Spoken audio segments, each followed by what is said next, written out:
Hi everyone, welcome to another video. So this is the second part to the Foodie Beauty timeline. We already reviewed her childhood stories, so you can find that in another live on my channel here. Foodie actually got rid of all of her videos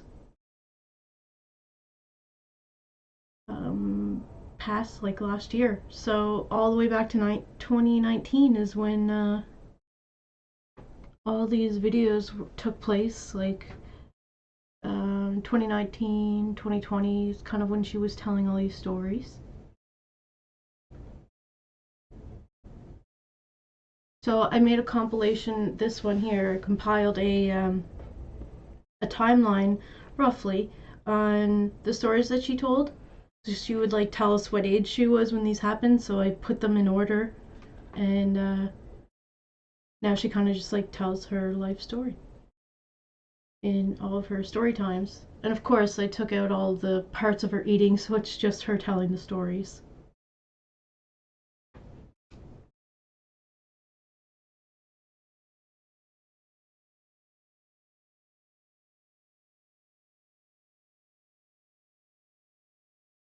Alright, so we're gonna start this one up. So these stories are probably from like the age of 15-ish that we're gonna get into first. Hello, Foodie Beauties. One time when I was younger, here we go. I had no story plan and I'm telling you guys 5. I hope I don't trigger somebody. My channel is so weird, okay? Because started as doing lush hauls, then makeup, then a weight loss, and then I'm like, I love doing mukbangs. After I did that one mukbang, so I started doing mukbangs and talking. And I talked more and more in my mukbangs to story times. And now I don't know where it's gonna go, but I'm gonna bring you guys every step of the way. And that's why I called my channel The Chantal Show, because I literally just do a variety of things. Like, it's just my life, it's just me, and I just hope that I can draw you guys in, and I hope you guys like me for my personality, and a lot of you do, and I really appreciate that. So it's like, regardless of what my content is, I know I have some dedicated followers, and I really appreciate that. I just thought of a story. Remember I told you about the shitty boyfriend I used to have that cheated on me and played pool while his pregnant girlfriend was there with me? I was seeing him at the time. I think I was 17. I lived in a group home for troubled teens. My mom kicked me out because I was seeing this douchebag, and she didn't approve. I was fighting with my mom a lot, so I went to live there. I'll tell you guys some stories about that.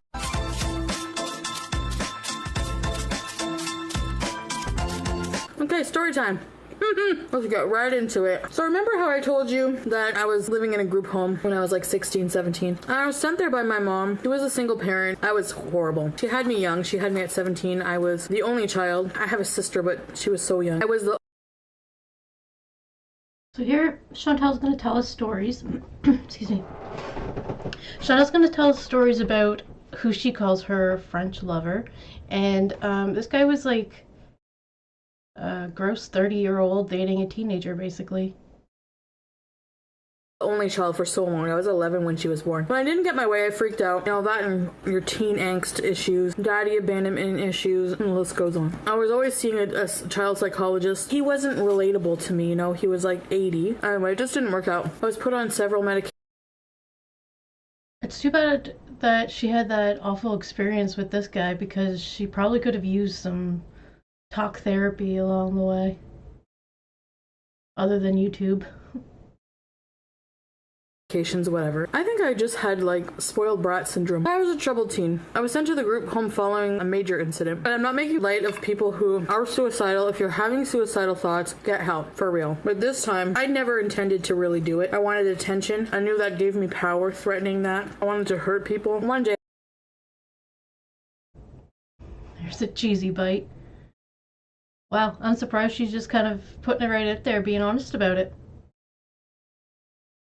I was fighting with my mom about something. I don't even remember. Probably at that time because I wanted to go sleep at my boyfriend's and be allowed to screw him all hours of the night at my age. What parent is going to allow that, right? We were fighting. She went downstairs to fold clothes. I came down a few minutes later. I emptied out half my bottle of, I think it was Zoloft I was on, antidepressants or something. Didn't work. I showed her the bottle and I said, I'm going to kill myself. I took half the bottle and I hadn't. I really didn't. So she's like, what? You better, are you kidding? Are you kidding? She was freaking out, you know. I said, no. And then she was like, I'm going to take you to the hospital. Such a brat. So she took me to the hospital. I had the bitchiest nurse ever, like ever. She was a bitch. You know what? She was an older nurse. She was probably working in the field for like 35 years, and she's just seen one too many punk kids like me threatening suicide, putting our poor parents through hell. She was fed up. And then she was like, you're gonna drink this. It was like a drink, I think it was charcoal, that neutralizes the drug.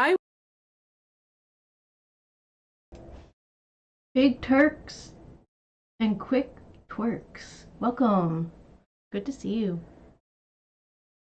I was like, oh no, I really didn't take the pills. So what if the charcoal has a negative effect if you haven't taken any pills, you know? So like, actually better take the pills. I bolted for the bathroom, and the nurse was like, hey, where are you going? You know, they didn't want to leave me alone. I was on watch by this nurse. She was yelling after me, and I was like, in the bathroom, I'm like, I'm taking the rest of the pills. Oh my god. So in the bathroom, I actually took some pills. Then I thought I'll just drink the charcoal. You guys probably think I'm nuts. I was. And stupid. I come out, and the nurse is just friggin' livid. Why did you do that? But like, she was just yelling at me. I just got really scared, and I was like, I didn't really take them before. I just said that. But now I actually did. The nurse was like, I think she was ready to retire because of me. My mom. Whoa. Yeah, that would be quite the night on the job. Oh, Chantal. Oh my god. Anyway, pissing everyone off. They put me in a room, make me drink that, and they decided I was going to stay the night. I didn't know exactly then how long I was going to be staying. I was at like a children's hospital because I was still underage, and they put me in a room with someone else, another youthful girl around my age. She had anorexia. So I know it was no joke, believe me, but it was a stark contrast. One eating disorder beside another. I made friends with her. She was being tube fed Ensure for her meals. And it was sad because her family would come often. You could tell her family really loved her, and they would bring her all kinds of candy, big tubs of gum. It sounds like a disaster waiting to happen. Like, who is in charge of placing these patients in different rooms? Because this just sounds like a bad combination. Gummy bears and just junk food surrounded her bed. They want her to eat, so they give her tubs of gummy bears, maybe for the calories, but it's still not healthy. We're talking, we become friends, and I was just like, man, those candies. It was like a couple nights I was there with her. The night before she was gonna leave, I had said to her at some point, are you gonna eat those candy? And I think she kind of caught on because she gave them to me. She gave me her candies. Another time, Ensure is going through her tubes and I'm eating a Big Mac. Or someone brought me. Probably my mom. What ended up happening was I was in that hospital until they could find room for me at this youth type of cottage retreat thing at the mental facility where I actually ended up working. That was my last job. Then I went to the group home for a bit. Eventually ended up, I think, living with a friend after that and then home. No, Katimavik first and then home. The volunteer program. So anyway, I go to this cottage. They've been torn down. They're not there anymore. I'm totally revamped the hospital. So I went to this psychiatric cottage thing for youth with other psychiatric problems. It was depressing. You're secluded. The majority of the day you're like in prison kind of. You have your own room. They wake you up in the early morning. In a way, the early morning sucks because when you get in the shower and you get out, you're freezing because you're tired and it's early. That kind of early. The freezing shower early. I don't know what they want us to do. Reflect? So boring all day. They're like, you need rest. Rest? From doing what? Showering in the morning? I had to do my schoolwork there. I did not belong there, guys. Like, I stole liquor and pretended to kill myself. Oh my god, you guys. Dinner time was friggin', oh, this James guy, he was really out. He had this look on his face, like, the lights are on, but there's no one home kind of look. Like, you know, like he's gonna be a serial killer someday if they don't catch it, you know? That kind of guy. He would throw tantrums and I thought he was gonna murder us all. I don't know why, but they gave him exceptions. Like, we had a specific diet, healthy. You know, they would give you one packet of salad dressing instead of just putting as much as you want, for example. Maybe because he was so large and they wanted to wean him off gradually because they didn't want him to be triggered. They allowed him a bigger breakfast. Like, he would have 2 eggs, cereal, and then what we had. They wouldn't cook his eggs right, like, ever. I don't know if the guy was fucking with him on purpose, but he would always make his eggs over easy, and he wanted them, you know, sunny side up more. He wanted the yolk runny. I remember thinking about the chef, like, or the cook, like, bitch, if I get murdered over a runny yolk, I'm gonna kick your ass. If I'm a ghost, because I'll be dead. So that happens, freaks out. I saw a psychiatrist once. You know how they just keep asking you questions, and they, like, sit there, like, I felt judged. Maybe it was like they were patronizing and it was always an older male. I don't know. And I didn't have a good rapport with older males. I was like, I don't need to be here. We had a movie night one night. I was planning an escape, okay? Yeah. Alright, so I'm not sure how long she was actually there for. She doesn't really say.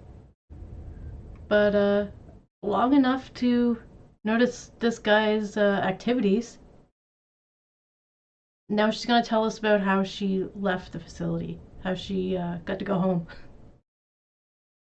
I went AWOL. I ran away. Just listen, escape artist number one. They would let you go out for smoke breaks, like out back of the cottage into an alleyway. And if you kept running that way, I'm just pointing that way, you know, you would hit the Westgate Mall. So I was like, you know what? I'm gonna go for a smoke and I'm gonna keep running. It'll be about 10 to 15 minutes before anyone notices, at least. The thing was, I had nothing. I would have nothing on me. I had no money. No money. My plan was to run away and call my grandmother. My grandma didn't know I was there. And this is bad, but I knew I could manipulate my grandmother into feeling bad and not making me go back there. It was movie night. We got to watch it on like a 13-inch screen. What movie were we watching? What's that movie with Arnold Schwarzenegger? The Nanny? The one where no, that's Hulk Hogan. I think it was the Hulk Hogan movie where he's like a nanny or something.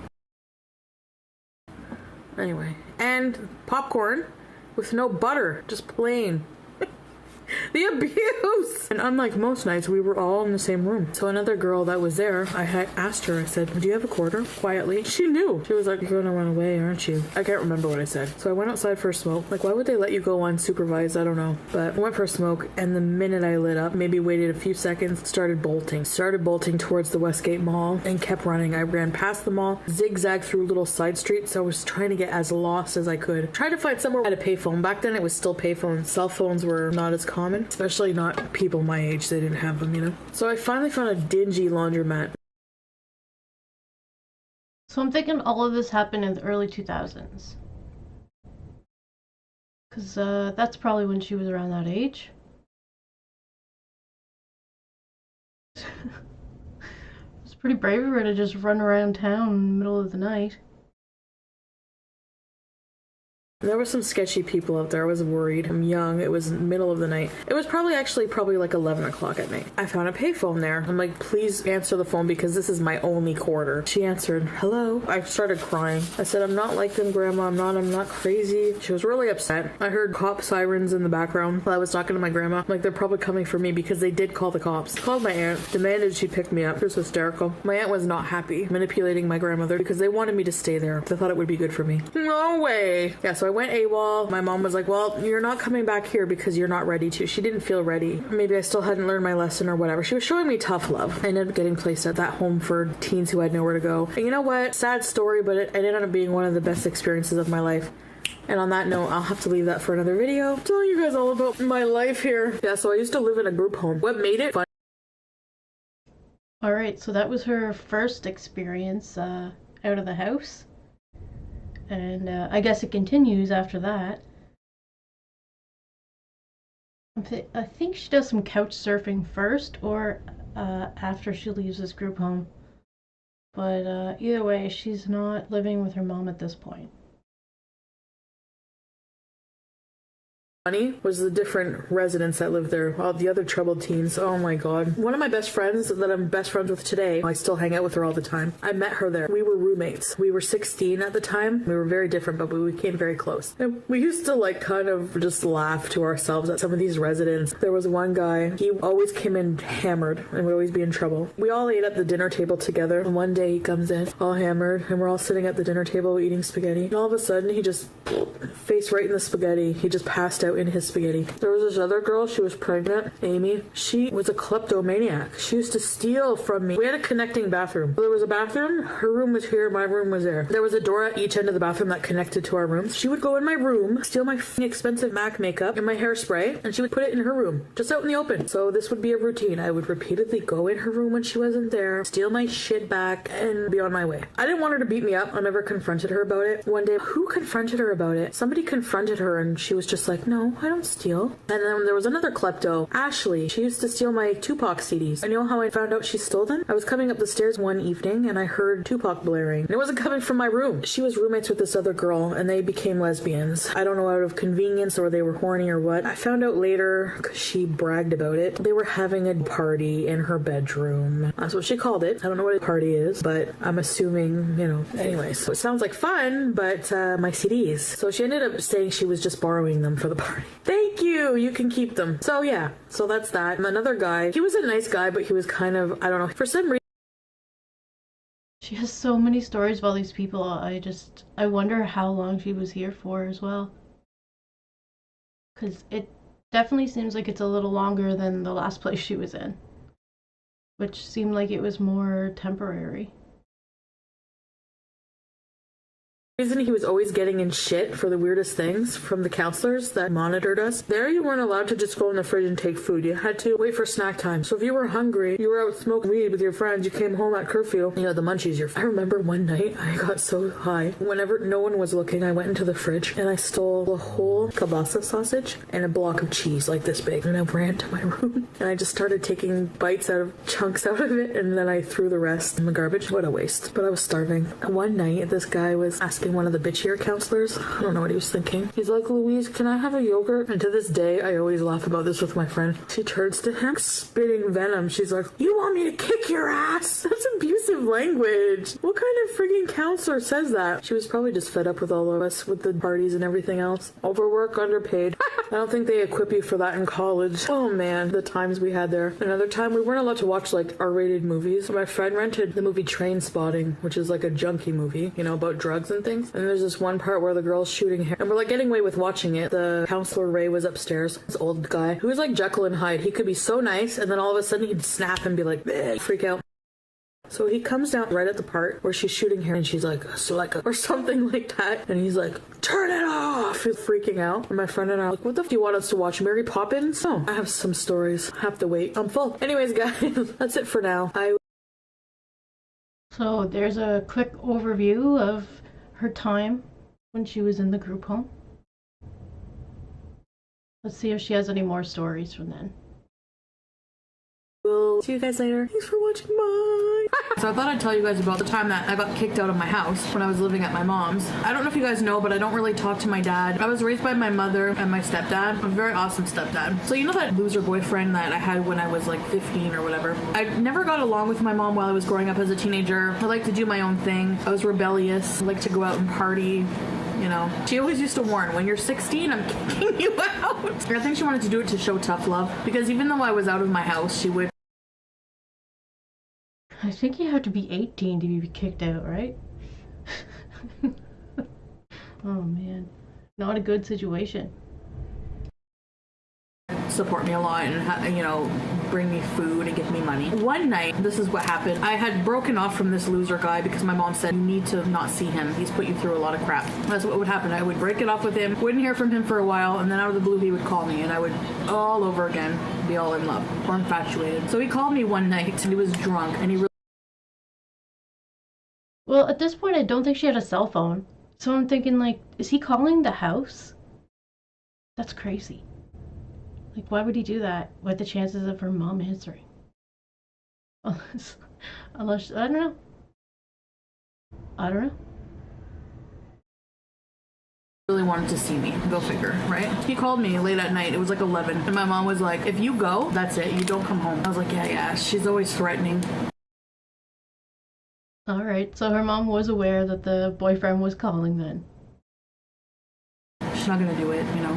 So I went. He came and picked me up with his friend. We went and did our thing for the night. The next morning, I was like, uh-oh, I'm in trouble. I tried coming home, went to my room, went in my bed. My mom freaked out. Called my aunt. She was living near us at the time. My aunt came over and she's like, you know, she's gonna call the cops if you don't leave. So she was very upset. My aunt even then was so good to me. Let me take you. We'll go get some groceries. Go get whatever you need. And you need to stay at a friend's. That was the beginning of my homelessness and hopelessness. Freudian slip.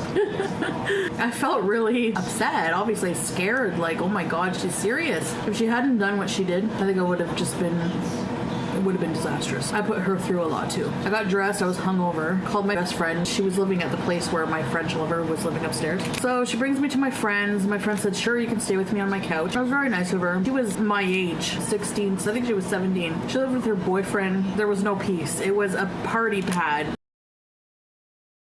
Alright, so now I'm thinking this might have been before her going to the cabin place she talked about. That she ran away from with a smoke and a quarter. And the event that led up to her going there as well. I think that all happened after this. I think this is like one of the first times where her mom kicked her out. 24/7. I had to listen, you know, they were always having, people are always eating your food, the food that my aunt bought me. There was always people there. I think I remember what I got in the groceries. Croissants, summer sausage lunch meat. The hell? I remember like in the early morning going in the fridge, sneaking some summer sausage and going out on the front deck and eating it. Ooh, yeah. You never get any privacy. I'm on the couch. It was not like living at home, you know? Makes you realize how good you have it at home. And I think she wanted me to realize that. I was very thankful she let me stay there. I mean, it was a roof. I wasn't on the street. I was still in school, so I had to go to high school, but needed like somewhere quiet to study and things. At the time, my dad, he lived in my hometown. He was reluctant, but he offered for me to stay there. And he was like, you know, you're not going to try any bullshit with me. You know, these bullshit parents who are never in your life, and then all of a sudden when they're in your life, they're going to make an impact and put down the stick and make a difference. Yeah, that was my dad. So he let me stay at his house with his girlfriend. And I had anger, abandonment issues from my dad, so I wasn't really too happy. He was so strict. He warned me, he's like, don't steal from me, but don't do anything you're not supposed to because I'll know about it. I have ways. And I'm thinking he must have cameras or something in his house. When I had to go live with him, that was my all-time low of happiness so far. I didn't have any money, and this was bad, but back then he had this like big thing of change, like quarters, and he would never give me money or any allowance. I had no money. I had no job at the time. So Do you know where this is going? We can guess. So I snuck a handful of quarters one time. I don't remember what I bought with it. When I came home that night, I think he confronted me about it and was like, I know you stole quarters. This part's gross. You don't want to get grossed out? Don't listen. I warned you. Alright, so this is a pretty, I don't know, something maybe a toddler would do out of anger. Here we go. I was just mad. I just had all this anger towards him. Not just from the money thing. I mean, you know, I stole money from him, but just, he's just not a good father. Get back at him. He just got new leather couches. I wiped huge boogers on his sofa and left. And went and stayed with another friend. Called my mom. And he was like, your daughter wiped boogers on my sofa. Like, your daughter? Like, what about you, buddy? Takes two to tango. That's so gross. It'd be one thing if she did it and he didn't find out, but to like actually see it and know that Chantal did that to his couch, like she must have, oh gross, you know? That it's that noticeable? Toddler behavior. Why am I telling you guys this? I don't know. I guess my story is kind of like a spoiled brat being homeless kind of thing. When a spoiled brat is homeless, I don't know, knock on wood, I really don't know what it's like to really struggle. I mean, to really, really struggle. I'm very fortunate for that because there are a lot of kids that are out on the street and have no one to turn to, you know, at all. And really have no food, no summer sausage, nothing, you know? I went and stayed with another friend, really nice family. They didn't clean, ever, though. I don't want to get down on them for that because her mom had depression, that has a lot to do with it. But they were really nice enough, and I liked staying there because that was one of my best friends at the time. Then I went to New York City with my mom and family, and I finished high school. I wanted to go to that Katima program, and that was my life changer. That was my saving grace. That really made me grow up. And my mom saw the changes and let me move back home after, and I finished school, and I was on the right track ever since. Katima was like, I went away for 7 months with a group of 12 other youths. It was a youth program funded by the government in Canada. Do volunteer work all around Canada. It was really fun. So that's my story. So like at what point did she go to the group home? A spoiled brat being homeless kind of thing. When a spoiled brat is homeless, I don't know. I'm very fortunate for that because there are a lot of sausage, nothing, you know? I went and stayed with another friend, really nice family. They didn't clean, ever, though. I don't want to get down on them for that because her mom had enough, and I liked staying there because that was one of my best friends at the time. Then I went to New York City with my mom and family. See, like right there, it just kind of like she bypasses it, or maybe her mom kicked her out again. And this is what she's talking about. Like there seems to be a gap here where she says like, I was couch surfing and then I went to New York with my family. And I finished high school. I wanted to go to. So then at that point, maybe she finished high school while she was in the group home? But she's not really saying that she went to the group home at that point. For that Katimavik program, and that was my life changer. That was my saving grace. Which this Katimavik would be after the group home. That really made me grow up, and my mom saw the changes and let me move back home after, and I finished school, and I was on the right track ever since.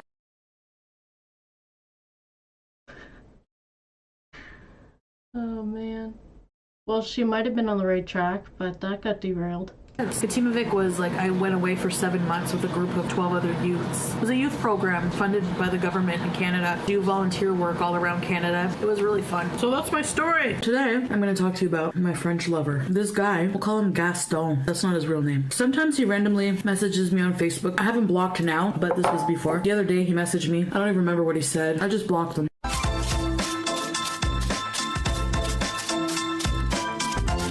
I was 16 or 17. I had a thing for older dudes, and I was boy crazy. I had a friend. Remember I told you the story about Clinton? I'll put a link to that video. You don't want to miss that story. My friend was living at this place, and she was like the only teenager we knew that had her own place, so we would...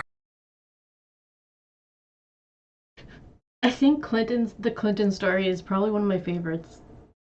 Just because it's just so random. Party there all the time. It existed just as a party place. We'll get to that one soon, though.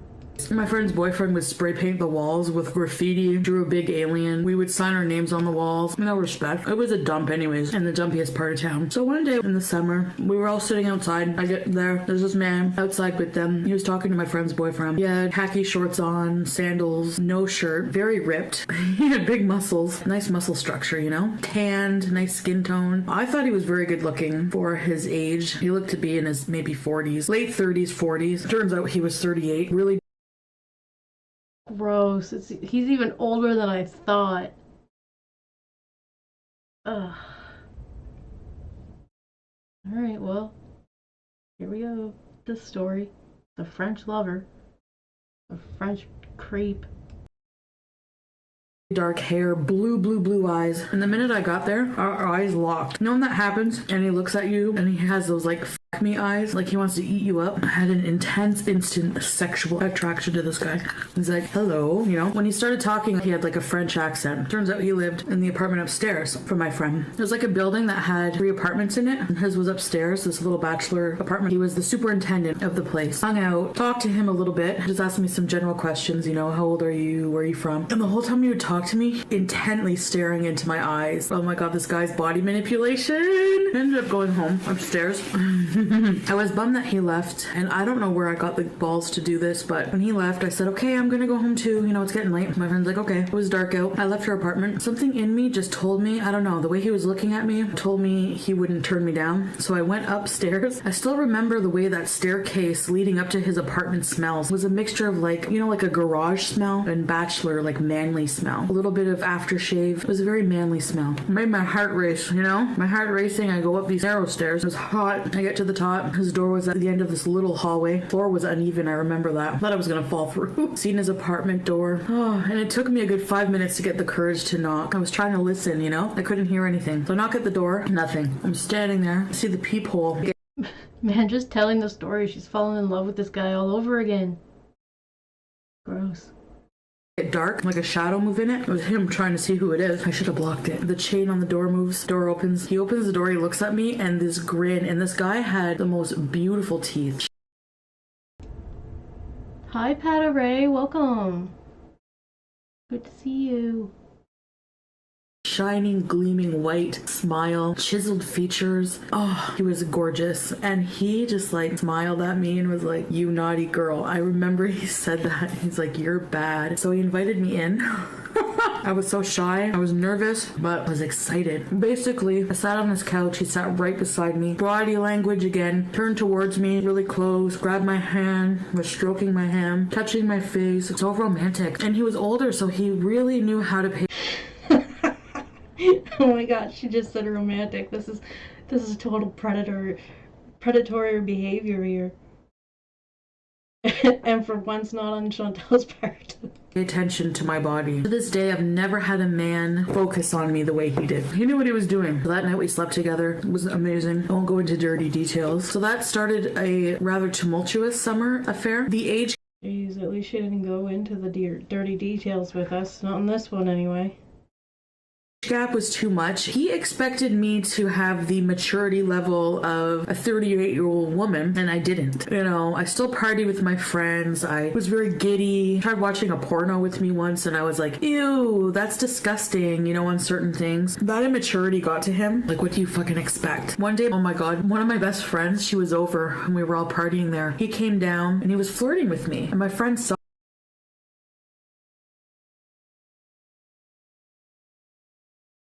So basically, this is the only friend that has any wits with, like, at all.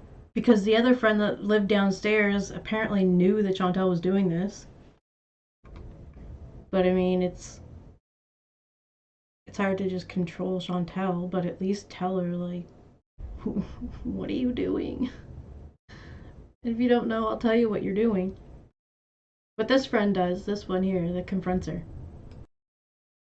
Saw that. He was kind of playing footsies with me under the table, and my friend freaked out. She's like, what are you doing, you sick old pervert, you know? So he got pissed off and left. Then my other friend was like, I'm just gonna tell her. Like, she blurted it out, you know, Chantal's sleeping with Gastone. My friend flipped her shit. She's like, you're a whore. She was so upset, ran outside. I thought she was gonna beat this guy. You should have seen him. He looked like a scared little puppy. She's like, you get the fuck back up to your apartment, you pervert. And he's like just cowered away and ran upstairs. What he was doing.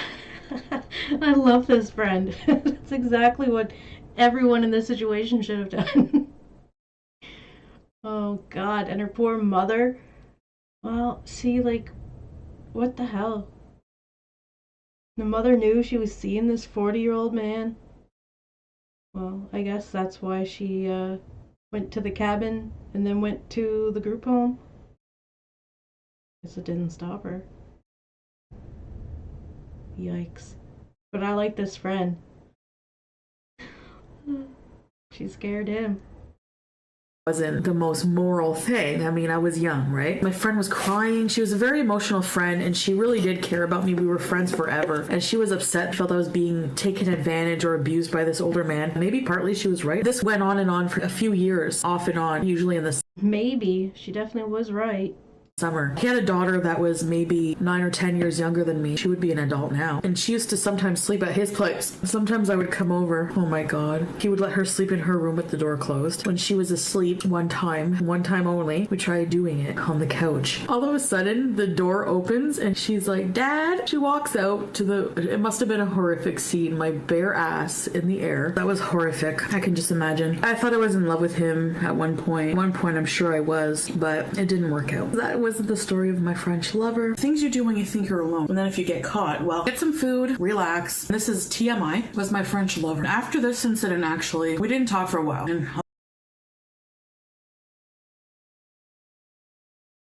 Hi Samar, welcome. I just started doing reactions recently, just to change up the content a little bit.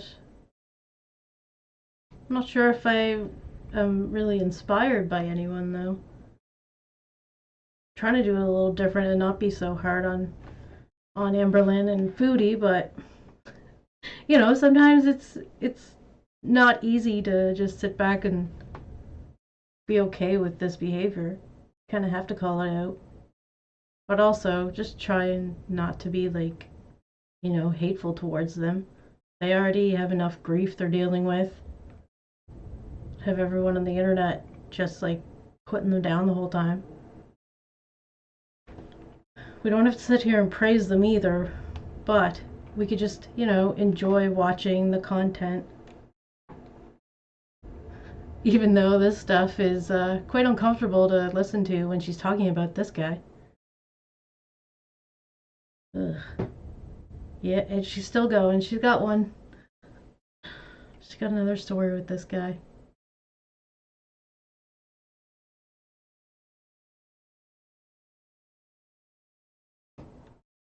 I'll tell you why.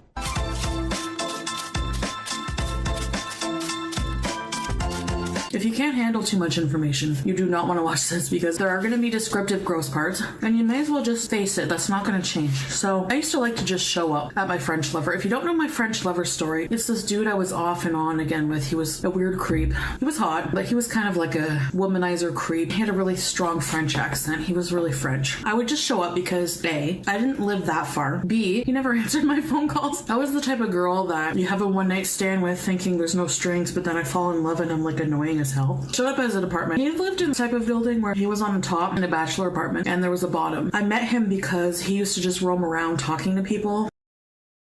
Hi Delbray, welcome.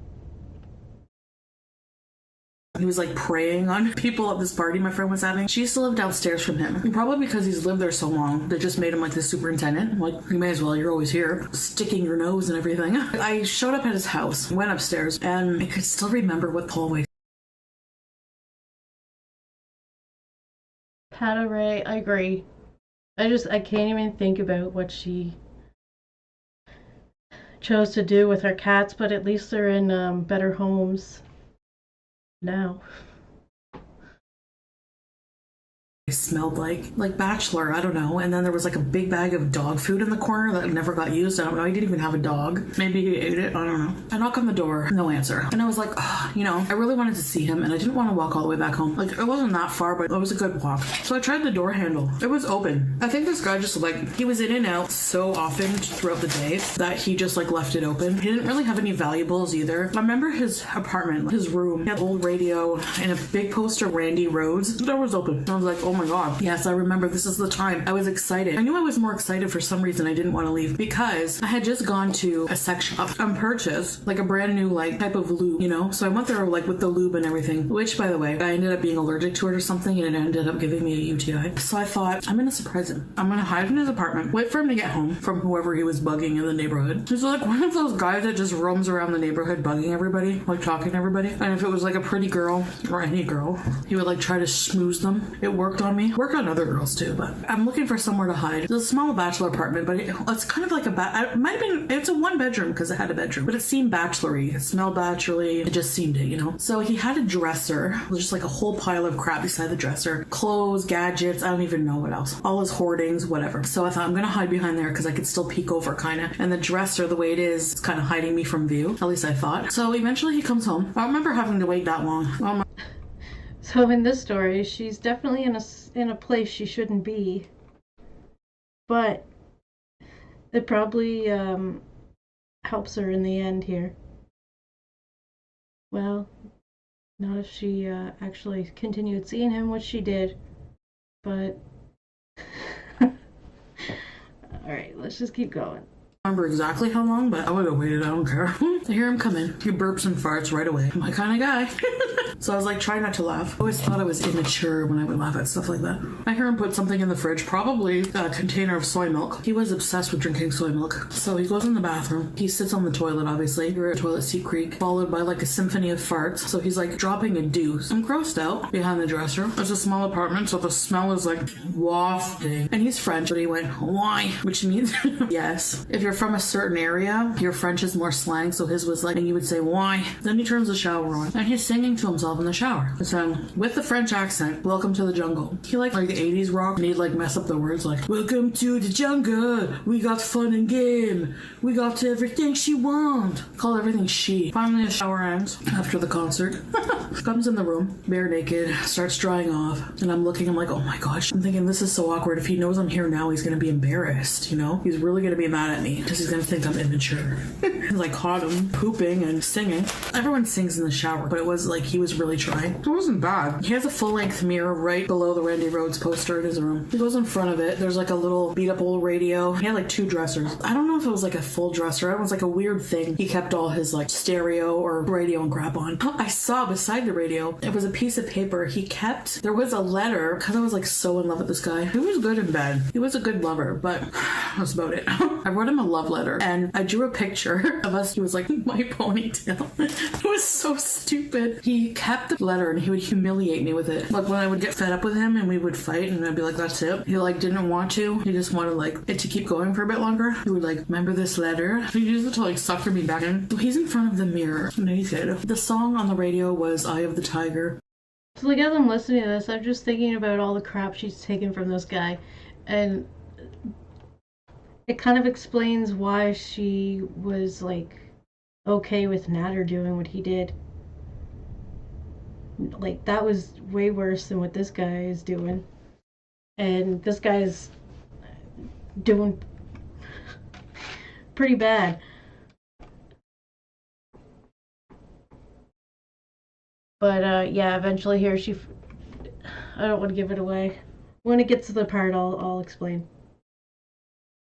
He liked to play guitar and he sucked at it because he just didn't know how to play. He still, liked to pretend he did. So he would go, duh, duh, duh, kind of flexing and playing air guitar. If there's anything that's a turn off when a man plays air guitar, just don't do it, please. He starts doing it like, duh, duh, duh. So he's like flexing and singing Eye of the Tiger. It's the Eye of the Tiger. And so he's this is such a stupid story. I'm really not I'm trying my best to tell it, and then he starts moving around his junk, looking at it. I was so embarrassed. I just waited. Eventually, because he's in and out all day, luckily for me, he got dressed, put on 5 bottles of cologne, turned off Eye of the Tiger, headed out the door again to go bug somebody in the neighborhood. He always had his window open because it was hot and stuffy. I heard him go downstairs. Now, whenever my friend moved out, this older man who was he was senile. I felt bad for him having to put up with this guy. We'll call him Gastone. Gastone was really close to this older man and took care of him. His name, I'll call him Wayne. I think it was Wayne. And he would sit on a lawn chair outside all day and night. He would always forget that his wife had passed away. So he would always just go, yeah. And I think Gaston thought that means he was paying attention to him, but randomly he would just go, where's Wendy? His wife could hear Gaston totally bad-mouthing me. Oh, I checked my phone there. There's a whole bunch of missed calls from that fat girl again.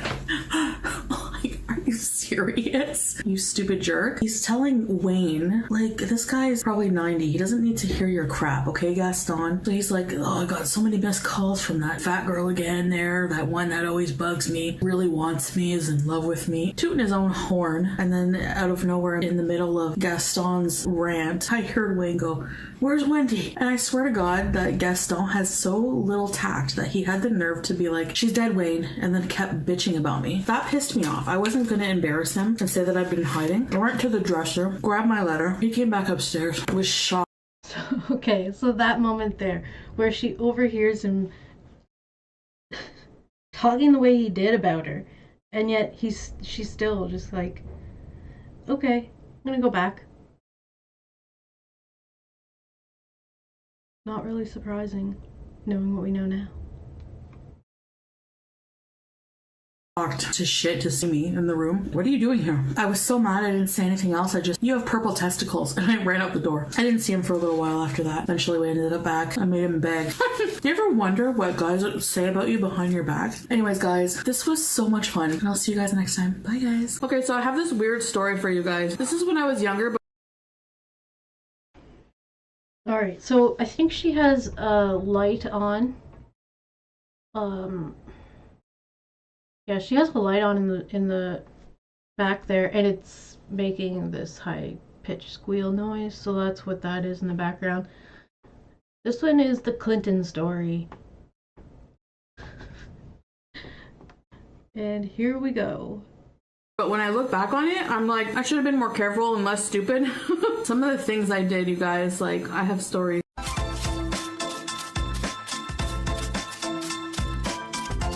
I was about 16 or 17, probably 16, and I was in high school, and one of my best friends and I used to going to our other best friend's house after school to chill. This best friend had her own apartment, so everybody liked to chill at her place, right? So one day after school we get there, she's not home, so we wait on her porch area. My friend had a cooler in her backpack, and we were taking turns having a sip like we were badass. This crappy ass car comes driving along, barely making it, just chugging along, stops right in front of us, on the street. Out of the car steps out this tall and lanky guy. He was wearing a business suit, but it didn't fit him. He was so tall. He had water in the basement, his socks were showing and stuff. He had a briefcase. That's what I remember. He had really thick glasses, he had a hard time seeing. He would look up in the sky when he was talking. I remember that. So he approached us. And when she says that he had water in the basement, and that his socks are showing, his pants were way too short.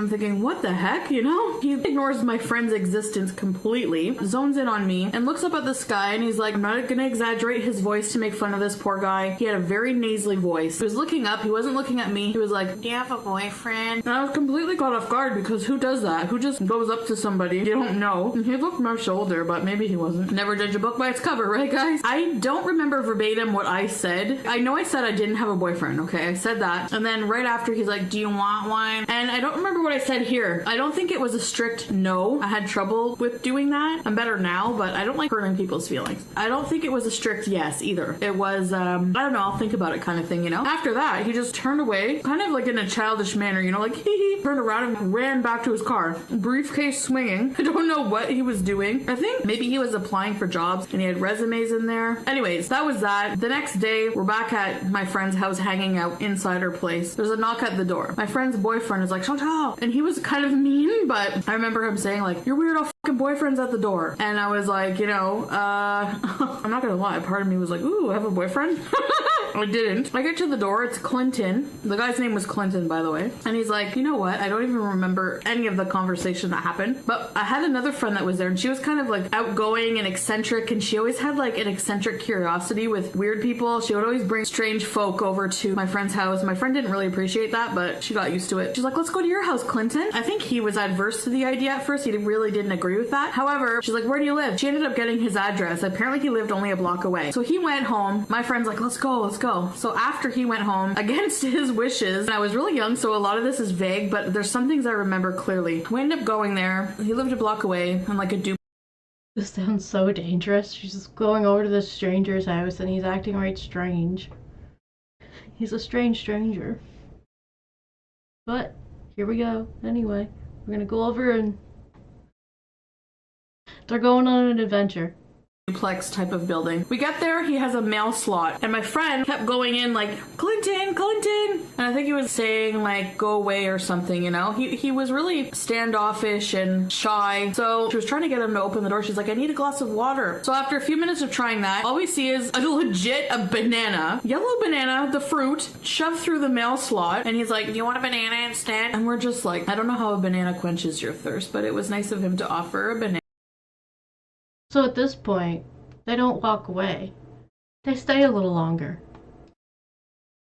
And I guess. Finally, he opens the door. I don't remember how we coaxed him. Lets us in, you guys. Have you ever seen Silence of the Lambs or like any documentaries with serial killers? Now, when I tell my boyfriend this story, he's like, how do you know he's a serial killer? You're being judgmental. Okay. I'm not saying he's a serial killer. I'm just saying it reminded me of that. This all took place in the summertime. His apartment was stifling. He had the heat jacked up, and this is what he had in his apartment, okay? It was tiny, a bachelor. You know those racks for clothing? When you try on clothes at a store, you don't want the clothes, so you put them on this rack? He had one of those racks with various business suits. He had a lamp with no lampshade beside it. The light was on, covering his entire apartment. The toaster, the walls, the cabinets, everything. The dish rack, the fucking dish rack. Post-it notes. You know those little yellow sticky notes you write shit on and you stick it somewhere? You could barely see the white of his walls. I think I was less scared then because we were 3 of us that went to his house, but I should have been more creeped out for sure. I remember what some of them said. There was a sticky note on his toaster that read, I can hide in here. Because we still kind of laugh about it to this day. I don't know how you can hide in a toaster. I can hide in here. Maybe he's from another dimension where he can hide in toasters. I don't know.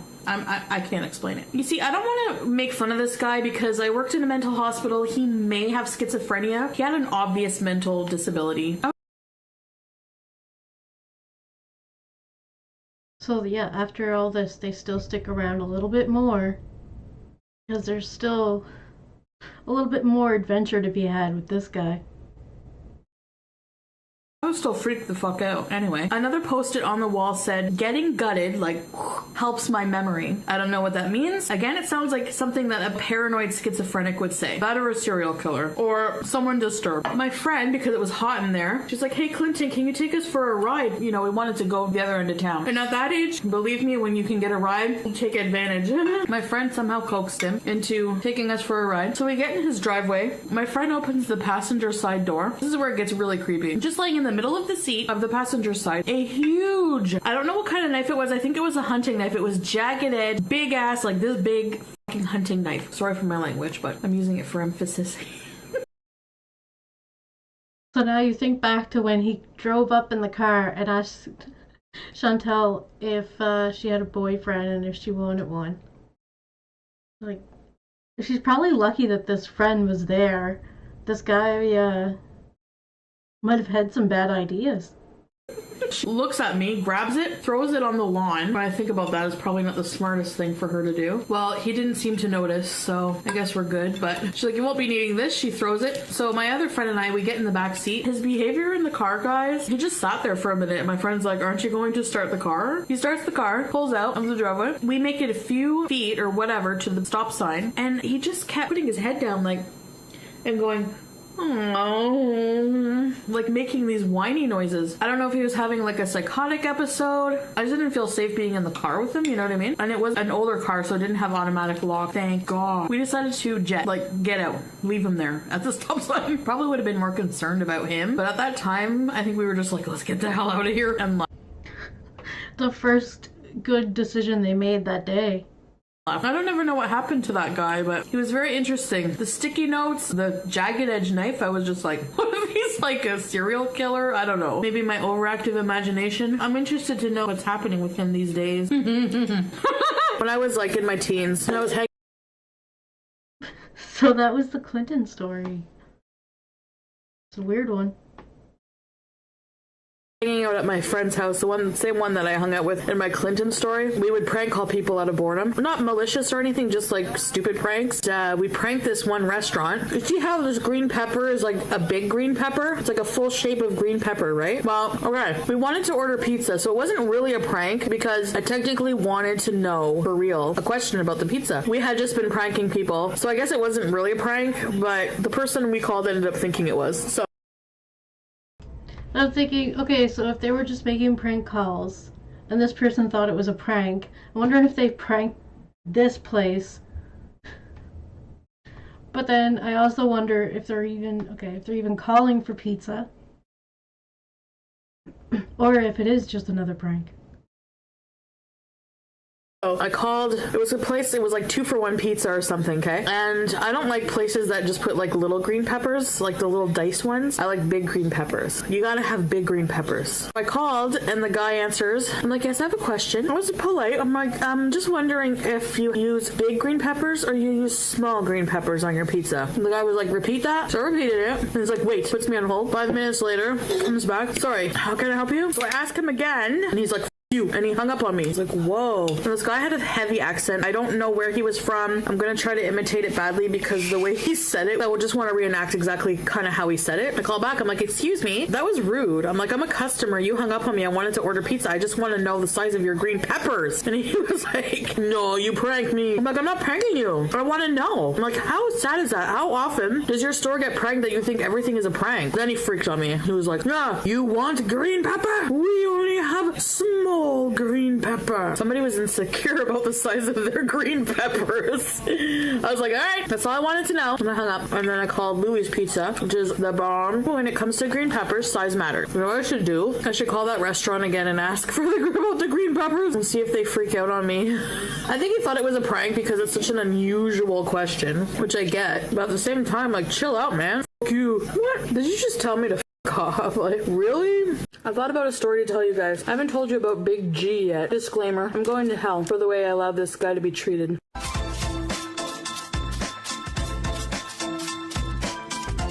I don't even know his name. He told us his name was Big G. That's his nickname. He's a minister now. I think I turned him off of women.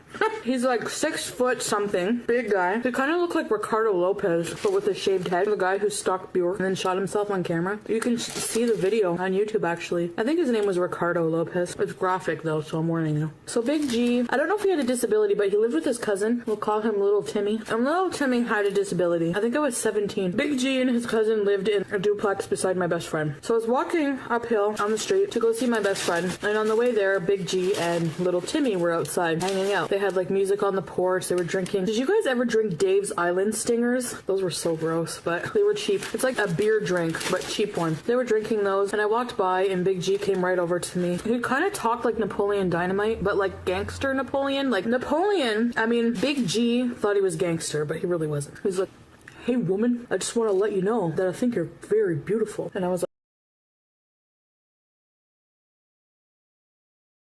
Oh my gosh, who says that? Apparently Big G says that. Hey, woman. Like, oh, no way in hell, but you know, that was my first impression. It's like, oh, thanks. But a part of me thought of him as like an eccentric curiosity. You know what I mean? It's like, if you're not busy, come by later and have a drink. This guy was such a... It's funny, it's just like the Clinton thing where she's like, you know, I want to let them down easy. I don't want to be mean. She's curious about this guy. Like, anytime she gets any male attention, she wants to, like, not cut it off. She doesn't want to cut that off at all. She wants it to see where it goes and just let them fawn over her. And she likes the attention. Gentleman. He was so nice. I feel so bad for being such a... I wasn't mean to his face or anything, but you'll see. I got to my friends and we were bored and we wanted to drink, right? We're underage. So we're like, let's go to his house. So we go over. We're still on the porch. So that night we went over commenced the beginning of the summer of Big G. His house became a party house. His aunt would tell him, she's just using you. Don't give in to them. Don't hang out with bad people like them. She was right. Just looking out for her nephew. Now, my part in this was I led him on. I was nice to him. I made him think that we might have something. I used to ask him to get me weed. In return for him buying me some weed, I would go in the bedroom alone with him for a couple minutes to talk. That's it, I swear. So I'd be like, do you have the weed? Look, let's go in the bedroom. Go in the bedroom with them, shut the door. Everyone's waiting outside. Take one for the team, we want to get high. We want to talk about our future. I don't even remember what we really talked about, but it was just a few minutes and I go, okay, I'm getting claustrophobic in here. To be continued, you know? I let him on, that was wrong, but I didn't want to be mean to him either, you know? And I did like him as a person. I had a friend who was kind of on the mean side. I don't hang out with her anymore. I think she's grown as a person since then, but back then she was kind of mean. I tried to keep her away from Big G, but it didn't work. She came over one day, knocked at the door. She's like, so-and-so's mother said you would be here, like my other friend. So she came over. She starts laughing at him. I didn't even notice this. He had a picture on his wall. You know how you buy a picture frame and it might come with a picture of a model in it? Well, he kept the picture of the model in the frame and hung it on the wall and said it was his girlfriend from Montreal. I'm pretty sure it was a picture of Farrah Fawcett. Thinking in my head, really, you dated a Charlie's Angel, Big G? He would never wear a shirt. Like, he just didn't like wearing a shirt, and it was hot, it was summer. She would go up to him and go, baloney tits, and just like smack his boobs. And he'd be like, fuck. And he would be like, fuck off, woman. And I felt bad. I tried to tell her, like, don't be mean to him. And then little Timmy would be like, I don't want you around. He had like a really high-pitched voice. There was a big party one night. Little Timmy was getting sick of us. He had more sense than Big G. Big G was holding on to the hope that I would be with him. And he hated the guy I was with at the time because he was such an asshole. And I would open up to Big G and tell him how I felt about him, you know? I'm not gonna lie. I'm kind of thinking that the guy she's with at this time is the French lover guy. The pervy guy from upstairs. But then when she tells this story, it sounds like she had another boyfriend at that time. So, I don't know, maybe she was in between the two of them. We'll see. Let's see if it's the same guy. I like the attention from Big G. What girl There's something she says here that makes me think that there was someone else. doesn't like attention, you know?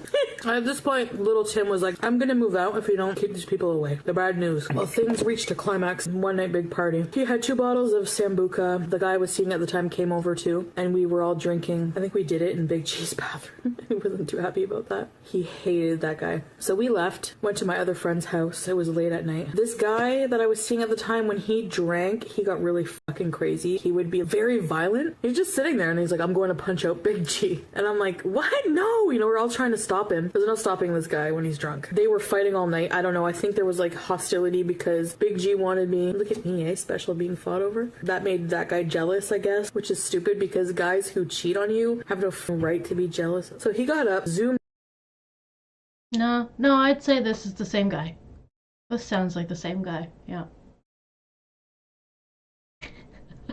And she totally loved the attention from this Big G weed guy.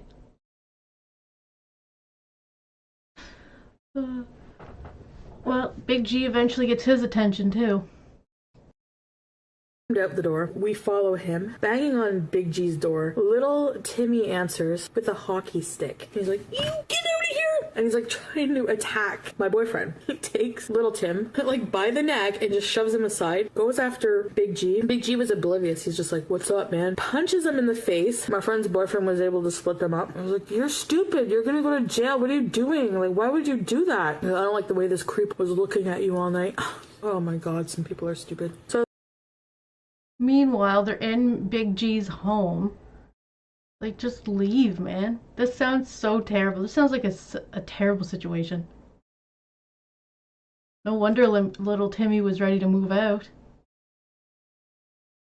I was like, you're an idiot. That actually really turned me off. I hate violent men. I think since I have not been with a man who drinks. I've been in relationships for the past 13 years and none of them have had any alcohol. And I think it's for that reason. Oh, Chantal, you just wait. There's more to come.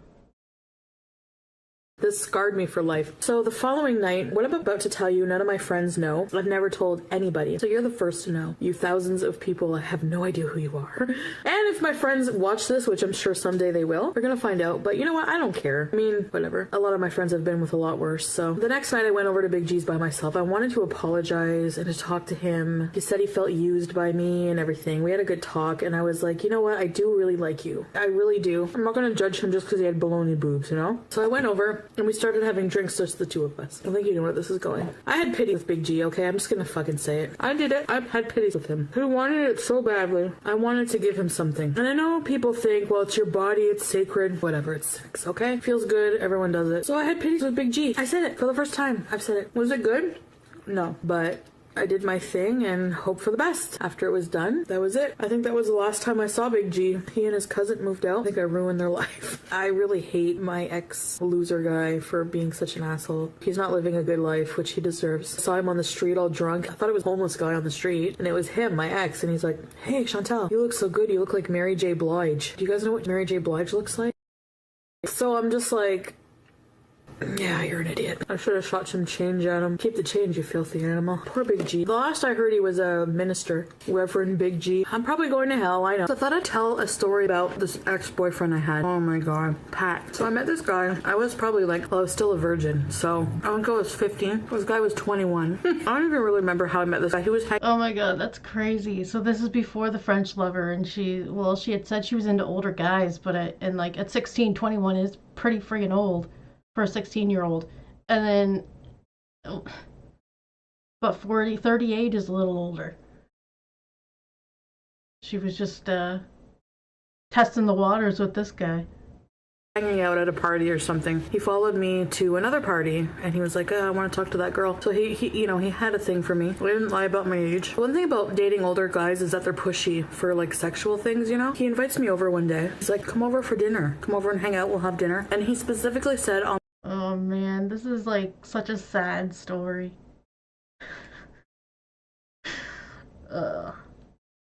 I'll make you dinner, okay? Keep that in mind. It was a really hot day, and I remember walking down to his place. First time going to his house. It was a normal looking house, you know? So I got there in the broiling heat, knocking at the door, dinging the doorbell. No answer. Strike one. After about 15 minutes, a guy comes to the door who looks kind of like Pat, you know? Turns out it was his cousin, and Pat lived with his uncle, who was a jerk. He was always yelling. You could hear yelling in the background. Who is it? I don't know what his name was. Joe Blow. He's like, it's some girl for Pat. So then they both start yelling, Pat, there's someone here for you. Stupid idiot Pat is like, who is it? Like, did you not invite me over? Like, not just a couple hours ago? A groggy, crusty, sleepy Pat drags his zombie-like body up the stairs, comes outside. He's wearing a t-shirt that's got all these orange splotches all over it, stains. So I'm like, did you not remember that I was coming over? So, like, standards are high here.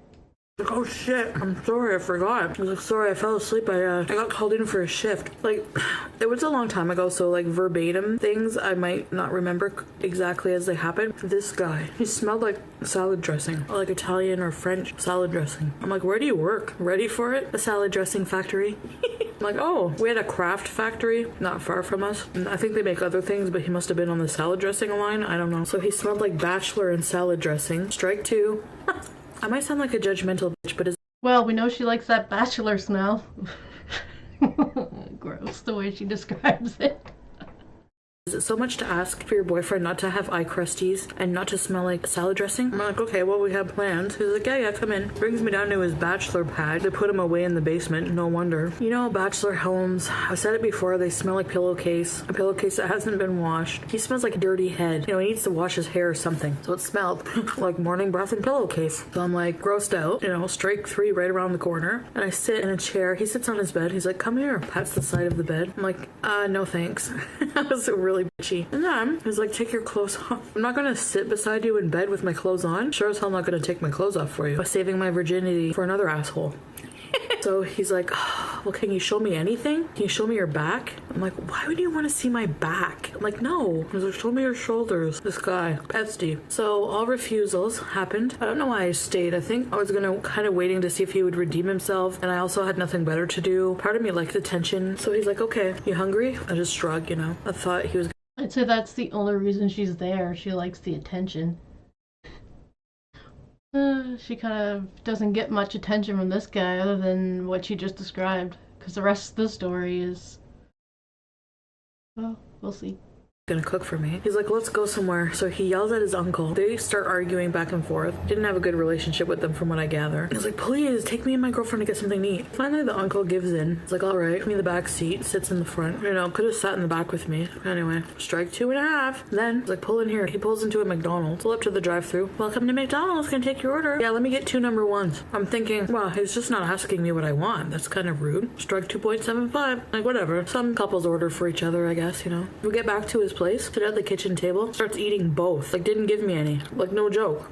I don't know if he thought because I shrugged, I kind of said no, that I wasn't hungry. Because who in their right mind? I was jonesing for some nuggets, too. I'm like, I want some chicken nuggets. And his uncle was like, Pat, aren't you going to offer your girlfriend any? And he was like, oh, shit, are you hungry? And I was like... I'm like, no, it's okay, because I was embarrassed, humiliated that he was such a... Strike 3. So at that point, I was like, I'm never seeing this guy again, like, ever. I think I made out with him one more time on a jungle gym at a park once, and then that was it. He always smelled like Italian salad dressing, like, always. And I was grossed out. I was like, no. Fast forward to the future. This was like 5 years ago. I was in my hometown. I see him sitting outside. He's got 4 kids buzzing around him. He looked miserable, and he just couldn't escape the yelling because he had a girlfriend that was yelling at him from in the house. He would sit outside, leave his door open, I don't know. And his girlfriend was yelling from inside. He still had a dirty t-shirt on too. Oh my god. He didn't recognize me, thank god. I don't think he saw me. I have some lucky lady who got to be Pat's baby mama. Oh man. So the standards might have went up a little bit for her there. That was kind of her lowest. Let's see.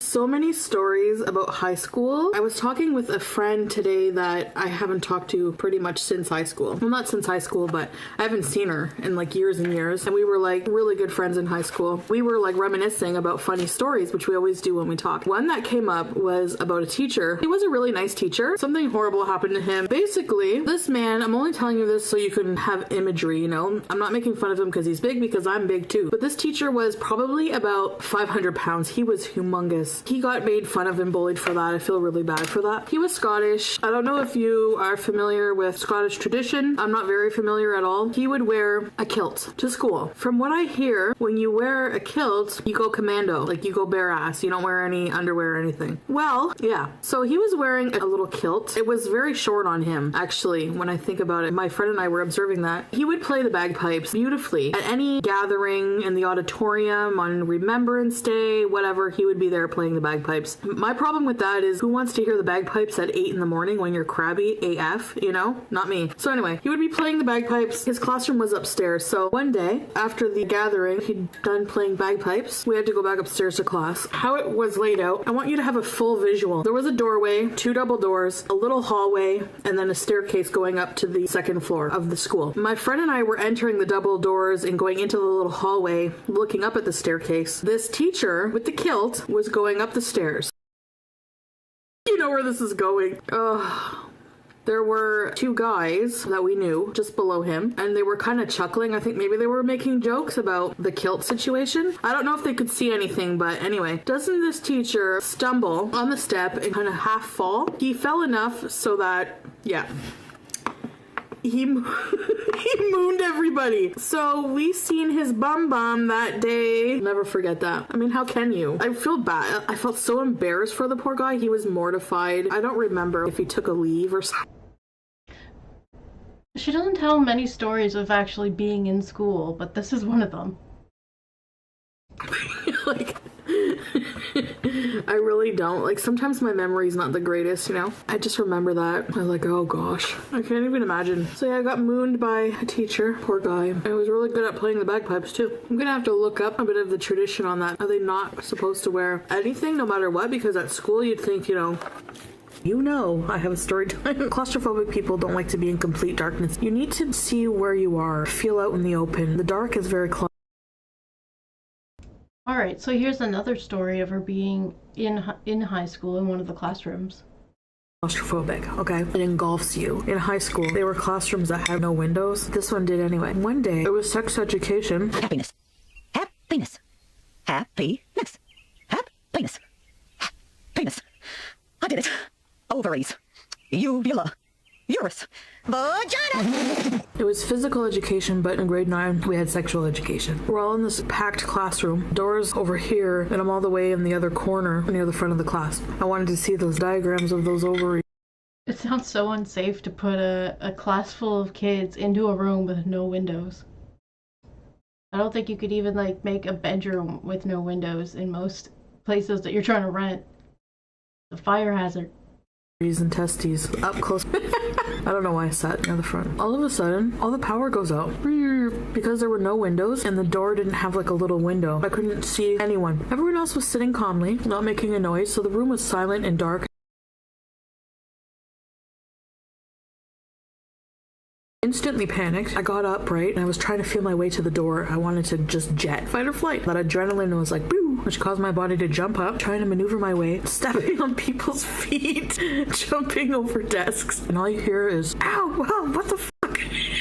It sounded like chaos. So the lights go back on. All you see, I'm in the middle of the room, from the corner into the middle now. My ass is like propped up on someone's desk, on their paperwork, crumpling it. I think it was, I'm pretty sure it was Tommy, because I remember his face looking at me. Tommy, he probably would have got an F anyway, so his paperwork wasn't important.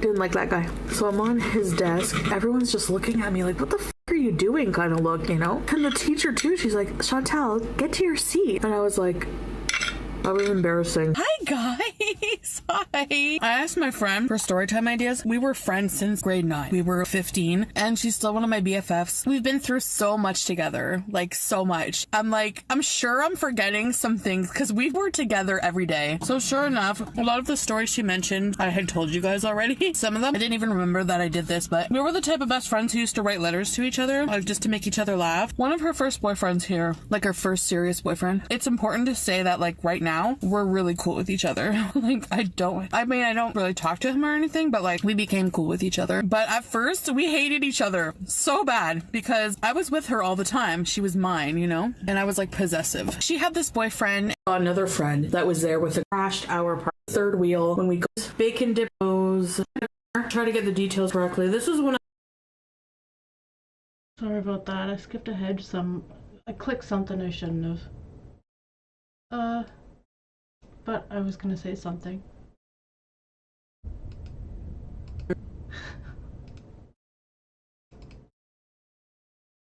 Further than I thought.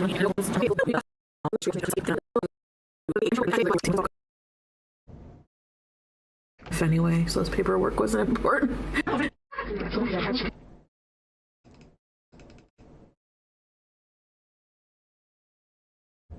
Okay, I remember what I was gonna say now.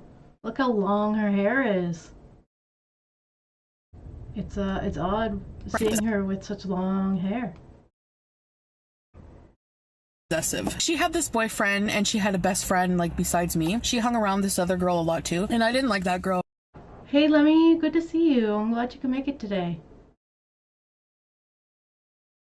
Oh, really? I was like, she's bad news, you know? Sure enough, secretly behind my friend's back, this girl was sleeping with her boyfriend. But that girl had a boyfriend too. And guess what? That boyfriend found out about them sleeping together, his girlfriend cheating on her with my friend's boyfriend. Completely confusing. He then got together with my friend as kind of revenge, but they ended up being together for a long time after that and having a kid together. Whenever he came over crying one day, I was at her house, and he came over crying because he was upset, and we're sitting at the table and we're having fun, just her and I. He knocks at the door. He's like bawling. And this is gonna be gross, but every time he cried, he always had like snot. Oh, he was just one of those guys that just always had like snot and is like just you know, and I just couldn't stand him, so I was really mean to him, and he was mean back to me. One day I wrote her a letter, and I apparently included some Kleenex. I'm like, here, give this to your new boyfriend. And I was at her house like every day, so it'd get to a point where I'd go over and be like, hey, douchebag. He'd be like, hey, fatso. It was like normal, whatever. I'm sure most of you have a best friend like that. Like the type of best friend where you can go like a year without talking to each other and still just like pick up right where you left off, you know? Anyway, I guess that's it. Remember I told you how I have this friend who always likes to meet eccentric people and hang around with them and just bring them over to my place or my friend's place, wherever we're hanging out. One day I was at my friend's who lived beside Big G. If you haven't heard the Big G story, check it out. So I was hanging out with my best friend at the time. We were probably 17 years old or 18 years old. Some of the Lemmy, you would be correct. details I don't remember vividly because it was so long ago and I smoked too much pot for this shit. We're all hanging out. It was a couple of girls and I, and her mom was there, and we're just hanging out, and we decide we want to smoke a joint. Her mom didn't like that, but she would do it anyway. We went in the basement to smoke. It was like an unfinished, creepy basement. One of our other friends was living with my best friend in the basement with her boyfriend. I don't know how they did it. They had like a mattress, a little area. I don't know what kind of wall it was. It was like a wood. I don't know what you call that material. It's like fake wood, like a wall divider that's like made of fake wood. Her boyfriend would draw pictures, and he wasn't an artist, of her on the wall because he thought it was so beautiful. It wasn't anatomically correct. No one said anything except like, you know, what the hell? Why would you draw that on the wall? It's not even your house. We're smoking in the basement. All of a sudden, we could hear her mother yelling upstairs, you know, what's going on. In waltzes, downstairs, this crazy friend of mine and this guy, okay? This guy, he was from Latin America somewhere. I can't remember exactly. It turned out that he was living with a girlfriend he met online or something. He didn't have a citizenship or anything, and he was a drug dealer. Didn't speak hardly any English. The only clothes this guy was wearing, he wasn't even wearing any socks or shoes. It was like these beige, off-white, dirty-looking boxers. Like, what's it with me and people with dirty underwear coming my way? She's like, everybody, meet Sergio. And I was like, we were like, who is this? You know, now we know why the mom was yelling, because the mom didn't like when she used to bring all these strangers to her house. I mean, and rightly so. She used to do... I can imagine the mom probably yelling about the way she described this guy coming into her house. She was probably super confused. Like, oh yeah, go right down to my daughter's basement room. That's a great idea. do that quite often. So Sergio, because he didn't understand English, he would just smile the whole time. He was so high and his eyes were like really small because of that. He was just like in the corner, and it was freaking me out. He pulls out a little baggie and starts rolling a joint. And I wasn't really paying attention to him rolling the joint. I don't think anyone was. We were all already high. So he rolls a big fat joint. My friend's mother leaves. She had a boyfriend that lived up the road. She would always go there to go hang out. So we went upstairs after smoking, and we're all sitting in the living room. And maybe 5 minutes later, we're all sitting there, and I swear to God, we all had the same buzz. We were all on the same wavelength because things just started getting really messed up. She had this sofa, you know those sofas that have like a scenery on it? It looks like a cottage. I don't know. There's like, anyway, it looked like everything was moving on the couch. So I'm sitting there and I'm like, oh my God, I gotta stand up. I go into the kitchen. I look down. It looked like the floor was coming up to me. And I started feeling really weird. And I just started panicking. Like I started freaking out. I was becoming very paranoid, which doesn't happen to me when I just smoke normal weed, you know, especially at that point. When I first tried it for the first time, yeah, it did make me I think we're about to find out that this was not normal weed. paranoid, but not by that point. I thought this was not just weed. This couldn't have been just weed. Go out towards the back door. I'm like, I felt like I had to get out of my skin. Like, I felt like, oh my god. Her neighbors lived in this house, and there was this older man who lived with a younger boy. Maybe he was like our age at the time, and he was in a vegetative state almost, like he was in a wheelchair, and he would sometimes just sit on the porch. This boy was in a vegetative state, right? He doesn't make eye contact with you. I swear, my mind, I don't know if it was playing tricks on me because I was high, but the kid in the wheelchair was sitting there. At the same time, the older man who was holding the wheelchair and the boy in the wheelchair on the porch both turned to look at me and were staring at me. And I was like squinting to see, you know? And I must have been back there for a while because I could hear far in the distance them calling my name even though they were just in the other room. So I ran back and everyone was freaking out. Our friend who doesn't get high often. Poor her, oh my god. She must have been so blitzed. Anyway, she's like, what did you put in that? And all he was doing in the corner was still like, he reminded me like of a little hyena. He was just like, in the corner, and I'm like, what did you put in that, Sergio? And he's like, everything. Everything. He put everything in it. Oh my goodness. And then our mom came back. And when you're high, you just want everything to be chill. You don't want any confrontation. She started freaking out because the stranger was there. She was always yelling. She would come in and she's like, looks at him and she's like, who are you? And he was just like, you know, that was so funny, but scary. He had no shoes on because he just lived across the street, literally. So to my crazy friend, I'm like, where did you find this guy? She's like, I was walking here and I saw him across the street. And of course, he had a girlfriend, but he was still like making eyes at her or whatever. He was like gesturing her to come here. He had a crush on her. Hey guys, hey, how are you? Whew, I need some water. Flustered.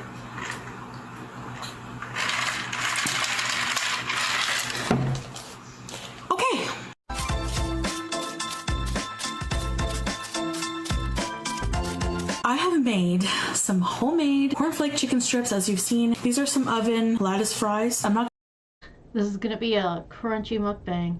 gonna eat all this food. This is for me and BB. I just thought for thumbnail purposes that it would look better like this. Because, you know, display is important. I have some veggies here, which I've been dying to take a bite of. Crunchy beauty bite. Bite of pickle. So here I have some Memphis-style sweet and spicy barbecue sauce by Heinz. This is how they turned out. Check it out, guys. They're nice and crispy. Let's waste no more time and just try this. Beauty, bye. I say shh. No talking aloud while I'm taking my beauty bite. Beauty bite. It's really good. Anyway, I wanted to tell you a story time about this time. Almost got arrested, but I don't know what the penalty would have been. But at the time that this happened, smoking pot was illegal. Very illegal. Even having a joint on you. And especially smoking it in public. I was like a teenager and I was going through my goth phase. I looked pretty much exactly like the chick from South Park. It is uncanny how they get the character so right. Like even the skinny goth dudes, the one guy that keeps flipping his hair, conformist. Now, I was kind of a bubbly goth, though. I wasn't like your typical brooding, like hanging out at coffee shops and smoking cigarettes kind of goth. I was like a party animal. All my friends were not goth because I'm sure goths didn't really want to hang around with me because I was annoying. Like I was bubbly, I was upbeat, you know, I wasn't like quiet brooding goth kind of thing. Or maybe just thought I was annoying. I don't know. I don't really care. One day, this was actually July 1st, Canada Day. And like on Canada Day in my hometown, pretty much everybody goes down to the fireworks. There's like an area where the fireworks are. It's like a big park. I walked a lot back then. I was like dressed in full goth getup and it was steaming hot. I had like a black feather boa on. We're walking along. We were with like two dudes, me and my friend and another girl, I think. And we were looking for somewhere to smoke because there were like cops everywhere. Kind of dumb of us because like there were cops everywhere specifically looking for wayward teens who were smoking or drinking. You had to drink in the designated beer tent. Further away from the crowd, down along the water, we find this little hut. We thought we'll be safe. We'll just like hide kind of in the shade under the roof. So it was like on a hill, like a pretty steep hill that went down into the to the water. I'm laughing because of part of the story that's coming up.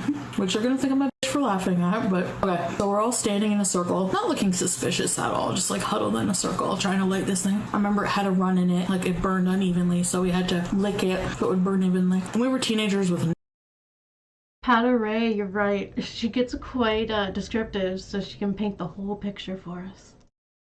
no jobs. We were teenage bums. So one joint was all we had. Trying to light it. All of a sudden we hear, hey, you guys. Now, this guy, Johnny, he had the most unique voice. It was only his voice. Like, when he spoke, you knew it was him, no matter where he was. He was a mooch, too. Like, he always wanted in on, like, if you had something to drink, if you had something to eat, if you had a joint, if you had cigarettes. Always bumming. Hey, you got a cigarette? I can't even do his voice. Hey, guys, you got a cigarette? As he was saying that, and as we were looking up to see, like, you know, well, it startled us a bit. As he's coming down the hill, he tumbles. He always wore shoes that were, like, too big for him, and they would flop around. I feel bad because I think he just didn't have enough money for good shoes, so he took whatever, like, was donated to him. But in this instance, caused him to trip over, and he tumbled down the hill, and then I don't even know what happened to him. He tumbled down the hill, and we kind of just all like, that's Johnny, and kind of just went back to what we were doing. So I say that because you have to know him. Like, he's got 9 lives, maybe more lives than the cat, because every time we would hang out and he would be around, he would injure himself and would just recover right away. Like, he didn't even notice he was hurt. We used to hang out at this park in back of a school that had, like, a forested area with, like, a trail. And the dirtbag guys from high school, seniors, would take my friends, junior friends, into the woods, and they would get BJs. So I would be on the swings waiting for them. Johnny was always there, just hanging around, bumming stuff. Someone gave him too much. Does every high school have, like, one of those forested areas where people just went to smoke? Our school did. It's funny because a lot of people say she makes up these stories, but, like, I can relate to half the stories she's telling when she talks about these instances that sound, like, outrageous. Like this one here. It just seems like a normal day. To drink wild turkey, this, like, nasty whiskey, cheap whiskey, bootleg whiskey, and he had disappeared for, like, a while, like, in the bush. He had gone, nobody knew where he was. All of a sudden, all he hears, and he's, like, coming out of the bush, and he's got, like, man, he looked rough. He's got all these burn holes in his sweater. I don't know, he must have burned himself with cigarettes. His knees were all scraped and bloody. I was like, Johnny, are you okay? What's going on? He didn't know. He might have been fighting with himself in there. That's the story with Johnny. He did really stupid shit, so we just kind of ignored him. I don't know if he tumbled into the water. I don't even know if he's still alive today. I don't know. Anyway, we're smoking. It was some smelly stuff too. All of a sudden, I don't know how we didn't see this coming. What are you doing over there? Cops with a dog, like a sniffer dog or whatever.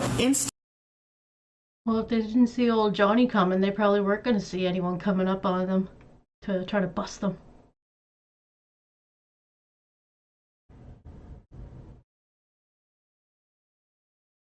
We had, like, designated smoking areas. It was, like, on the outside of the parking lot, and people could go there to smoke. But that was just, like, this was, like, a field, or, like, with a bunch of trees in it. People would go hang out in it. Instinctively, my friend shoots it down the hill, and the grass was pretty tall, thankfully, but not that tall. He was like, hey, what did you just throw there? He was like super cross, angry cop guy. Okay, we were like ready to crop our pants, probably already did. Anyway, my friend is like, That's such a bad idea to just throw it. It could still be lit, and then you just start a whole fire. It's probably worse than being caught with one joint. An officer comes over with the dog. Don't lie to me. I saw you throw something. What did you throw? He was like yelling at it, like he was cross. My friend was like, nothing. We're all denying it. I thought, oh my god, we are in trouble because he has a sniffer dog. And we shot the thing when it was probably, I don't know if it was still lit. It kept going out on us, so hopefully, you know, I was thinking hopefully it went out. The dog starts sniffing the grass around us down the hill a bit. For some reason, the dog didn't find it. Just kept sniffing, and I'm like, your dog's broken. Thinking that to myself. Someone was looking out for us that day. Maybe Willie Nelson, I don't know.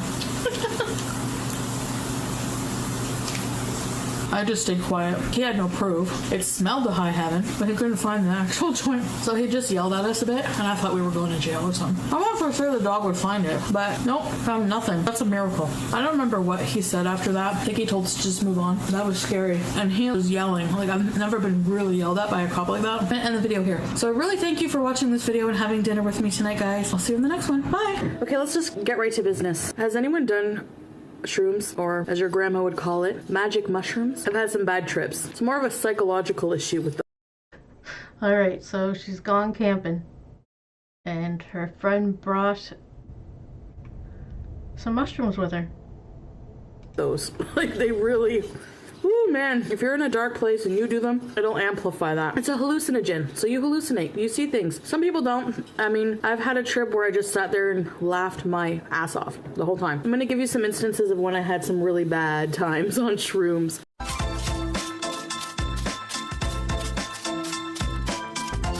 The first time was bad. And you think that would be my last time, but no. I was a teenager and I was at a friend's house partying. We decided to get some shrooms. There was your proverbial 40-year-old guy who hangs around teenagers at the parties, sleeps on the couch all the time. I have no idea. Just You know, Chantal's boyfriend at the time. guy could get shrooms. I don't even know how much I had. It wasn't much because we had no money back then.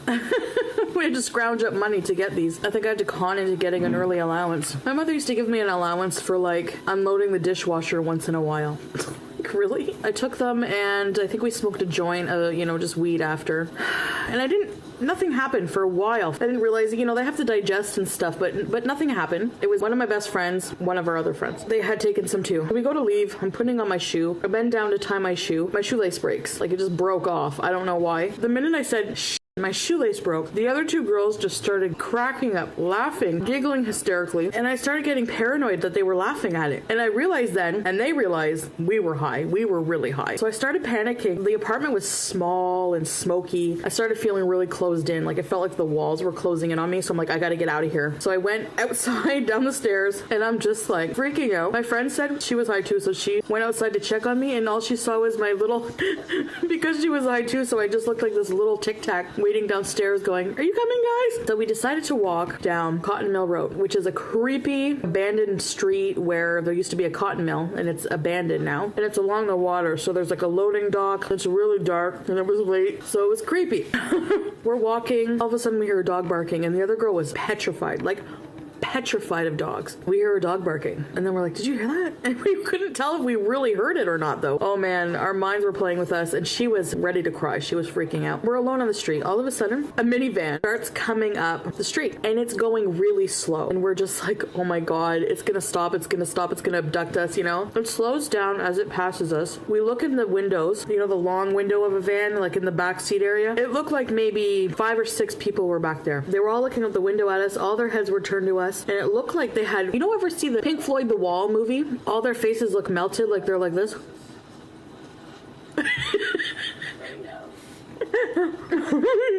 No joke. My friend saw it too, and we still talk about it. The van kept going, but then it stopped at the stop sign right ahead of us. And it stood there. We stopped when we saw it stop. I'm not good with distance, but it was like maybe, I don't know, I really can't say, a few meters away. And it just stayed there, idling. It felt like an eternity. It felt like minutes. It was creepy. I would just stay away from them if you could. Unless it's... It sounds like they were in the wrong place at the wrong time. I'm lucky they got away from that van.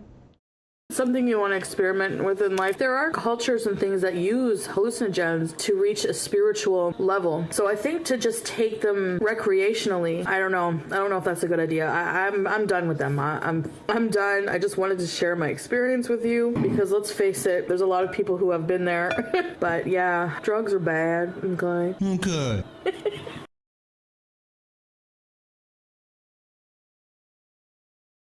So I want to tell you guys more stories about some crazy drug adventures.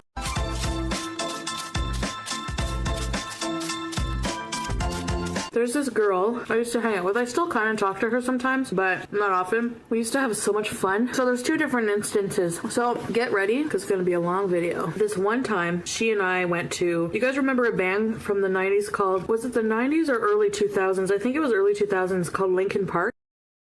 We went to this concert, this music festival. We met this guy there. He was wearing an interesting hat, and I really liked hats back then, so I stole his hat. And he came to get it back from me and saw my friend. Now, my friend, very tall, very nice body, so obviously she gets more attention, right? Not that I was interested in this guy, but he looked like Ozzy Osbourne. He immediately has a crush on my friend. Turns out his name is Tuesday, and he's like a big drug dealer. And they called him Tuesday. That was his nickname because that's when he had the majority of his clients or something, because they would all buy on a Tuesday or something. I don't know. There was an...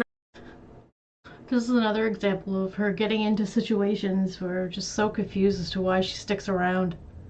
explanation regarding drug purchasing habits, but he sold coke, which we weren't into, so. But somehow he convinced us to go back to his place, which was like not in the same town as us. We go back to this house. It's like a total crack house. There's this woman there, probably one of his top clients. Oh, man, she was totally gone. Really high, really strung out. Kind of just like stayed away in my own little corner. I had a lot to drink and smoke weed or whatever. And I remember that guy Tuesday, he was like upstairs making out with my friend like the whole night. She started to really like him. Sometimes I'm thankful that I was fat and that my skinny friends got more attention, because a lot of the guys that gave them attention, I was like, no thanks, you know? So that's one good thing.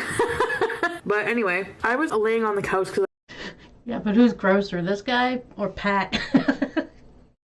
I felt dizzy after a while. Oh my god, and they had the music so loud. And this one guy really loved that song. You know that song, Smooth Criminal, by, what's the name of that band? Alien Sex Farm or something? I don't know. Alien something? You know that, like, Annie, you okay? Are you okay? Are you okay, Annie? That song? Well, he loved that song and he kept playing it over and over and over. And I was trying to sleep, but out of the corner of my eye, Tuesday must have left my friend upstairs and said, you know, I'll be right back. Comes downstairs. It's like a mama bird feeding his little birdies some, have to go feed my birdies, I'll be back. The strung out girl, I acted like I was sleeping through the cracks of my eyes. She's like, just give me a bit more. Come on, Tuesday. So then she's like, come on, Tuesday, please. He's like, you know what to do. He's like, let me see those. So she lifts up her shirt. There's no bra on and her revealed. So he starts pinching her. He's like, you know, I like pinching those. I was like, oh my god, I had enough here. We gotta go. So I snuck upstairs and I told my friend, I knocked on the door. She's like, I'm naked. I'm like, I have to tell you something. Open the door. I'm like, I just saw this guy pinching this girl for drugs. She flipped out. This girl was nice, but oh man, she was like Jekyll and Hyde.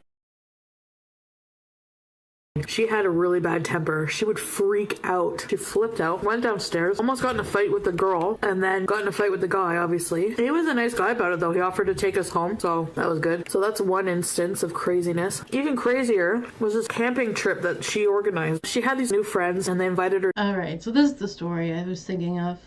I thought she told it first for some reason, but there was a couple other stories there.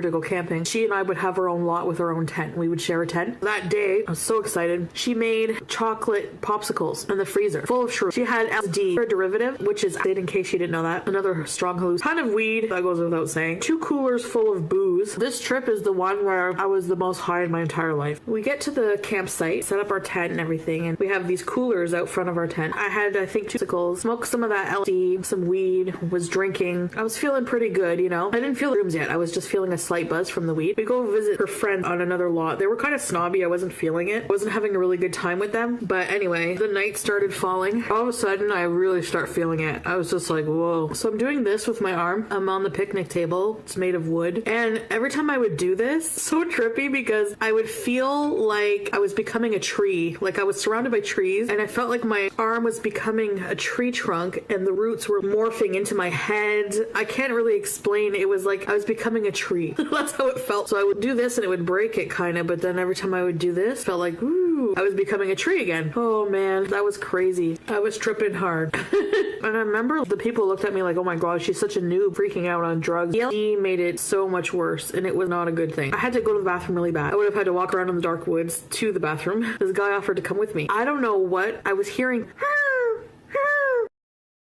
So I was convinced that it was the Pillsbury Doughboy and he was coming to get me. And I was like, no, he's gonna poke me. He's gonna poke my belly. I don't know. I was afraid he was gonna find me and like poke me. I was just so paranoid of weird shit. Every little sound didn't sound what it was supposed to. I'm sure that was just an owl, but that...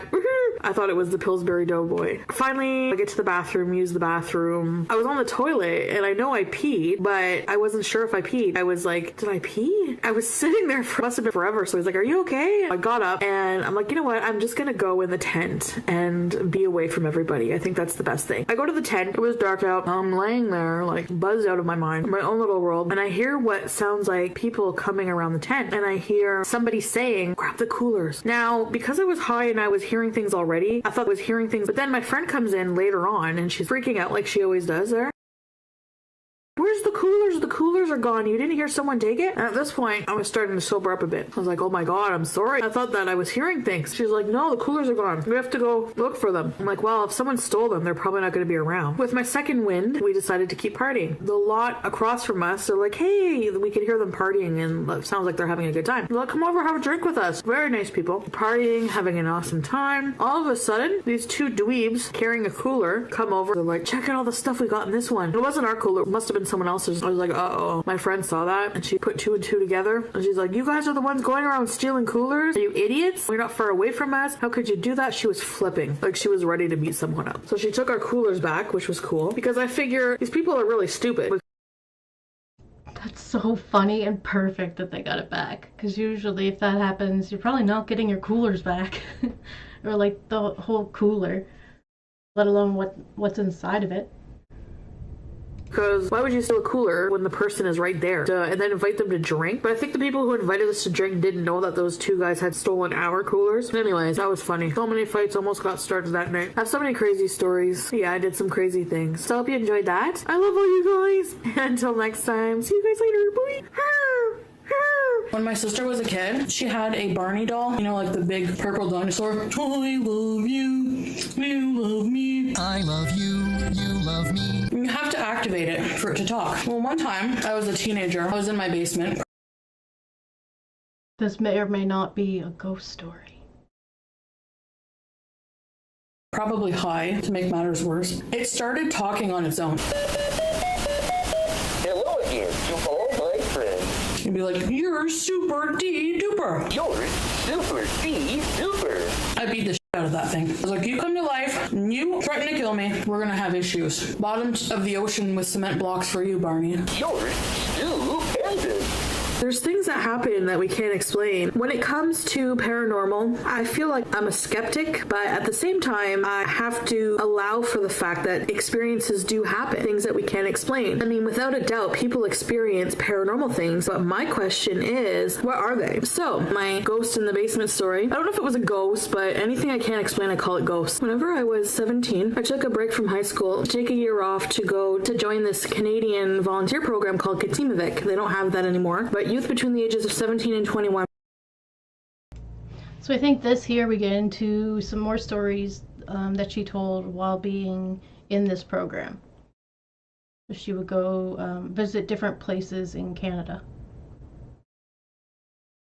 Could enroll to go away for 7 months, travel around Canada. We went to 3 different provinces and do volunteer work 40 hours a week in different places. The first placement we went to was Ottawa, Ontario, Northern Ontario, very small village. There was like one main street. And in our street there was our house and a women's shelter where I worked for the 3 months that I was there. It was so fun. So I organized games and activities for the women and their children, managed the donation section. I wrote articles for the Ottawa newspaper about our programs. So that was a really interesting experience. The house we lived in was interesting. The people in the town would say it's haunted. One room was pink, one room was orange, one room was blue. There was a bathroom upstairs, there was a bathroom downstairs just off of the kitchen. The bathroom off of the kitchen had the door to the basement in it. How weird is that? It just always was unsettling for me, like when you're having a shower or going, you don't want to worry about something crawling up from the basement. So we always shut the door. Nobody wanted to go down in the basement. Nobody ever went down there because it was so creepy. And that's where the guy hung himself, supposedly. Now, you volunteer 40 hours a week, but we lived in a house with 12 other people and one group leader who would be in charge and oversee everything. Every week we would alternate. 2 people at a time would become the caretakers of the home. So you would stay home from volunteering and you would bake bread. Oh my god, every second day, 20 loaves of bread. You had to make everything from scratch. And there was nothing like having that fresh bread out of the oven with some peanut butter. Oh my gosh. This particular week, this other guy and I were on house duty. It was morning. We were doing our duty. He was off somewhere cleaning something. I was in the kitchen cooking. Somebody must have gone in the basement for something. The door was open that day and the bathroom door was open. We were just cleaning. I didn't really make too much notice of it. I don't remember why it was open. I think the team leader, you would keep something down there, but I never went down there. So I'm in the kitchen cooking and all of a sudden, coming from the basement, or the direction of the basement, I'm gonna call the guy, for the sake of this story, Pierre. I heard Pierre. I know his voice. All I hear is Pierre's voice yelling to me, Chantal, come here. I just kind of like, what's he doing in the basement? He's crazy. So I just shrugged it off. I'm like, he must be looking for a mop bucket or something. And I was like, I'm busy. What do you want? And there's no way I was going down there. So then he yells it again. Same tone, same voice. Chantal, come here. And I found that a bit eerie that it was the same tone, because normally when people are asking you to do something a second time, the inflection and their voice becomes more insistent. But this was just the same monotone. Chantal, come here. Almost like it was a recording. I became a little weirded out by that. Something triggered in my brain and told me that wasn't right. But I looked towards the basement. The door was open. You see the first few rickety steps and then black. Why is he down there? So I'm making my way towards the basement. And I was like, well, maybe he needs help or something. I put one foot on the first step. And as I did that, the vacuum starts upstairs. Immediately, my brain connected, and I'm happy for that, because Now she knows it was a ghost down there.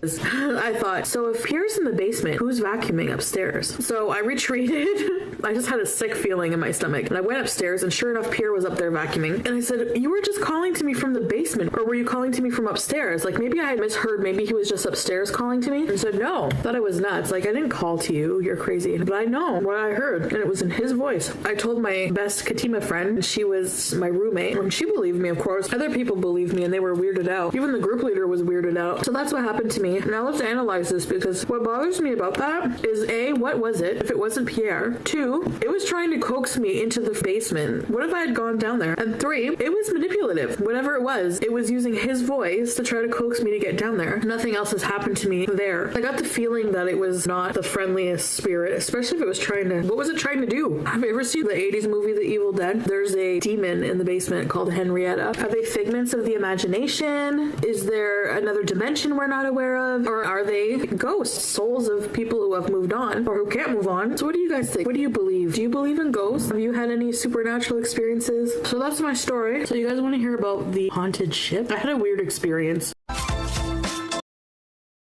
It seems like she stays at a lot of old places where she's with this program. And so she has a couple of these paranormal stories that she experienced.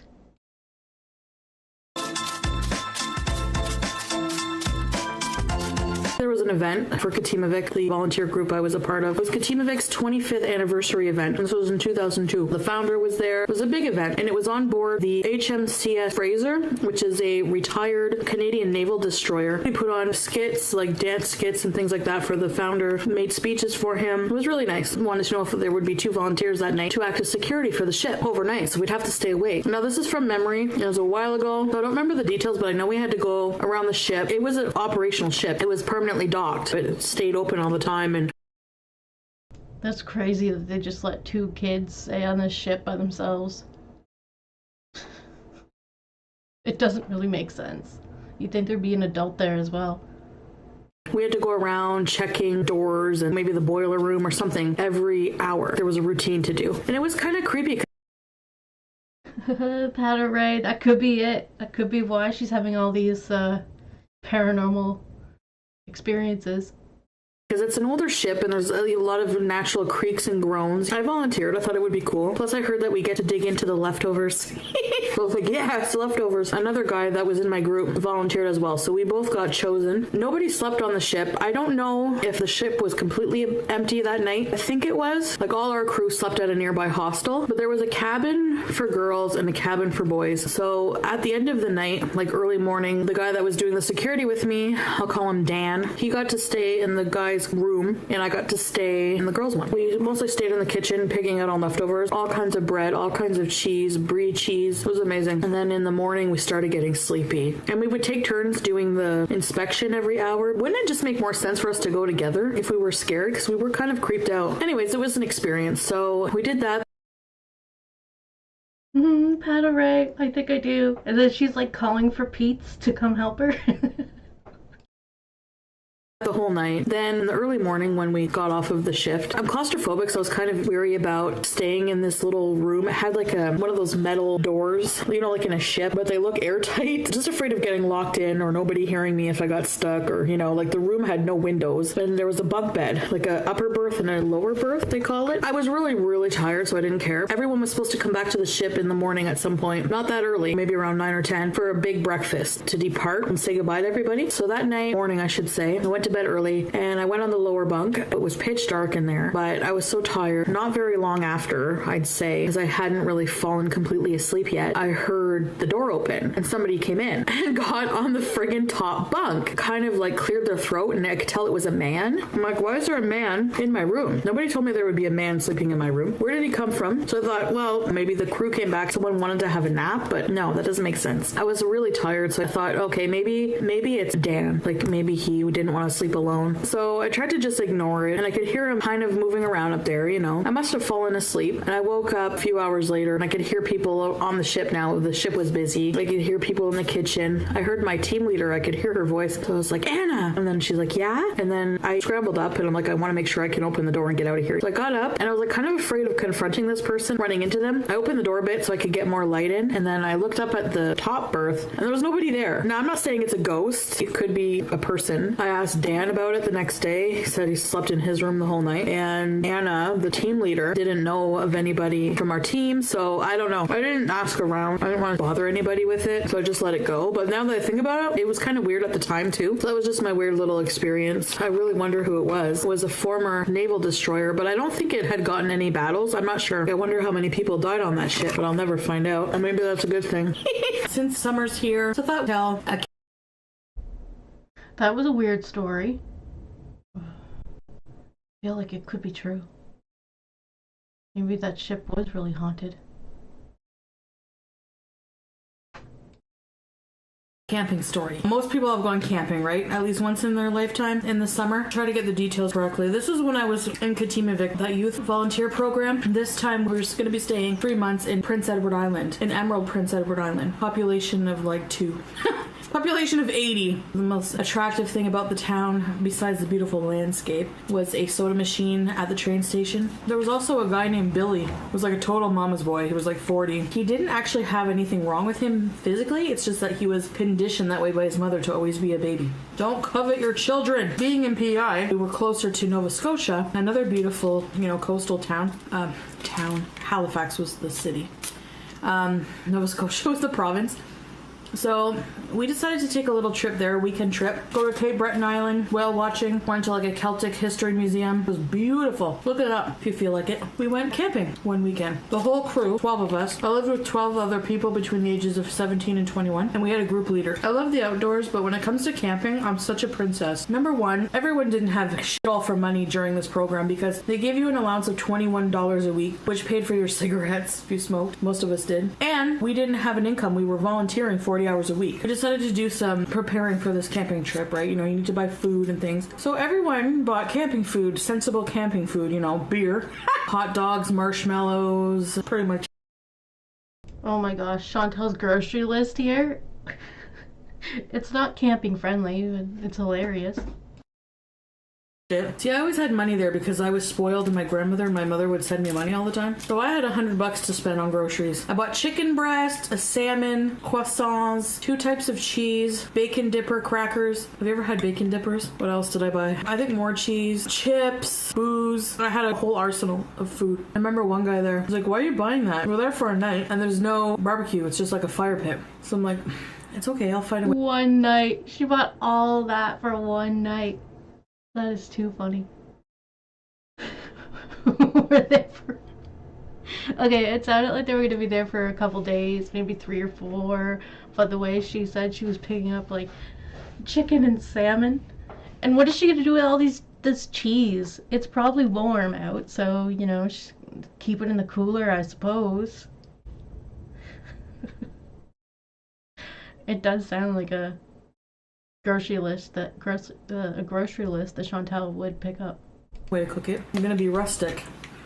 Turned out to be a horrible idea. The chicken took forever to cook. It was all burnt on the outside and still pink on the inside. But it was a fun camping trip, pretty much, I guess. This was when I was like 18, guys. So this was before I knew BB, anybody. Whenever I was in Katimavik, I had this crush on one of our roommates. We were good friends, and I think I had feelings for him at the time because I would get mad. He would always hook up with girls. Like, he was like a girl magnet. Girls just loved him, That night, another group of Katima people crashed our party by showing up, and I thought this is a perfect opportunity. We're camping. A lot of the time we would share a tent together. Even when we were back at the house, I would pitch a tent out back and we would sleep in it like as friends. You know, never did anything. Sorry, babe, I have to tell the story. I didn't really like the people in the other group. There was this one girl, Mindy. She was so obnoxious. She was very, very eccentric, but she was very hyper. She would be one of those annoying people that would... Oh yeah, BB's in the background while she's telling this story. It sounds like she's about to describe herself here.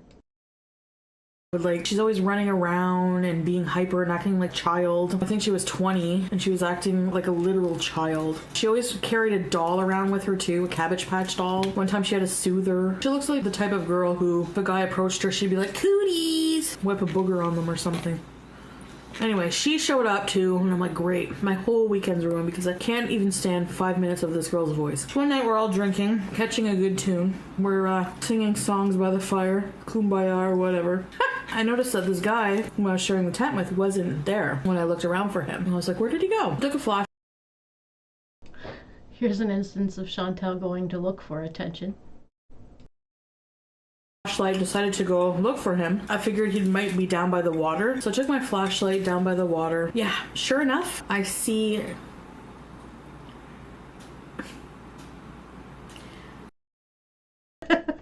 Oh man, you could tell she's picturing it and she's like, oh god, I have to describe this in front of BB. I see him on top of fucking Mindy, her legs in the air. They're on the sand, yeah, you know. In the sand playing hide She's heartbroken. the sausage. I just felt really angry. I was jealous, you know, but I think I was more angry because of who he was doing it with. Like, really? Like, did I not put off any signs? I was thinking maybe he never was with a heavy girl. Maybe that was it. But she was frumpy. Like, she was not conventionally physically attractive. You know, if he was shallow like that, he wouldn't, you know? Or maybe, I don't know, maybe she was easy. I have no idea. Because I was tipsy and jealous. I was like, guys, you know, I pretended like I didn't see it. And I was just like, hey guys. Like, I wanted to break them up, kind of. Cock blocker. They're like, oh my god. I think she screamed. He was like, Chantal, what are you doing? Get out of here. And I was like, you know, he had never spoken to me mean like that before. I just ran away. We didn't talk to each other for a couple days. We ended up making up. Like, he ended up making me laugh. He always made me laugh. I think we were in the van going back home. We all had to pile into a van, you know, like one of those creeper vans. It's like a Timovic on it. He hadn't showered, so I was making fun of his head. Like, his hair was all sticking up and he smelled. So I started picking on that, and then we started laughing and telling jokes, you know. Don't you hate that? When you're interested in somebody and you have no idea why they don't like you back? It happens. Hey guys, hey guys, hey guys, hey. Hey, hey, hey, hey, hey. Yeah. Hi guys. This is what I'm having for dinner. Corn dogs and some cheese sauce. In Canada, we call corn dogs pogos. So let's get to.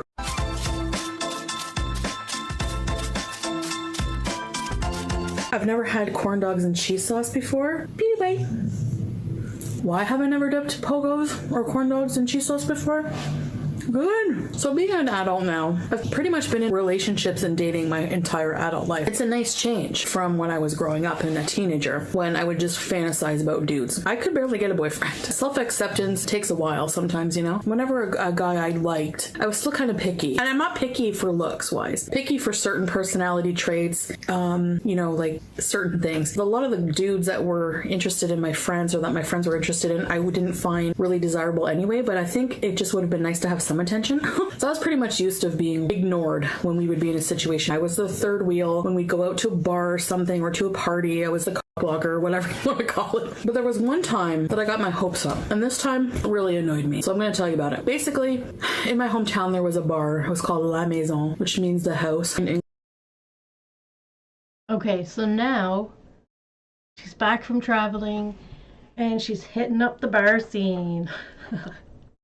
So we got a few more stories here before she settles down with Pete's and BB. English, kind of like an alternative bar, you know, just kind of loungy, not a dance club. And there was a huge outdoor patio where I spent most of my time smoking and talking to people. I arrived earlier than my friend. I was hanging out with this girl, we'll call her Jessica. Jessica wasn't really a friend. She was somebody who was popular, very pretty. Every guy loved her. She wasn't really a friend. She was just somebody that... You know what? I think this is another story where this guy just doesn't find her perfect. Petaray, exactly. that I would go out and party with out of desperation. She was the kind of friend that would like meet you at the bar but then leave you and talk to like guys all night. So I'm out there smoking and all of a sudden this dude comes up to me and starts talking to me. I don't remember what he said. The way we were conversing, it was going somewhere. You know what I'm saying? He was so nice. We'll call him Jackson because his name was something along the lines of that. I just remember liking his name. He was like my type to the T, like perfect, beautiful, like beautiful eyes that he's like looks at you intently when he's talking to you. I think he had a leather jacket. I don't know.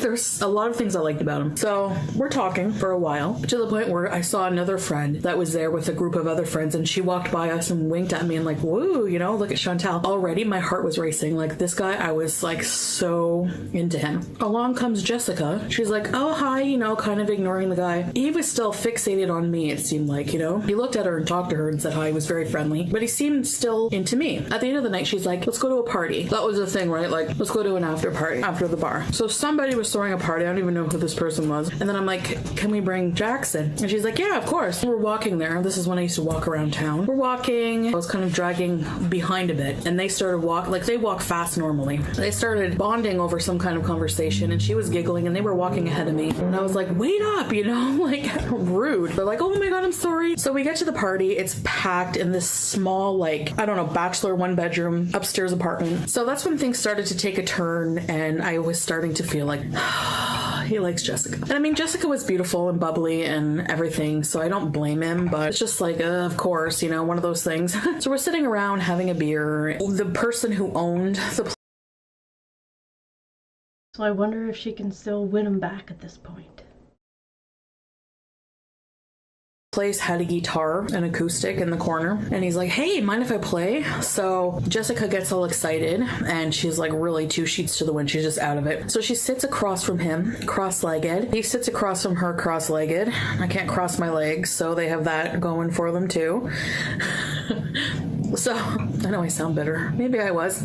Yeah, I was. Anyway, he starts playing Maroon 5, that I don't mind spending every day out in the corner in the pouring rain. Oh, you know what I mean, that one. And he's singing, and the same intent look he was giving me with his big baby blues at the bar, he was giving to Jessica, and she was falling for it. She was like melting like butter, like looking at him literally like it would make you throw up. It was like... And she actually started crying and he was singing her all passionately and I was like, oh my God, I was gonna vomit, so I had to get up and go. Oh my gosh, I think I would too. This sounds so cheesy. Cheesier than that pogo. First of all, turned me off that he was singing Maroon 5. Like, if it was like Guns N' Roses' Patience, I would have fought for him, but it was Maroon 5, so have him all you want. Jackson wasn't the one. And then I just remember, the night gets worse. I go into the room, there's like a bedroom, get up, leave, they don't even notice. They're in their own little world. I go into this room. It must have been like I don't know. It was all smoky. There's this dude sitting on one of the couches in a Nirvana t-shirt, and he's just staring at the wall. Like he's totally gone, you know? So I walk in, light a cigarette, immediately gets up, comes over to me. Got a cigarette? There's always that one moochy guy at every party. You ever notice that? They never have their own booze. They never have their own cigarettes. And like when you're that age, you're underage, getting cigarettes and booze is not easy. You need to find a sucker who is of age to buy. She just said she was at the bar. So now she's underage. Maybe she was getting into the bars when she was underage. Underage people, booze and cigarettes. Which underage would be like under 19. So, I mean, she could have been like 18 at this point. They're precious when you're that age. So I was like, fine, you know. Anyway, we're standing there smoking, and this guy is like swaying, and he's looking at me, and he's like, let me play with your tits. And I was like, no, you know, in my head. If that were today, I would have told him to sit on it and rotate, you know. But back then, I had trouble being assertive. Like I would today. So I kind of just like made something up. I was like, and he was a mooch, right? And I knew that. So I knew he would want a beer, especially if it wasn't his own. So I was like, I'm going to go get us a drink. Hold on. Okay. And then I knew since he was so out of it that I sat back down on the chair and he was gone again. Probably forgot about me 2 minutes later. So I was safe. And then honestly, I don't remember how I left. I don't remember what happened after, but yeah. So that annoyed me. Eventually stopped hanging out with her. I think she ended up moving up to Ottawa actually. And I remember visiting Ottawa one day and shopping in the market. This was years ago. And I remember seeing her, like there's a lot of homeless people around like the Rideau area, like downtown area, begging for money and stuff. And I seen her, she was pregnant and she was on the street begging. I bought her a coffee and I gave her $20. That's it for this video. I hope you enjoyed and I'll see you in the next one. Bye. If I ever get a wiener dog, I'm naming him Pogo. I'm gonna tell you an embarrassing story. You guys are gonna think I'm nuts. You already don't. When I was in my goth days, I've been through so many phases, trust me.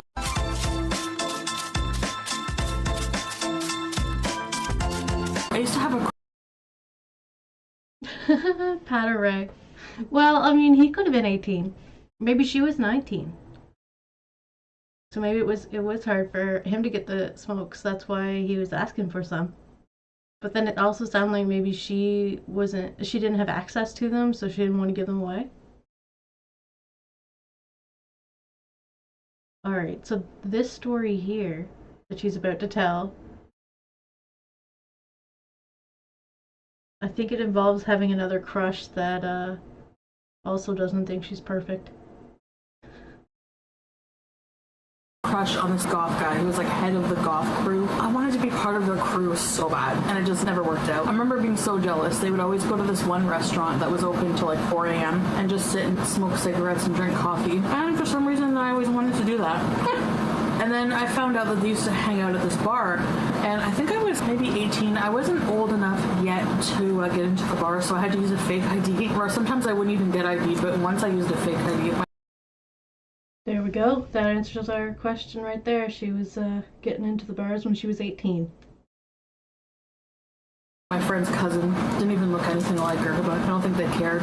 So I'd go to this bar with my friend, and I always made sure to go after 11:30 because almost every night was karaoke night, and the karaoke guy liked to warm up the karaoke system. I don't know. He liked to warm up the evening by singing like 5 songs in a row, and he always sang the same ones. And he wasn't a terrible singer, it's just that he yelled. He didn't sing, he yelled, you know? And he was singing, "Oh, your sex is on fire," you know? And I don't know what it was about his microphone, but every time he would say, "Your sex is on fire," it would like almost burst your eardrums. It wasn't a big bar, so I knew that after 11:30 he would let other people sing. He wasn't singing because there'd be enough people there. We'd always go after he would sing "Sex is on fire." I like my eardrums just how they are, thank you.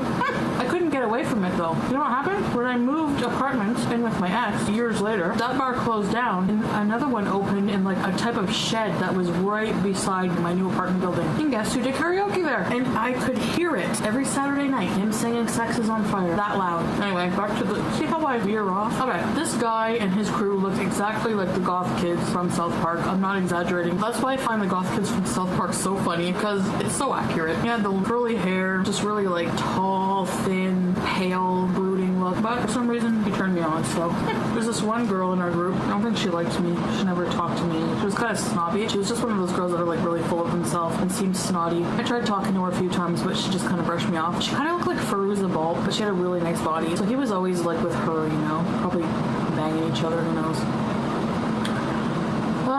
So we were at the bar, and I don't know if my friend told him, I can't remember. I think he found out I had a crush on him, you know, probably based on the fact that I would stalk him at the bar every time he would go. Got my friend, she's like, she was more open than I was, and he used to wear this like fedora hat, and I was like, oh my god, do you think you could grab his hat? Can I wear his hat? Ask him if I can wear his hat, and if he would sing a song with me. I was like, you know, and she did. She asked him if he would sing a song with me, and he said sure. He was like the nicest guy, that's the thing. He was so nice. So he let me wear his hat the whole night, and we got to sing a song together, and we sang the song Sober by Tool. I am just a worthless liar. I am just an imbecile. I don't know if you know who Tool is, but you should look them up. They're like the best. I love them. She's so excited by the thought of this. She was so excited when this happened. Always loved them. So I found out that they play live action role-playing game called Vampire. They would play in a public place. It was like a public game. Anyone could join. You just had to make your own character. I didn't really understand the game system. It was like a point system or something. I don't know. I found it kind of boring. I wanted to play, so I made a character, got my friend to go with me, even though she hated going. She ended up meeting the boyfriend there, so it turned out to be a good thing. We'd play at a band shell at the Civic Complex at night. They wanted to find somewhere else to play, you know? So the friend that I would bring, her dad owned a business that didn't work out, but he still owned the building. It was like a big industrial type building, and it was empty, and it was like dilapidated. It was creepy. It was in an isolated area. It was perfect. So they wanted to play on the top floor where you could go out onto the roof. So we did that. We got brownie points because they thought it was just the coolest thing. We all invited them. I think we're about to have another moment where she can't cross her legs like the rest of them can. To come there and play. I dressed crazy the first opening night. You guys, I wore like a feather boa. I looked like the fat goth chick from South Park. No joke. Well, wasn't I tickled? That's so funny. The feathered boa makes another appearance. The last time she wore it was on Canada Day. When this guy walked in, he was the leader. He was like the lead vampire. Every girl had a crush on him. He came in and he looked at me and said, "Nice feather boa." Man, I was happy. Then it all had to be ruined. We were playing and I don't know, I was like interacting. I kind of followed him around. So I followed him around. I found he was out on this little roof area. Now, he was down. So like when you walk out the door to the little side roof area, there's like a platform, a high up platform, like pretty high. You know, somebody fairly in shape would be able to get down and up easily by climbing it. He was down, so they must have dropped down. And they were all in a circle and they were playing. And I wanted to join. I wanted to go be with him. And I looked down and I was like, I'm wearing a weird, awkward skirt. Am I going to be able to get back up? $1 million question.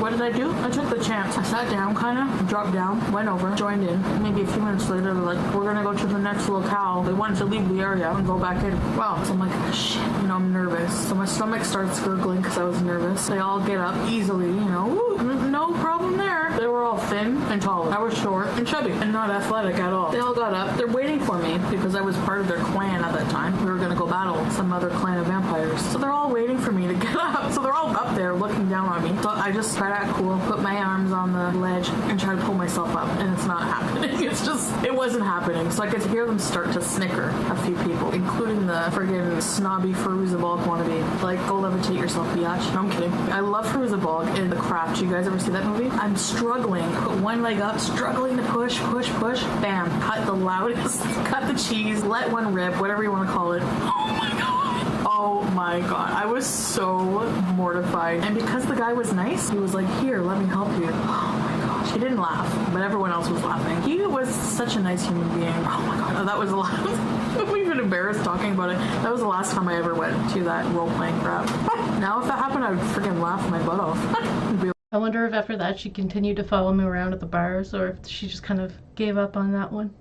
Like, whatever. Goths fart too, you know? So that's what happened. That was probably one of the most embarrassing moments. Being a short, fat girl struggling to get up and then farting in front of your crush. He was a nice guy, though. That's why he was liked by everybody, because he was nice. And good looking, but nice. Now I want to listen to Tool. Anyways, guys, thank you for picking up with me as always. I'll see you tomorrow.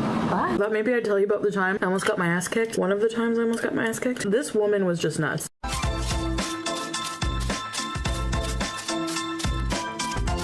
So this was in my goth days. I was dressed up all in my get-up coat, all in black. I used to drink a lot back then. There was this one bar. This bar has been through so many stages. It would close, reopen with a new owner, close. It was always shady. It was a crappy bar. I was hanging out with this girl. We weren't friends. I just met her randomly at a bar one time through another friend, I think. And one night I was bored and had nothing to do, no one to hang out with. And she hit me up and she was like, hey, do you want to come to this bar with me? And I was gothed out. And it was a dance club. And I'm from a small town where they think I'm weird for being goth. I was like, okay, sure. She was really pretty and really thin, really nice blonde hair, just really gorgeous. And I low-key had a girl crush on her. I guess just a crush in general on her. We go to the bar. She seemed kind of embarrassed to be with me. I don't think she thought that I was going to dress that way. She's one of those people that you go to the bar with and they just kind of go around talking to everyone else and leave you there. At the end of the night, she's like, let's go to an after-party bar. I got invited. This other shady, dingy bar. We take a taxi.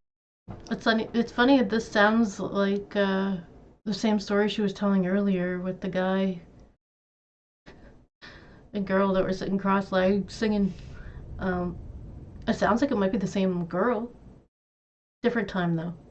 Taxi to that place, and she was kind of a user too because I had to pay for the taxi. I remember that. We get there and it's just like, you know, invited people only apparently. So there's like a bar, there's like a couple chicks working at the bar, and there's not too many people there. There's maybe a couple other people. Then all of a sudden in storms these two women, and one of them is so plastered. She's staggering in. Her hair is all wild. She's probably in her 40s. I could smell the alcohol on her from where I was sitting with this girl. I can't even remember this girl's name. That's how good friends we were. So she comes in, goes up to the bar. She's like, "Hey, sugar, get me a beer." She was just like really, really, really loud, really obnoxious. I felt sort of uncomfortable and I just tried to avoid her. So I don't know where they went. They went off somewhere into like around the bar. The girl asked me, she's like, "Hey, can you get us a drink?" The owner says it's on the house. And for some reason, I didn't want to say no to this chick. So I go up to the two girls at the bar and they're all nice to me. "Hey, sweetie, what can I get you?" You know, so I order us drinks. So I smell the booze wafting my way. And I'm like, oh no, there's this drunk idiot beside me. The crazy woman stands at me beside the bar and just staring at me like this. So I'm just ignoring her, waiting for my drinks. I knew if I made eye contact, there would be something. So she's looking at me. And when I go to turn with my drinks, I'm like face to face with her, basically. The booze hound breath. And she's like... and I'm like... I didn't know what to do. And she's like, "Look at you. You're sick. Look at you. You're disgusting, you goth chick. I want to kill you, you goth chick." Legit, that's what she said. A recreation of this. And I said, "Okay." And she's like, "You want to have a go at me? You being smart ass?" She was freaking out on me. And then the two ditzes behind the bar, who probably had 5 brain cells between the two of them. Seriously, they were like, "You shouldn't piss her off." I'm like, "Piss her off? What am I doing? Dressing in black?" I don't know what her problem was. You shouldn't piss her off.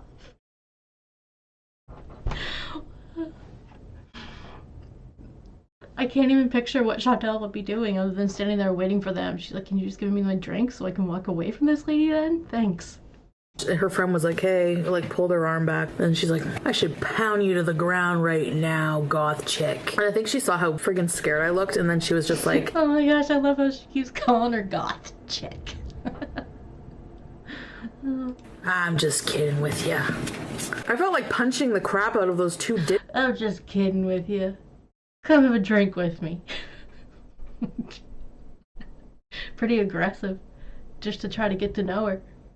Is behind the bar. You're not going to do anything to dissuade somebody from beating your customers. That was the last time I went to one of those shady after hour parties. And that's how I see a lot of trolls. When I go in my comment section, I just see somebody spamming hate comment after hate comment that are just like so outrageously vicious and angry. It reminds me of this woman at the bar. What is wrong with you? It's not that serious, honey. It's so hard being who you want to be. It's so hard being different, especially in smaller towns. I'm glad I got out of there. I'm not saying it's a horrible place to live or anything, but this wasn't where Padaray, I wonder if she was wearing her boa that night too. That would get her some attention. Right, for me. So speaking of embarrassing, this is the worst. It's kind of gross. I think I was 19. I was living at home with my mom and stepdad, and I had the basement as a... Okay, this is a pretty funny story. It's a bathroom story, but it's pretty funny.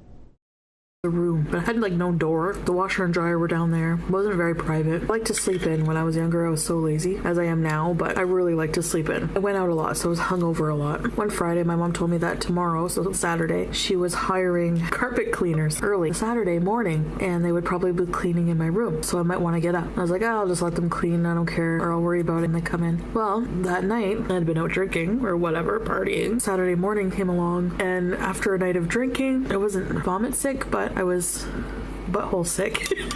They were there upstairs cleaning the carpets, and I don't think they knew I was there. My mom didn't tell them I would be there, so they didn't know. I had to go to the bathroom really bad. They were only doing the upstairs and the stairs, yeah. So I didn't want them to know I was there so that they wouldn't bug me and I wouldn't have to get up. I wouldn't have to interact with them. I thought I'll quietly go for a shit. Well, I had diarrhea pretty bad. Like the toilet was full. TMI. The night before I drank so much, and then we had like shawarma after, so you can imagine. I get back in bed and I'm dozing off, and all I hear is, hey Bill, I need to take a piss. We have 2 bathrooms. We have one in the basement, we have one upstairs, and they were in the middle floor. To my horror, Bill decides to go downstairs to pee. So the downstairs bathroom is here, and I'm just right there. So he gets into the bathroom, and I'm like, oh. Like, if Bill's not even cleaning downstairs, why would he go downstairs? If they were cleaning upstairs, you'd think he'd go into the bathroom up there, but he probably didn't. Maybe he didn't want to walk up over the carpet that he had already cleaned. But still, like, just wandering around the house, I'm gonna go down to the basement to use the bathroom. It's a weird thing to do.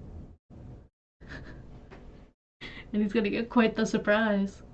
Oh God, wait for it. Wait for it. Hear the toilet seat go up. He doesn't pee. I don't hear any pee. So he just runs back up the stairs and all I hear is, holy fuck, whatever the other guy's name was. The toilet is full of shit. Have you a bathroom? Yeah, down the hall. Water. That's exactly what it reminded me of. Ah! No, I can't. Oh, God.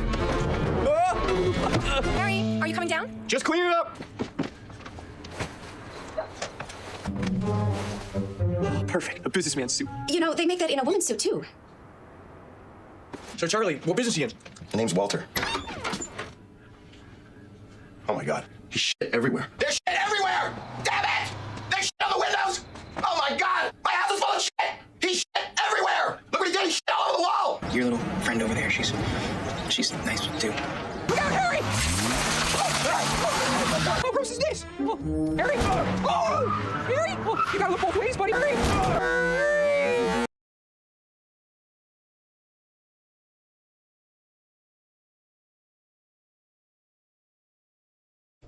It's like a dummy in a different car. Charlie! My name's Walter. Oh my God. Hey, you're covered in shit! What are you, my car's covered in shit! No, it's not that. Oh, not helping. Oh. Harry, let's go. What's wrong with you? You okay, buddy? Yeah. There's poo all over my hood! What's up with that guy? Beats me, it's Jessica's dad. Crap all over my She says he's really anal. Oh my God, it's that's gross. inside my I grill! know. There's shit everywhere! Hey, come back here! I'm not cleaning this up! I'm gonna have to have this towed! Come back here! Are you out of your minds? What is it with you and fecal matter? He's like, is there someone else here? When he said that, I wrapped like comforter blanket around me. It was in my underwear and like a tank top, I think. In the basement, there was like a back door that led to like a staircase, but the staircase was covered. So I zoomed out the back door, shut it behind me, and I stayed on the steps in the back for a couple of hours until they were done to avoid the embarrassment. The thing is, the guy was a friend of my stepdad's. So I did have to see him again. And when I was introduced to him the first time, we had like an understanding. Like, I don't know if I was just paranoid, but he was looking at me like,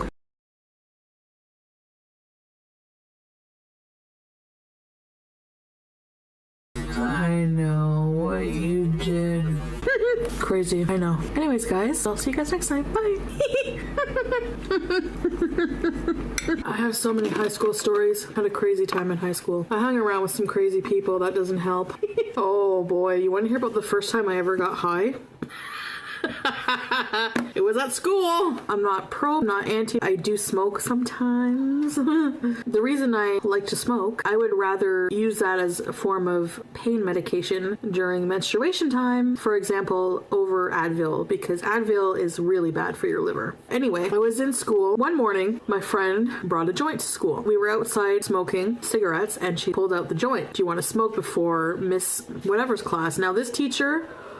Oh boy, don't even get me started with this teacher. She was such a biatch, so crabby. You did not want to act up in her class. She would call you out, embarrass you, bitch you out, send you to the principal's office. So you had to be really careful. I swear, you had to like just sit there all calm. And it was a cooking class. She pulls out the joint. Man, I feel this is like out of order. We should watch this one already. But here we are, talking about another instance that happened while she was actually, like, in the school.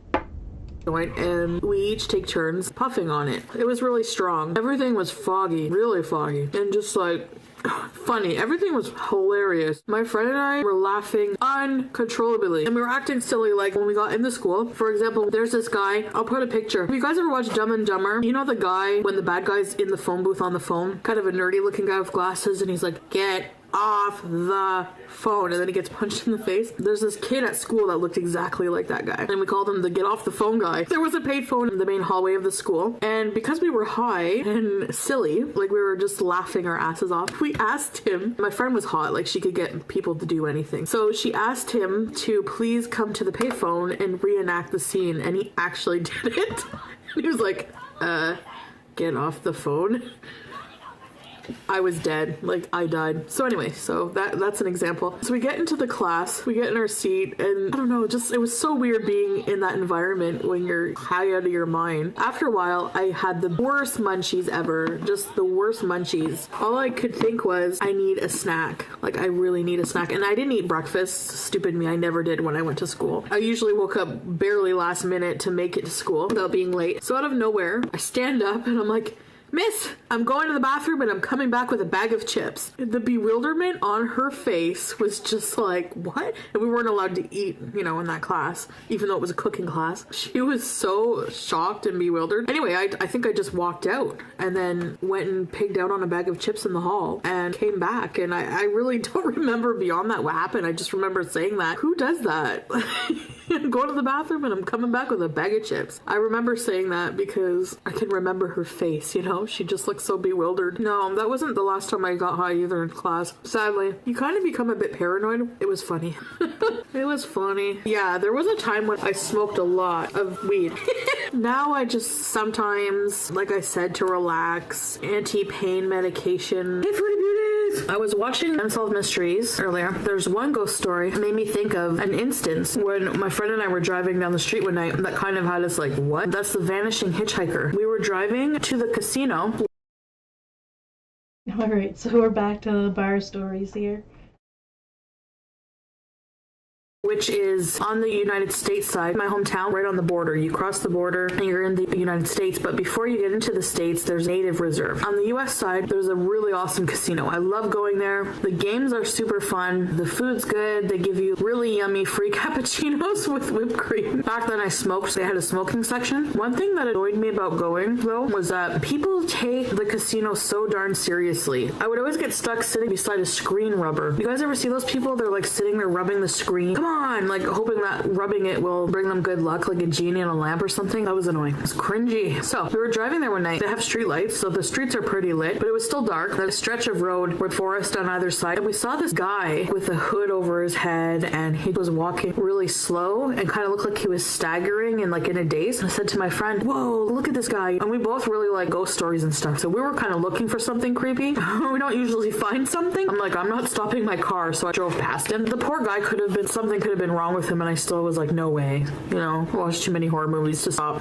So we drove past him, and we were talking about how freaky it was. Maybe 15 seconds must have gone by, and I checked my rearview mirror, and he was not there. I couldn't see him on the side of the street walking. And it was a pretty big stretch with nothing. There was no stores, no houses. Did he just appear into the woods? Where did he go? We were talking about that all night. It was exciting, kind of, but it was creepy. Oh man, carnivals have so many weird memories for me. I don't know about you guys. You know the haunted houses? I'm such a chicken shit. There was a haunted house, the most pathetic, dinky haunted house ever. Literally, there were 4-year-olds in line by themselves, and I was with my friend, and we were in our 20s. You know the music, like the music at the beginning? You could hear the music outside the building. It was making me nervous. We're there, oh god, you know, and the kids in the back of us are like, you're scared. They're making fun of us. So we go in. I make it like 2 feet inside. I feel something hairy brush up against me, and I bolt back out the front. I'm not kidding.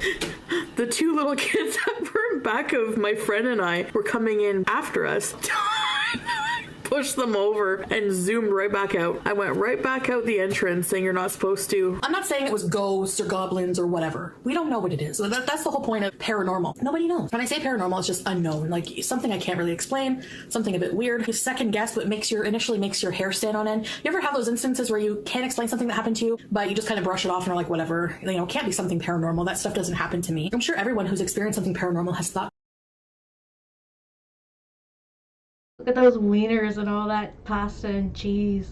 The cheesy pasta. This was like, I think it was a pumpkin flavored of some sort. She was doing some kind of like Vlogtober video, and she thought this would be a great meal to do for a fall meal. At one time or other. I am going to tell you about an instance like that where something did happen and I just kind of forgot about it. I just brushed it off because I just figure it's nothing. I actually brushed it off as the person I thought it was at the time. I thought they were just teasing me and saying it wasn't them. But I think... Oh man, look what she's eating that with too.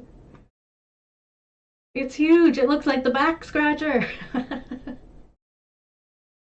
about it, how I felt. I think we have an instant. And this is actually when, around the time she got the back scratcher too. for these things. That's why we have like fear receptors. Our body reacts to fear, to the unknown, to things, you know, that we don't know as a defense mechanism. So for me, when this would happen, I would get a little feeling of like, what the hell? It wasn't something familiar. That's why I was so freaked out about it. In 2004, January 2004, just a little bit of a backstory, I went away to university.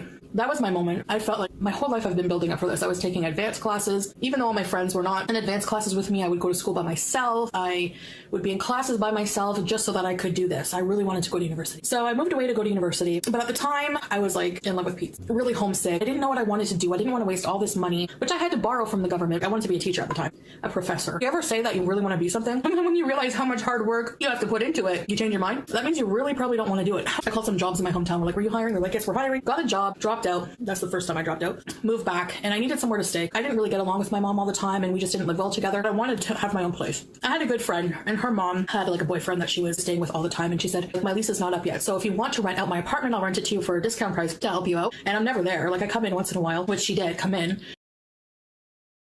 It's crazy how many places Chantal finds herself in that are haunted. Sometimes I just wonder if the spirits are in these buildings, or if they're just following Chantal. At least probably once a day, but I didn't mind because I liked her and I liked the company. But I was a total leech. So I'd like leech cigarettes from her. I moved in there. It was a 1-bedroom. It was really nice. And then that's when I decided to get my own cat. That's where I got BB Junes in 2004. So it was just BB Junes and I worked the night shift at a call center. I would get off at 7 a.m. and I would walk home. It took like an hour. And then when I get home, I would pig out on minute rice in the microwave with lots of soy sauce. I will be adding some low sodium soy sauce. White rice is one of my favorites. Being someone who's like addicted to food or a binge eater or just someone who eats a lot and loves food as well, when you have no money sucks. So you look for something that's like, you know, got lots of carbs and calories for cheap, you know? For dinner tonight, I just want to play it simple. This is an Amy's vegan TV dinner. I would eat the rice with lots of soy sauce. I'm just having some white rice with some soy sauce. Honestly, the simplest things I love. I would pretty much go to bed at around like 10 a.m. I would put on the doors. I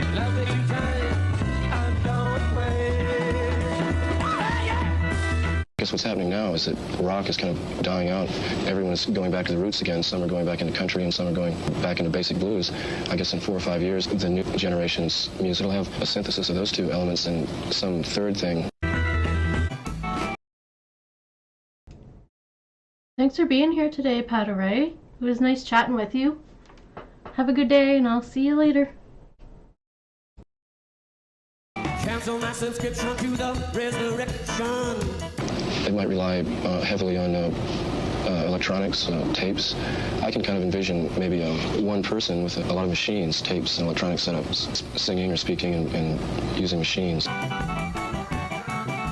We used to think that rock was progressing, you know, it was a line from some point to another, but instead it's a wave, really, and there's a return. Sometimes they're right on time, and the public finds something in it that expresses the time, and sometimes they're out of favor. Send my credentials to the house of detention. But I think for musicians and poets, artists in general, is just to keep exploring their own field, and if you're popular, go with it. You know, if you go out of favor, just keep doing it, you know. And like do the dishes or whatever. Almost like every morning, it just became like routine almost, where I would be sleeping. Sometimes I would think I was dreaming, because I've had that happen where like I'll be woken out of a dream from a noise I heard in real life, but it's like actually my dream. It's so weird, like a knock on the door. I'm pretty sure I was awake, but I would hear like the door open. We had like a front door and then like a back door to go in a back area. So I'd hear the back door open, and that would lead you into the kitchen, and then there's my bedroom. And I thought, it's just my friend's mom coming in. We'll call her Peggy. Be like, it's just Peggy. But I'd hear the door close, then I'd hear like a bit of shuffling going into the doors here, then off to the side there would be like a little dining room area. I'd hear the chair pull out, like as if someone's sitting there. And I did feel a presence. Nothing would happen. I would just like doze off back to sleep. Sometimes though, I would hear them pull out the chair, sit down, and then I thought they would be talking on the phone or something, because the phone was there too. Sometimes Peggy did that. She would just like talk on the phone, but it didn't sound like her. Like she had like very like pretty much just like very lively person. But this person was like low mumbling, like, you know what I mean? I couldn't make out what they were saying. I did get the chills once in a while, especially at first. It sounded like an unfamiliar voice. I said, hey, are you like coming in the morning and talking on the phone and stuff? And that's when she would tease me and be like, no, it's not me. I don't come in the morning. I barely come here, especially not every morning. And then she would like had a smile, kind of like a teasing smile, and be like, maybe it's the ghost of the man who died here. This is where I get like, I don't know if she was serious, because I don't know if she was teasing me, but she claims that in this apartment there was an old man living there before her, and they had to take a while to clean it out because he was like a hoarder, died alone in like his hoard, which is really sad if it is true. But I don't know. Like anyone can make that up. And back then I had no computer. I had a flip phone with like no internet. I couldn't look it up. I don't even remember the address. The whole building burned down. One day it just burnt all down, apparently. I don't know why. I was like, whatever, get out of here. She liked to joke around. Sometimes, I couldn't figure out whether it was her. This is where I'm a little doubtful it was her because, number one, her and I were the only ones with the key. Like if it wasn't her, it had to be something else that could just open doors. Only her and I had the key. Well, the landlord did, but the landlord was a man. This was a woman's voice. This woman was really stingy. She was very careful about electricity. Really careful, like adamantly. Every time she came over, don't forget to turn this off. Don't forget to do that. She never liked leaving things on, like ever. She was obsessive about it. And sometimes when I would come home from work, even though I know I had the TV off, the TV would be on. That was a little weird. And when I would tell her about it, she would tease me and be like, yeah, it's the ghost. It's the old man's ghost. And then give me don't leave the TV on. And what reminded me of that was me making those big smoky sausages because that was her favorite. She would eat, they were called like big cheese sausages and mashed potatoes and gravy. I would just make that sometimes and she'd like come over for dinner because I knew it was her favorite, you know? It's one of those things, maybe next time something like that happens, maybe you shouldn't second guess yourself because you never know. I guess that's it. I hope you enjoyed my little ghost story. I don't know what it was. She probably was just teasing me. You never know. You never know. People say, oh, something paranormal never happened to me. Maybe things paranormal happen to all of us, but because we're so conditioned to just try to explain these things in scientific terms or to just dismiss them as a bump in the night, maybe we are just dismissing these things that happen to us. Maybe they are ghosts. Okay, so that's the end of her childhood stories. Teen stories, I suppose. Now this is going to be her work experience. She's going to tell stories about when she worked with Pete's at a call center, and she was I think she was an administrative assistant at a couple places, like medical. One was a medical office, and then another one was like at a hospital, where she had said she stayed at that the cabin there before she went to the group home, and she eventually goes back there and works. So that one there is where she's actually gonna go deeper into it. We have like 2 videos of her talking about her experience working there and why she left. Did I ever tell you guys about the one job interview that I went on from hell? Let's face it, job interviews are not fun at all.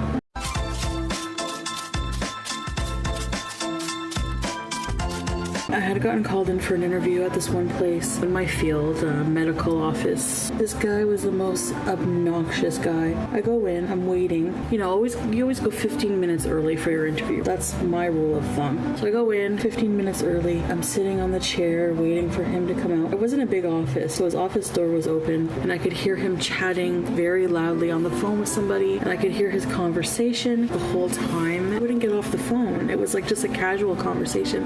Like I'm waiting. All I hear is him yelling, comparing KFC versus Popeye's chicken. And he was getting all into it, like heated. Ah, no way! You like Popeye's more than KFC? And it's like, dude, you have somebody waiting for an interview. You have your door open yelling about KFC. People are passionate about their fried chicken, I guess. Finally, he comes out, probably trying to act all casual and cool. You know, I don't know, to make me feel more comfortable. He had his hand in his pocket. Comes walking over to me. He's got swag. Takes his hand out of his pocket, extends it so I could shake it, and I'm thinking, I don't know what your hand, what's been in your pocket. I don't know what your hand was doing in that pocket. I don't really want to touch your hand, but I did, of course. So we go into his little office in the back, puts his feet up on the desk. You know, I know he's the boss and he doesn't have to be professional, but okay, you know, right off the bat, kind of a strange first impression of him, you know, let alone me. And I'm all professional and rehearsed, ready to say what I gotta say. So he's asking me questions. He's like, yeah, by the way, my name is Rick. Starts asking me the routine questions, and I'm giving him routine answers. And he's like, just takes his feet off the desk, and he comes in closer, and he's like, let's just cut the crap here, okay? Let's just, your answers are very good. They're very good answers. But they're too textbook. And I'm like, oh my God. You know, and I'm thinking, well, no shit. I Googled them an hour before I came for this interview. Interview answers. So I'm like, oh shit, what does he want to talk about? Fried chicken, you know? Is he going to ask me KFC or Popeyes? And whatever I say will determine whether or not I got the job. We start with good fresh chicken, like we know we should. 11 herbs and spices, make it finger-licking good. So we're here to rate the tenders today. I personally am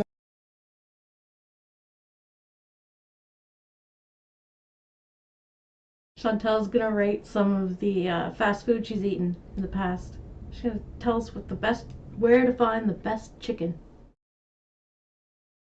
More of a tender person than a wings person. Though I do love chicken wings, I prefer chicken tenders. Whenever it comes to chicken tenders, there's certain things that I critique. I have criteria for them. Crispiness, crunchiness. So beauty bite for you guys. They're crunchy. These have that. The quality of the chicken, if it's juicy and tender. Look at that hunk of chicken. Wow. This is like real chicken, juicy chicken. They're juicy. The overall flavor. These are really... So juiciness, that's something you look for in your chicken. really good, guys.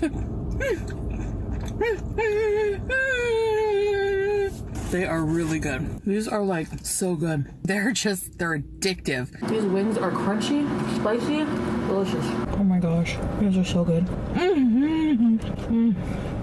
These are so good. These are really good, but they're not that spicy. They're hot as in like temperature, but not as in heat. I never really liked chicken wings, but now I do. They're just really good. They meet all the criteria. Do you want some Popeyes? Introducing Popeye's all-new comic strip glasses, featuring Popeye, olive oil, sweet tea, and that old Buddha soup. They're yours to keep when you buy a 69-cent soft drink. You can collect a different glass each week. Stop by Popeye's for all new comic strip glasses. Yours to keep when you buy a 69-cent soft drink. Now, I know I said I don't really like Popeyes. Not that I don't like it, it's just not my, fave. I'm always changing my mind about things. Believe me, it even frustrates me. Chicken strips, they're the spicy, crispy ones. Voodoo tenders, yum. These are spicy chicken tenders. Crispiness, crunchiness. Oh my god. Beauty bite. Dip, dip, dip. Beauty bite. So crunchy. All right, let's dip it in voodoo sauce. There's like a sweet heat. Beauty, beauty bite. Beauty bite.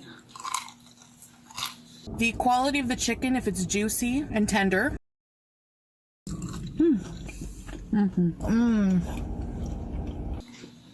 Savory, juicy, all white meat. The overall flavor. Oh wow. I was expecting it to taste like sweet chili. It actually tastes like, I don't know, it's different. Almost like sweet chili mixed with buffalo. Oh, this is so good. This is so good.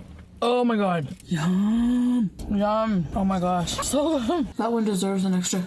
We have different kinds of chicken sandwiches here. So I got the Cajun one. I've actually never had one. When I come to Popeyes, I want their strips. The new chicken sandwich. I got the spicy one. Wow, the sauce that's on the burger is really spicy. Woo, they weren't kidding. Ooh, buttery bread. Oh my god. Look at this thing. So this has a soft bun, some kind of spicy sauce, lettuce, tomato, and a chicken breast. Is it worth the hype? Let's try it. Beauty bite. All I got was the batter from the chicken. Give me a minute. It's hot. The sandwich is really good. The chicken is juicy.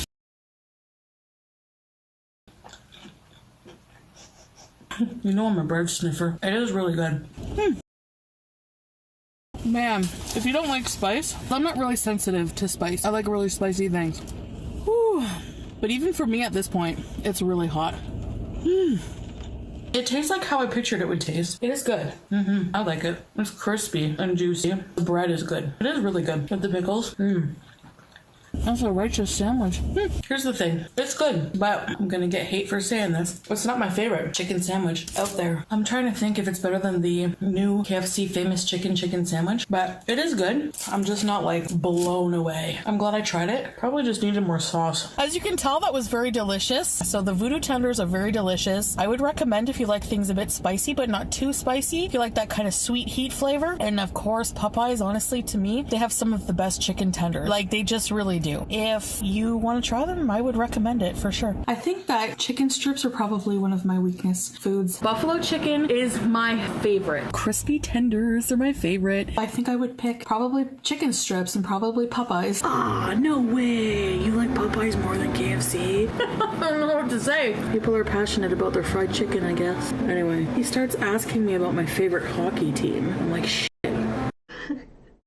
Well, the interviewer got his answer. And now we know that she really researched that answer more than she did her interview questions.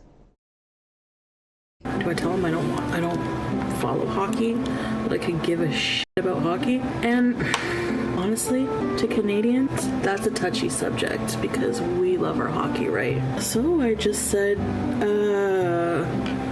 I don't really pay attention to hockey. He just kind of didn't seem to even listen to my answer and just went on about his favorite team. I can't even remember what it was. I don't think it was a Canadian team, funnily enough. Anyway, and it was just going on and on and on and on. And I'm just like, what the hell, you know? It was very conversational after that. So I felt like, well, he must have really liked me. But actually, I never heard from him again. I don't know what his deal was. Maybe they weren't even hiring. He just wanted to call people in for an interview so they can listen to him talk. Chim, chim, chim, chim.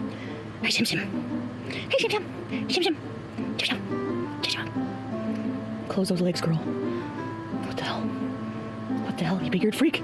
I'm looking around. I'm in the plaza where I used to work. It's weird being back. It was my first job when I moved up here from my hometown, the hospital job. I wanted to move with BB and I wanted a job quick. So I applied for jobs with companies that were similar to what I was doing in my hometown. I'm glad I moved because maybe 2 months later, the place where I was working closed down. You know, I was debating, am I going to move in with BB? Am I going to stay here and keep working? Because I had a decent job, but I'm glad I made that choice.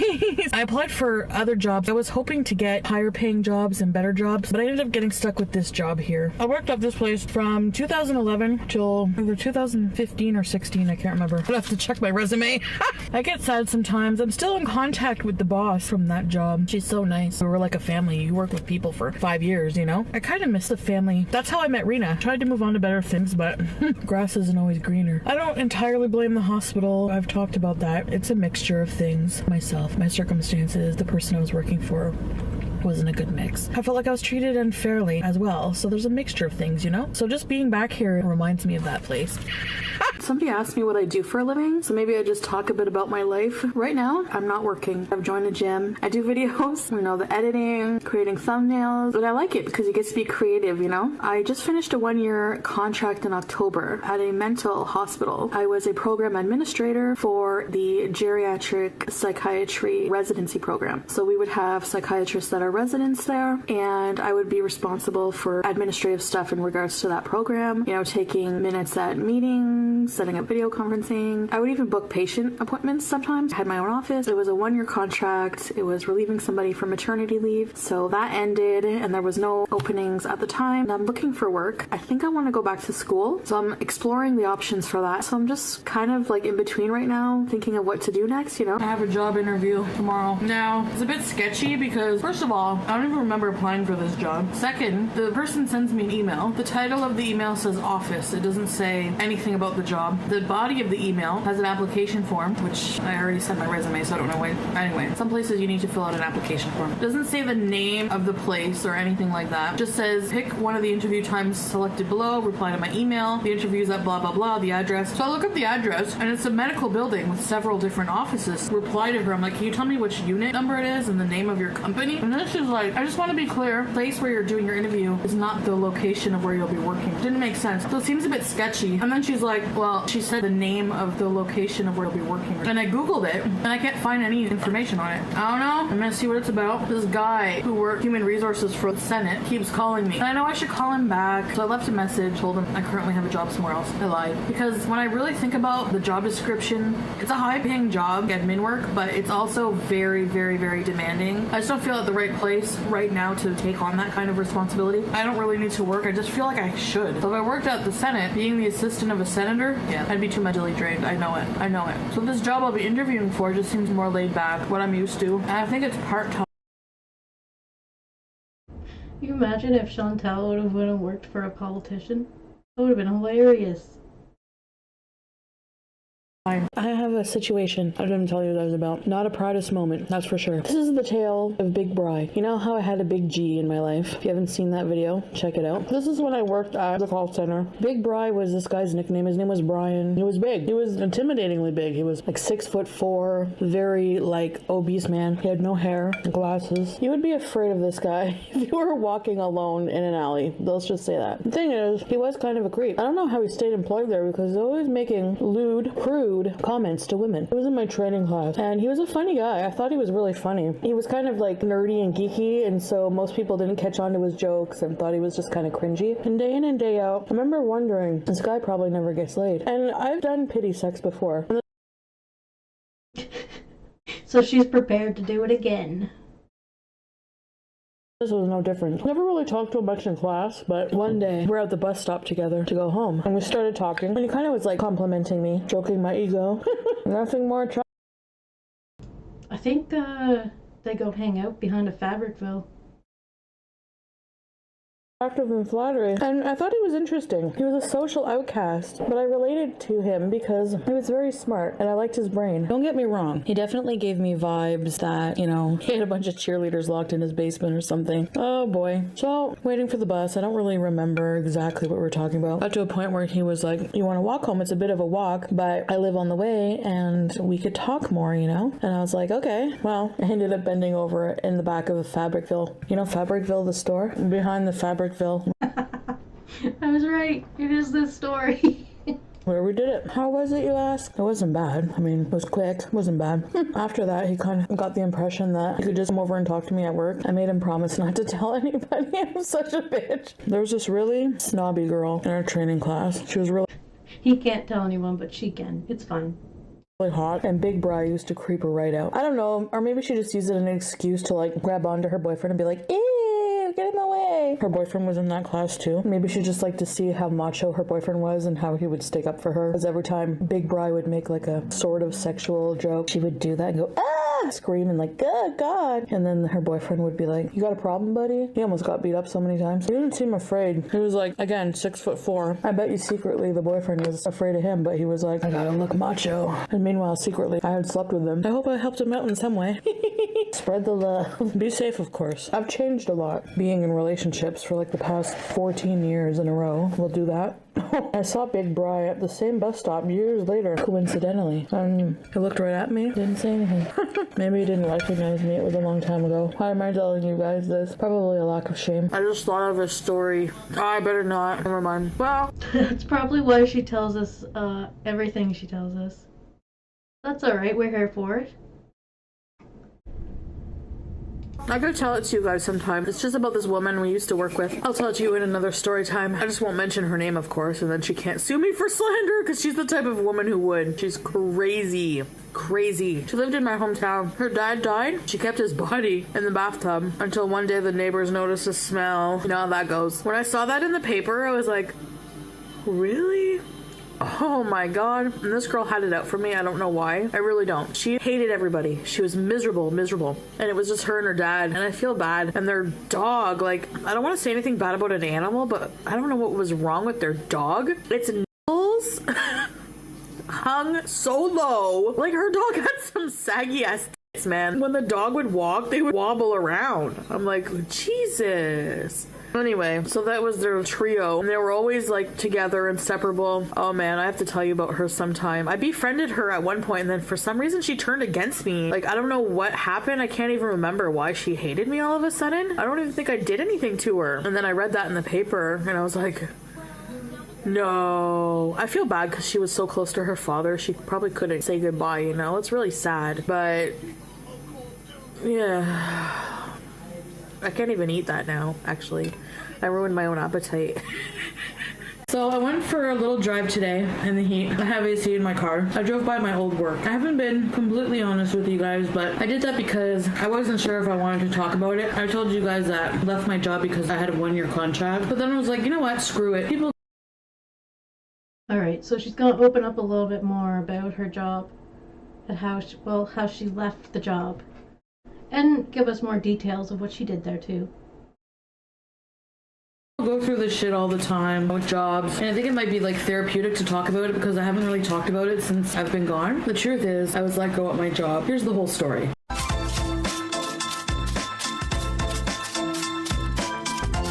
Here's the background. So prior to that job, I had been working at a healthcare office for years, at least 5 years, I think. For the whole time, I moved away from my hometown. Sometimes it was off and on. Like I had left once to go to another job before that was paying more money. That was always my problem. I love the people I work with. I met some of my best friends there, but the pay was crappy and I couldn't afford to, make ends meet with that pay. So it was just barely, And I'm the type of person that if I'm not happy in a job, I need to do everything I can to get out of there. I've always been like that. So I started job searching because of my history in health administration. I was leaning towards hospital work because, home healthcare offices pay anywhere between $16 to $19 an hour, okay? Which sadly, even full time, if you have high enough rent, if you have a car payment, it's just hard to live as comfortably, as you'd like to. Whereas hospitals would pay anywhere between $23 to $27 an hour. And my dream job was to get into the psychiatric hospital. That has been my dream for a long time. I've applied there several times. I interviewed there once a few years ago. I didn't get the job, but the guy said he was very impressed, but he went with someone with more experience. They always say that. I can't remember what position I originally applied for. I also applied at a regular hospital and got called in for an interview. I was getting desperate, so this interview meant the world for me because things were going really bad. I started really feeling unappreciated there at my current job and not getting along really with my boss. I acknowledge that I have a problem with that because most people will suck it up and accept that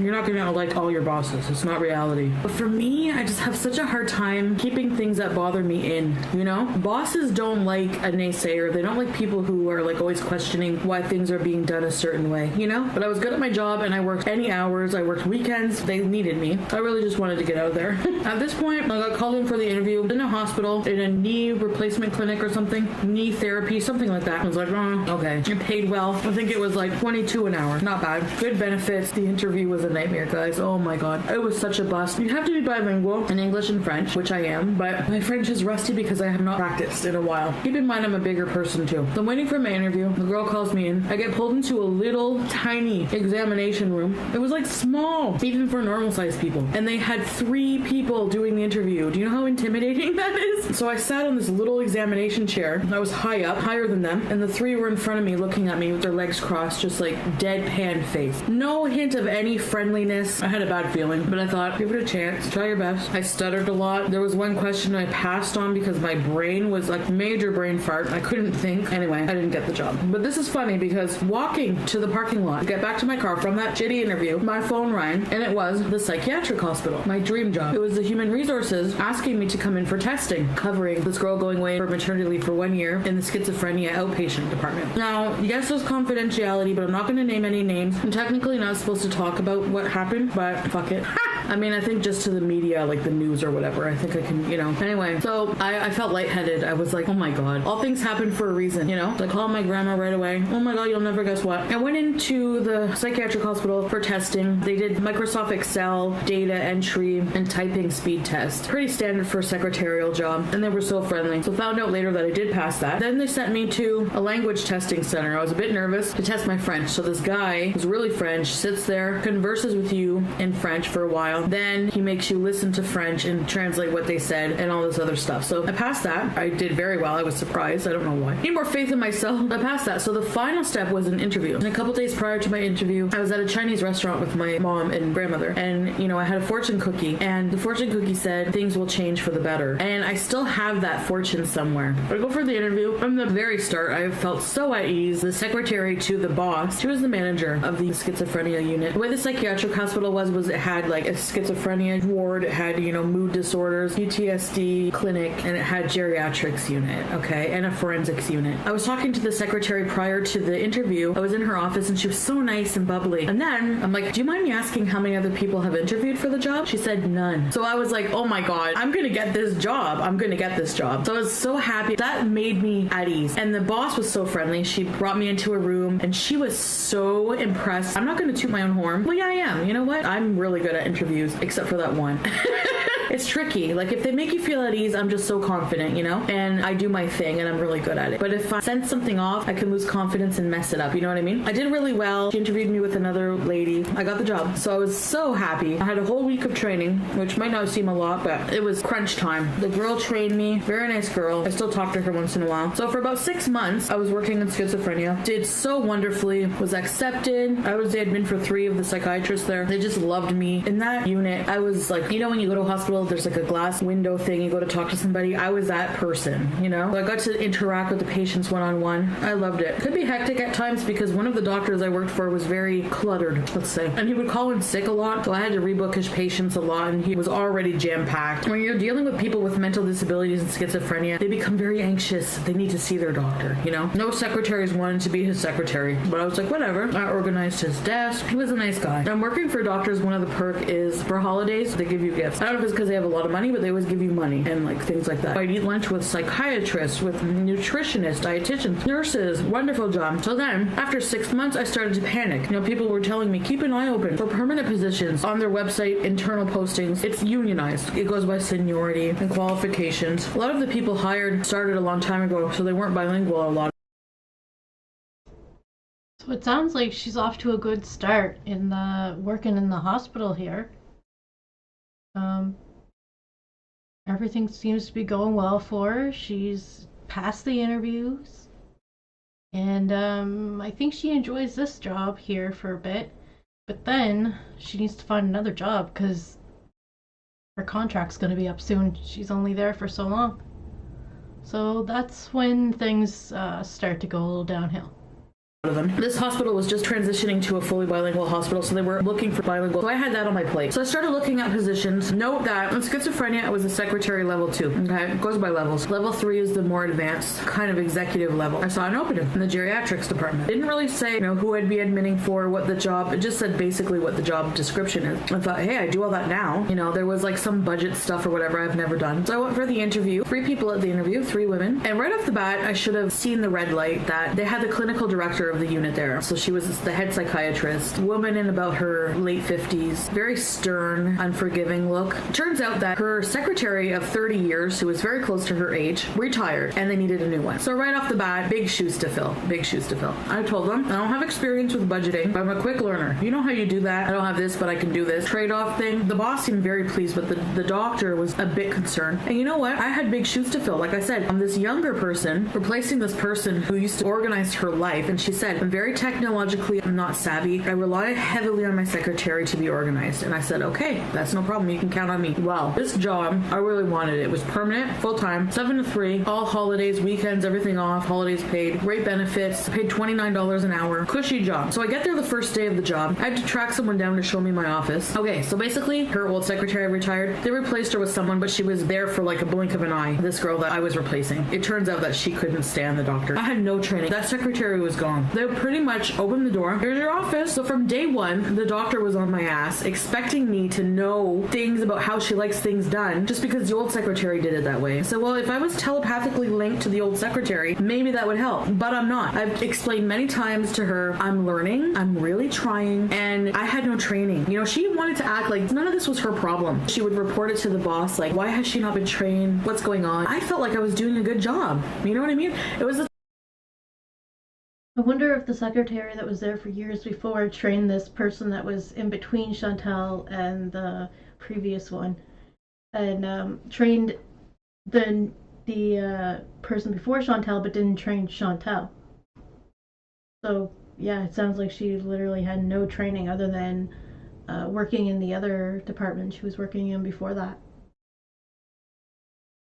Type of situation where no matter what you did, there was always something. It wasn't good enough. And I have a feeling that she just didn't want me there. You know what I mean? For some reason, I don't know what. I don't know if she didn't like overweight people. She was a very health conscious person, always biking around Italy, fuck blah blah blah, eating her fucking bean salad or whatever. And then like just, she was kind of condescending, you know what I mean? But I thought, I'm not going anywhere, you know? So we did have a brief talk about it. I called in sick one time. This was the first time I called in sick because another secretary came to work with friggin' strep throat or something. I got it. I was really sick. I had to be off for like a few days. I came back. The doctor was reaming me. This is not going to work. I need to rely on my secretary when you're not here, blah, blah, blah. And, you know, I just felt like saying that's not my problem because I'm allowed to get sick. I have paid sick days. You know, it happens. She was just like a total biatch about it. I went to the boss and I said, I'm going to go to a union rep because this is unacceptable. She has no right to give me any performance evaluations. If she has a problem, she needs to go to you and then you need to come to me with a union rep or whatever. So I was admitting for her. She's like a full-time job on its own. 2 other doctors, and I was the personal assistant to the clinical director of the whole unit. And I was also the program administrator through the university for the postgrad medical education department, PGME. So I had to learn all the software through the university and keep track of our resident. We had 1, but still. All her academic profile, all this other crap. I had no idea what I was doing. Nobody told me anything about this part of the job. No training, no one to rely on. I felt really just, I started to lose motivation to come to work. Her just always berating my work, like in front of people at meetings. Like I would be there to take minutes. Are you sure you wrote that down correctly? You know, like, we were like oil and vinegar, and it wasn't gonna work. I don't know why I didn't just go back to being casual or something, because I could have stayed in a casual pool, waited for something else to come up, but I kind of burned my bridges. And that's where I'm kind of immature. If something pisses me off and is not going right, I become very discouraged, and I just don't give a shit anymore. Like, I don't care what happens. I just didn't want to go. I would wake up almost sick thinking of going in there at 7 in the morning and dealing with her shit. You know, it was just too much. So I couldn't do it anymore. I called him sick a lot, just explaining to the boss that I'm really not well right now. Mentally, I wasn't. But then the doctor's freaking out, right? In the meantime, when I came back to work, we had a meeting. I got an email from Human Resources and my boss that... Alright, so I think this is where the job ends. She'll explain that to us now. We're gonna meet at 10:30 that day. I went down. There's 2 union reps there whom I knew well. Then this hoity-toity person from HR came and had a box of Kleenex with her. Like, when I saw the box of Kleenex, I'm not stupid. I put 2 and 2 together. I was like, she thinks I'm gonna cry. They're gonna fire me. I had a feeling. I had a talk with my boss a little while ago that just wasn't working out. And then she's like, well, I don't know what we're gonna do. So I just kind of coasted along, and I thought, I'll just deal with whatever happens. So my boss said, we're letting you go effective immediately. I wasn't even allowed to go get my stuff. And it did sting a little. You know, I could feel my cheeks getting red. She gave me the termination letter. I still have it. Says nothing about calling in sick, nothing about being inadequate on the job. You know what the reason was? To go in and out of the parking lot, you have to use your badge to swipe in and out. They checked the parking lot badge swipe, and it was determined that I had left work early on a regular basis, which is absolutely bullshit. I never got out of there early. Maybe 2 or 3 minutes, you know, on occasion. Sometimes I would stay an extra hour. So they left the room. They said, we'll let you talk with the union. And even the union rep was like, you know what? Something's wrong, because usually they have to go through a step process where they give you a disciplinary warning, or they talk to you about what can be improved if you're not doing well. And a lot of the time I had medical notes for being sick too, you know, which I dealt with the health department. I was like, this is BS, you know? So they're like, do you want to fight this? Thing is that it'll go to arbitration, and it can take 1 to 2 years. There's a chance you might not win, or we can ask for a settlement. I took the settlement. I just wanted to be done. When they told me the amount, I was like, okay, yep, I'll take the money. So I had to sign an agreement that I wouldn't talk about this to the media, probably because they knew that it was bullshit, that I wouldn't be able to work there anymore ever again, and that money was compensation for everything. So I took that. It was a really high paying job, right? So the unemployment was a good amount. So I was like, I'll go on unemployment until I find something else. I'll have the settlement money, whatever. I was actually happy. I'm like, you know what? On a positive note, all things happen for a reason. So whenever I was driving by the other day, I was a little sad, because I remember how happy I was when I first got that job, and how I thought I would be there forever. But maybe that's not where I'm meant to be forever. Maybe I'm not meant to be cooped up in an office somewhere, licking someone's ass. You know what I mean? For lack of a better term. Or maybe I am just not her ass. Let's not think of where she is right now, licking someone's ass. What? Nothing. I wanted to share that with you. It feels good to talk about it, because I felt ashamed. I have anxiety issues myself, so to be able to perform at the level that they needed in a secretary, I wasn't the one for the job. And I used to blame myself, and she just didn't make me feel this big. But you know what? Like I said, I really believe that all things happen for a reason, and there's a reason I'm not there. So be it. So thank you for listening, guys. That did sound like a pretty stressful position to be in. I could see why she decided she was just gonna leave it, especially if it wasn't getting any better, and she didn't seem to have, well, in her story of telling it, there wasn't much support there for her. Really appreciate it. I don't know what I'm gonna do with my future. I'm still looking into options. I'm thinking more along the lines of school. I don't know what I want to do yet. I don't know if you guys have the same type of like existential crisis as I do, but anyways, guys, thank you for listening, and thank you for watching. If you haven't subscribed and you'd like to subscribe, please do, and I'll see you next time. Bye! So I thought I'd do a quick story time. It's a story about an affair that happened between some coworkers at work, and it was like super scandalous. It's also about like bullying at work, because we had some friggin' nasty bullies. So I'm pretty sure this is going to be when, about the time that she worked at a call center with Pete's, and she's going to talk about the different people she worked with. That work. Let me tell you about that.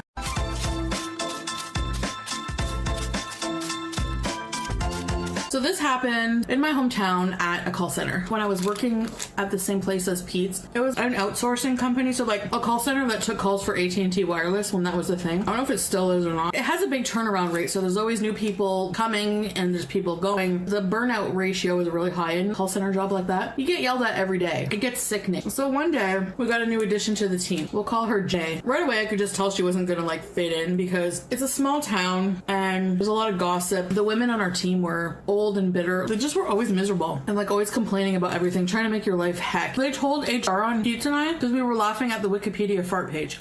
Jay's first day on our team, we worked the night shift, and she was a very beautiful woman. Blonde, blue-eyed, very nice body, very attractive. And a lot of the men on our team were attracted to her. And right off the bat, it seemed like these two bitter women were jealous because I could hear them talking crap about her in the lunchroom. Oh my god, who does she think she is wearing such low-cut tops? Do you see her makeup? She looks like a you know what. They even went to HR and complained about her low-cut tops. So they had to talk to her and tell her to dress more appropriately. It's like they were jealous. I mean, it was so obvious. Why are you so bothered by her low-cut tops? And they didn't like me because I was like, I like her. I like Jay. That just reminds me of Amberlynn's t-shirts when she started her data entry job, thinking that she would have to wear those t-shirts because she was allowed to wear like low-cut stuff. But like she said, it's not like she was dressing to go to the bar. Maybe this lady was.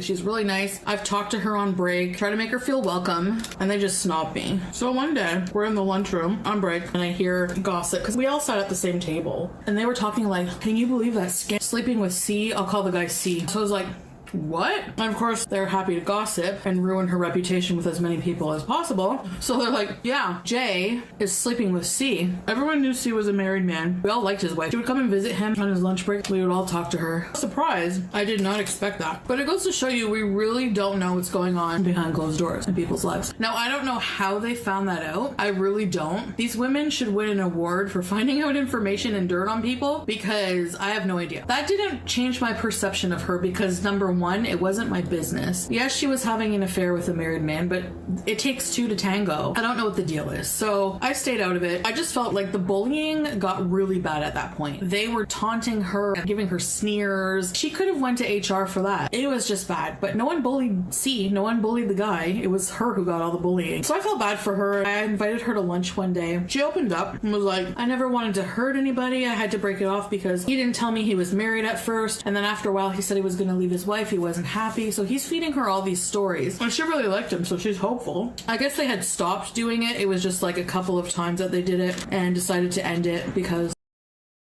Can you imagine if Chantal's telling the story and it's all about her and not this other girl? I doubt it is, though. But you can't, it's not that hard to imagine. So obviously he's married and he loves his wife. Well, you know, we got to talking and it turns out she was in a relationship with my French lover for a while. I was like, what? I was 16 or 17. I had a thing for older dudes. So one day in the summer, we were all sitting outside. I get there. There's this man outside with them. He was talking to my friend's boyfriend. He had khaki shorts on, sandals, no shirt, very ripped. He had big muscles, nice muscle structure, you know? Tanned, nice skin tone. I thought he was very good looking for his age. He looked to be in his maybe 40s, late 30s, 40s. Turns out he was 38. Really dark hair, blue eyes. And the minute I got there, our eyes locked. So we bonded over that and like talked about our experiences with him. And we got close after that. I remember telling him that too. And he's like, what is she saying about me? Nothing. Anyway, she kind of told me too much about C that I didn't want to know about. Like, he was really super kinky and stuff like that. Like, she went into detail. And I was like, oh, okay. She was really nice. People always called her the ditzy blonde, which isn't really fair. They didn't know her. She had a party at her house one night. I guess C and his wife were working it out. He told her about it, which was a respectful thing for him to do, even though the act itself wasn't. So I went over. People started liking her because I was spreading the word around. She's really nice and everything, except for the two bitter ladies. Chantal being the PR rep for this lady. They stayed mad. So they were knitting in their corner together. They used to talk about the most boring stuff. So yeah, I used to hang out with her like once in a while. She was a really cool girl. But that was like a big scandal at work. We were a small group. It was boring night shift. That's all we had to do was gossip. Like I never really gossip. Pete hates gossip. So we would play Trivial Pursuit and just like talk about our future. Because back then we were just starting our relationship. It was just really messed up how they treated her. She was super nice. And I don't really care what you do in your personal life. It's not my business, you know? But she was not popular. Man, I have some stories about that place. So that's it for this video. So I'm leaving this. Oh god. She's going to tell us a little bit about the job she did while she was in high school. I hate going to restaurants sometimes. I used to work at a restaurant, fast food. I know how hectic it is. You do work friggin' hard, you know, dealing with people's shit all day. Scrubbing fryers, rushing all day long. It's very stressful for minimum wage. It takes customer service skill. It's very hectic. BB wanted Thai Express. So I went to a Thai Express, which is where I'm coming from now. Like Thai Express is like Thai fast food and they stir fry the food in big woks right in front of you. They put everything away, all the equipment away. They close at 9. It was only 10 after 8 and I'm like, you don't put stuff away at 10 after 8. I was the first one in, but then after that a whole line of people came in. They were all lined up and they're ordering like, 2 orders of pad thai, etc, etc. And they only have 2 people working. The one guy who you could tell was new, he was working cash. There was a woman there working. She wasn't saying anything. She was just like rushing in the back, getting all the pots and pans ready. So it took like 10 minutes to set everything back up again, get the fires going. She stir fries my food in about 5 minutes. I understand you want to get out there on time. That's the problem. If anyone works in fast food, you understand this. We closed at 9. I worked at a mall. I worked at New York Fries. That was my first job. It would take forever to close. There were so many things to do. Counting your till, doing this and that, scrubbing the fryers. There's just so much you have to do. And you can't really close prematurely because you need the fryers, which you have to clean after. One time it was like 5 to 9. 5 minutes too. A guy comes in with like 5 kids and he's like, yeah, 5 large put-ins, please. And I was like, oh my god, you kidding? I just put the gravy away. I scrubbed the fryers. I learned my lesson that you really cannot close early.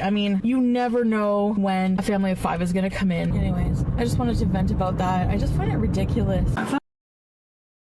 Alright, 50 minutes to closing is a little different than 5. I'm sure if it was only 5, she could have said, I'm sorry, we're closing in 5 minutes. But with this instance that she's talking about, 50 minutes? Yeah, okay, that's a little understandable. I would tell you about my Scottish lover. This was one of the... Oh man, this is another one that she probably shouldn't have told us, but she did. And it's about a coworker. The best I've ever had. It was one night, it was literally probably 1 minute long, and it was the best. Like, one of the best. It was one of those like passionate quickies.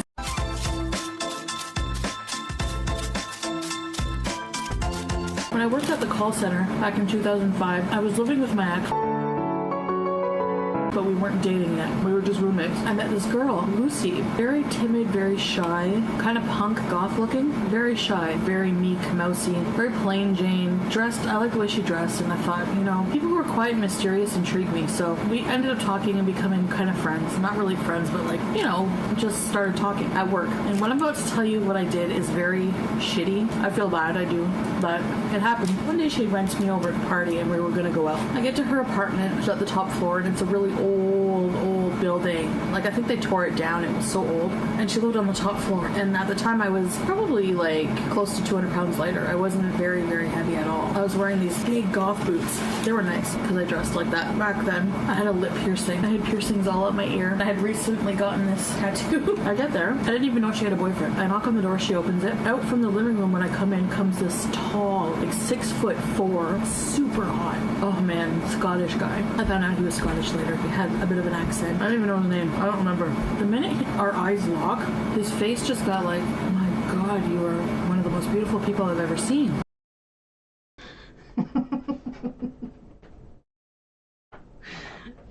She has a few of these moments in life.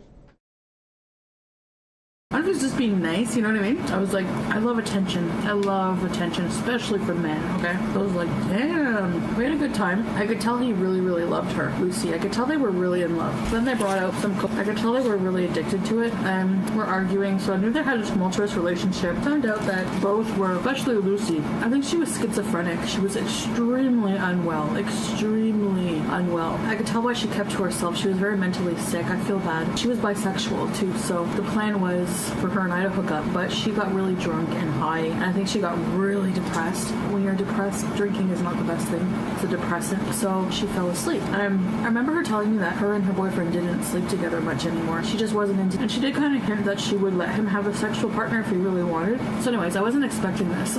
The way their apartment was, it was a bachelor, so there wasn't really a sectioned off bedroom. They just had a mattress off of the kitchen, like in the kitchen area. And he was on the couch in the living room. And I just went and sat there, and I'm like, I didn't know what to do. I don't remember what we talked about. It wasn't long. And he just grabbed me and like just started kissing me. And I was like, wow. Whatever tension he had built up, he took it out on me, like through me laying down on the couch. This is TMI, okay?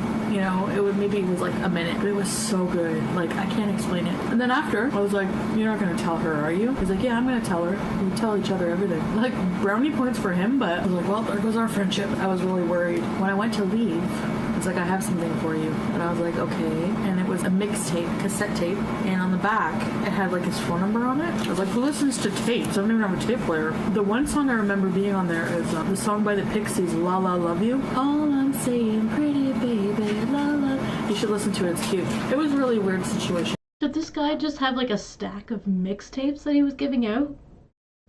What a random thing to give to somebody. That's something you have to like have prepared. Recorded already. He was just waiting to give it to that special lady, and it happened to be Chantal. I don't expect everyone to understand, but at work she seemed kind of distant, but we did end up hanging out again. We did shrooms together. Bad idea. Oh my god. Back then I didn't really understand mental illness, like she's an adult, that's not my fault. She can choose to do things or not, Bad idea. We were in the park and she was looking at the trees and she's like, I just want my boyfriend. So I walked her home, went in, sat down for a bit, and part of me was secretly hoping that night would repeat itself. Started to kind of like him a little bit, but he was distant. He was kind of like not. I didn't get the vibes from him. They must have had an argument because I remember sitting there. They started arguing about something, and she yelled out like, "Why don't you go then? You're always horny," or something like that. She knew. I mean, he totally used me, and I don't care. I knew he didn't want a relationship with me, and then I felt a little bad. I felt kind of shitty and low. Like, why am I doing this? Her mood was bringing me down, so I got up to leave, and I never called him. I never saw them again. I really hope she's okay. So I don't know what became of them, but I'll never forget that. It was Scandalous, and it was good. Thanks for watching this and having a pizza party with me. I love you guys. Rena sent me an email. It was an email from where I used to work. Had my email signature, company I worked at. Alright, so I think she gets into the story she told earlier, but a little bit more detail on how she left the hospital job. I remember getting so excited about making my own email signature or hospital I worked at. We used to email each other. I guess I could go into a bit more detail about what I used to do.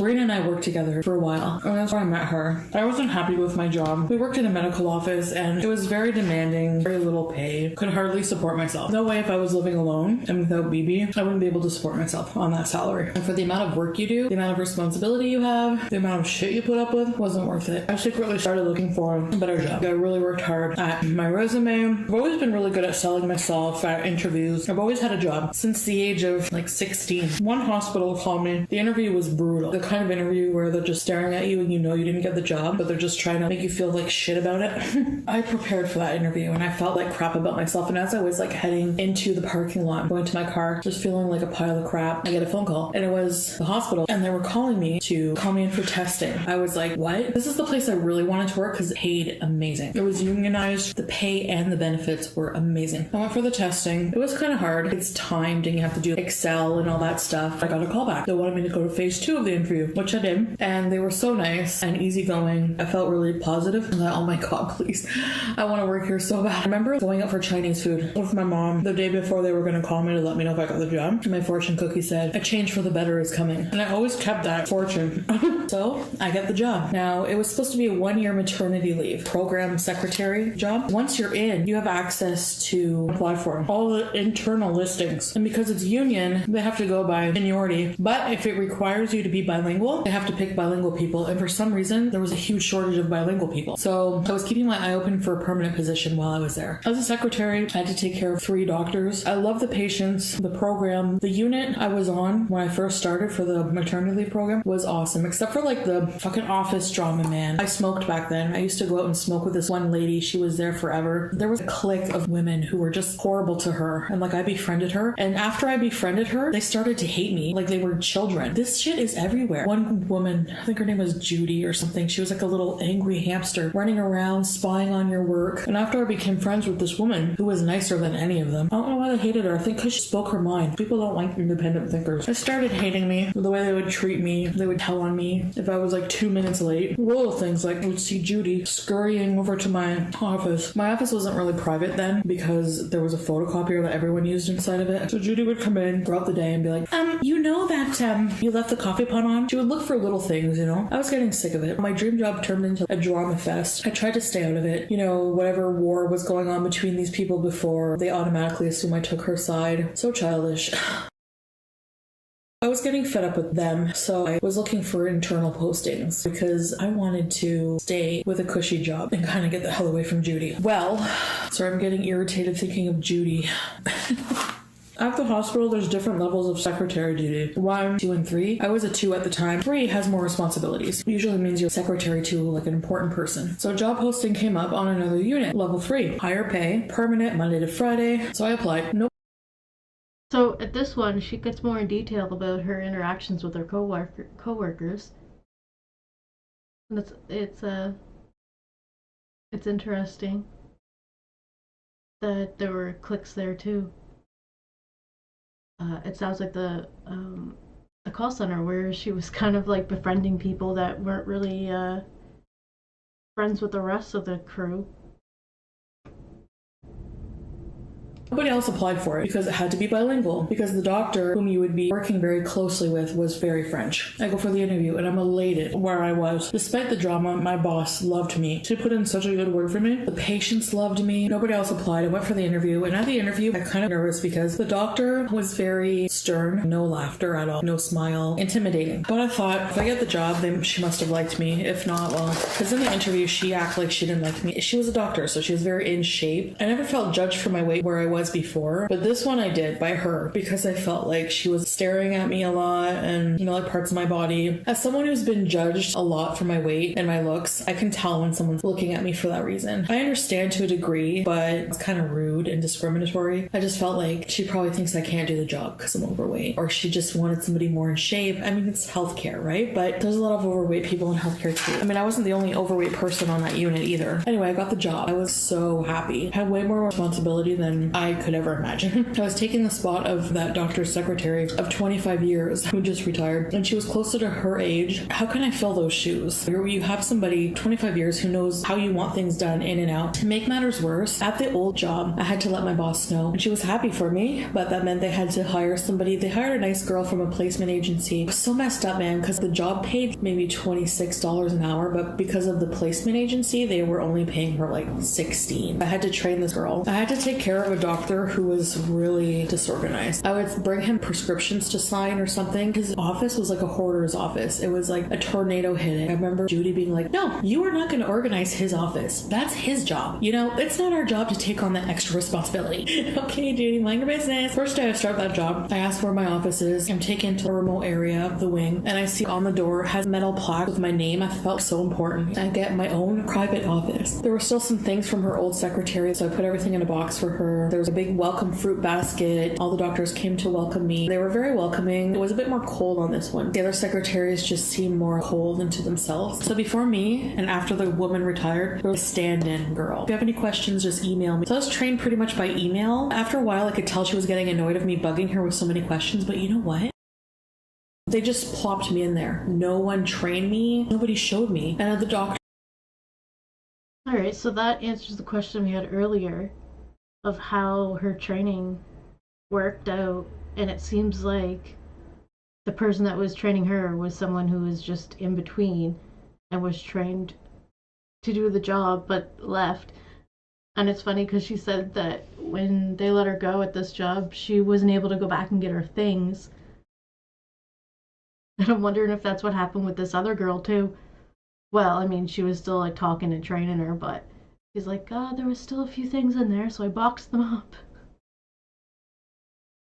Would often get frustrated and be like, did no one show you this? Oh man, she was a nightmare. I don't want to sound mean because she's a good doctor and a good person, but our two personalities just don't work well together. Because we had to work so closely together, it just wouldn't work. I came to that realization early on and I thought, how is this going to go? And I just felt more and more inadequate because I wasn't able to keep up with the demands. My mental health was slowly, progressively getting worse. I started stress eating more. At my office, I would sneak food, get stuff at the cafeteria. I was just getting more unhealthy that way, and I was feeling like crap about myself, and I started calling in sick a lot. I didn't want to go. I didn't know what to do. I would have to prepare reports for these important meetings with all these other doctors. The doctor would go on a trip, come back with all of this billing. Okay, what do I do with this? Nobody ever showed me the ropes. Set up teleconferences, and one time for some reason the equipment wasn't working and I had no idea why because I never got trained on how the hell to use the teleconference equipment. It was just like a friggin' mess. She would be belittling. She would almost yell at me. Called me into her office. It was like a punishment. I called in sick a lot. Eventually, the manager called in and said, I don't think it's gonna work. She's like, I know it's big shoes to fill. It really was. Because it's union, she can't just fire you. I ended up getting an email from my union rep and my manager, who was really nice and really liked me. I'd go on smoke breaks and they would be out there. And I thought, what's this about? I get called down to this room and in enters this union rep and another rep with a box of Kleenex.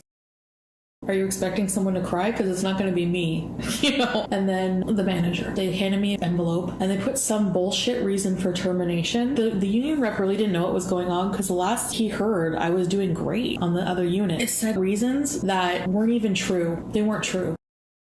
It said I would leave work early. I would stay at work late to try to compensate, trying to live up to par to her expectations.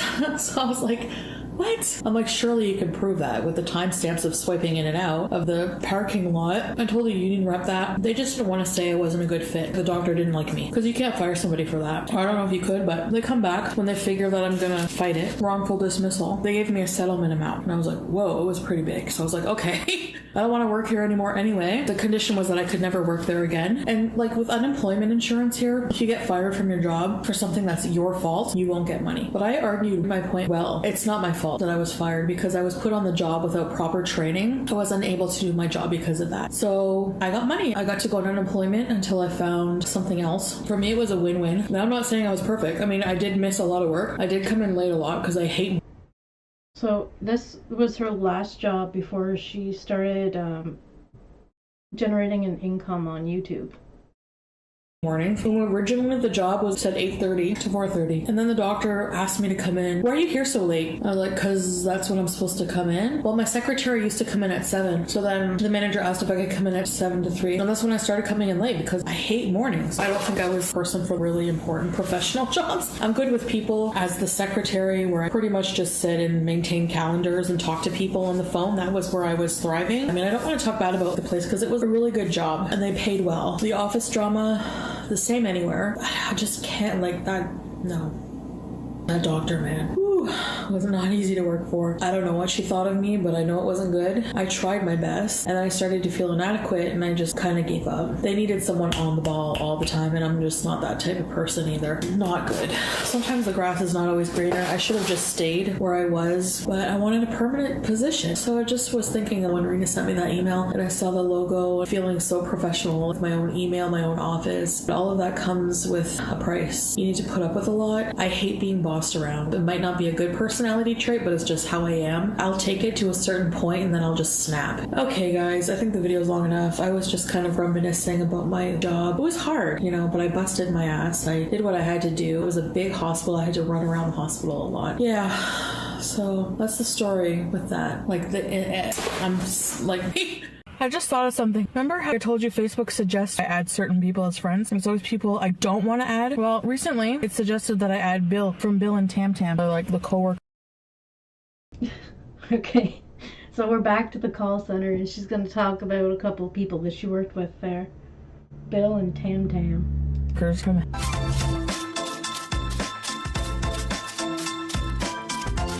So Bill and Tam Tam, okay? A long time ago, I used to work with them. They're a married couple. My first day on the job, Tam Tam, Bill's wife, I'm not fat shaming and I'm not making fun. On the first day I got there, I was like, wow, these people are mean, because the boss's daughter, who turned out to be a psychopath, was like, oh, I'm sorry, but Tam Tam is going to be training you. And she started snickering. And I'm like, hey, what's wrong with Tam Tam? She's like, to one of the other coworkers, she's like, Rachel, tell her about Tam Tam's song. They had made a song up for Tam Tam. So Tam Tam and Bill, they're very, very large. I think they were about over 500 pounds. Anyways, Tam Tam, though, her gut hung, no joke, down below her knees. It was like really long and hangy. So they had a song for Tam Tam that went, does your gut hang low? Does it wobble to and fro? Really? Like, what place?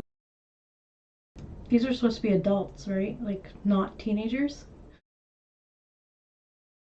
Am I going to be working in? Where you make fun of your employees like that. So she did train me. At first she was kind of nice, very quiet. We had lunch together. We ordered chicken. I remember that because she ate the bones. Like, she literally ate the bones, like crunch, you know? And I was like, can you eat bones, or would that like do a number on your colon? Anyway, Bill, I thought he was nice because one day one of the workers we worked with had a party and invited all the coworkers. It was a really fun party, and then Bill showed up without Tam Tam. Tam Tam stayed home with the kids. And he was like hitting on me. He was like, I like the shirt you're wearing and stuff like that, and was like, you know, hitting on me. The guy who was having the party, he was another character. I have to tell you, he needs his own video. My friend went to the bathroom, and I don't know if she was snooping in his stuff or peeked in, but apparently she said she just peeked in this guy's bedroom, and she saw this big plastic round white thing, and she's like, what is that, you know? And she looked closer, and it was like a giant plastic that you can have that was like a toy. Nothing wrong with that, I guess. I never seen one of those. Anyway, so Bill, I worked with him a lot. I thought he was nice. He would always talk. For some reason, he always sat on his chair like this, and he would chew his tongue. Like, just sit there like on a call, or just, you know, waiting for a call. Maybe sitting there chewing on his tongue. I don't know, it was a weird habit. The only thing I didn't look forward to was working with him, because this guy would take a routine crap that was so smelly, it was so bad, that it would set off an alarm. I can't remember which kind of alarm it was. It was like gas leak alarm or what, but it would trigger an alarm. The security department would have to call and make sure everything was okay. False alarm, just Bill. It would smell up the whole office for like hours, and would smell like a gas leak every time, like sulfur. You know how I love to give you guys visuals.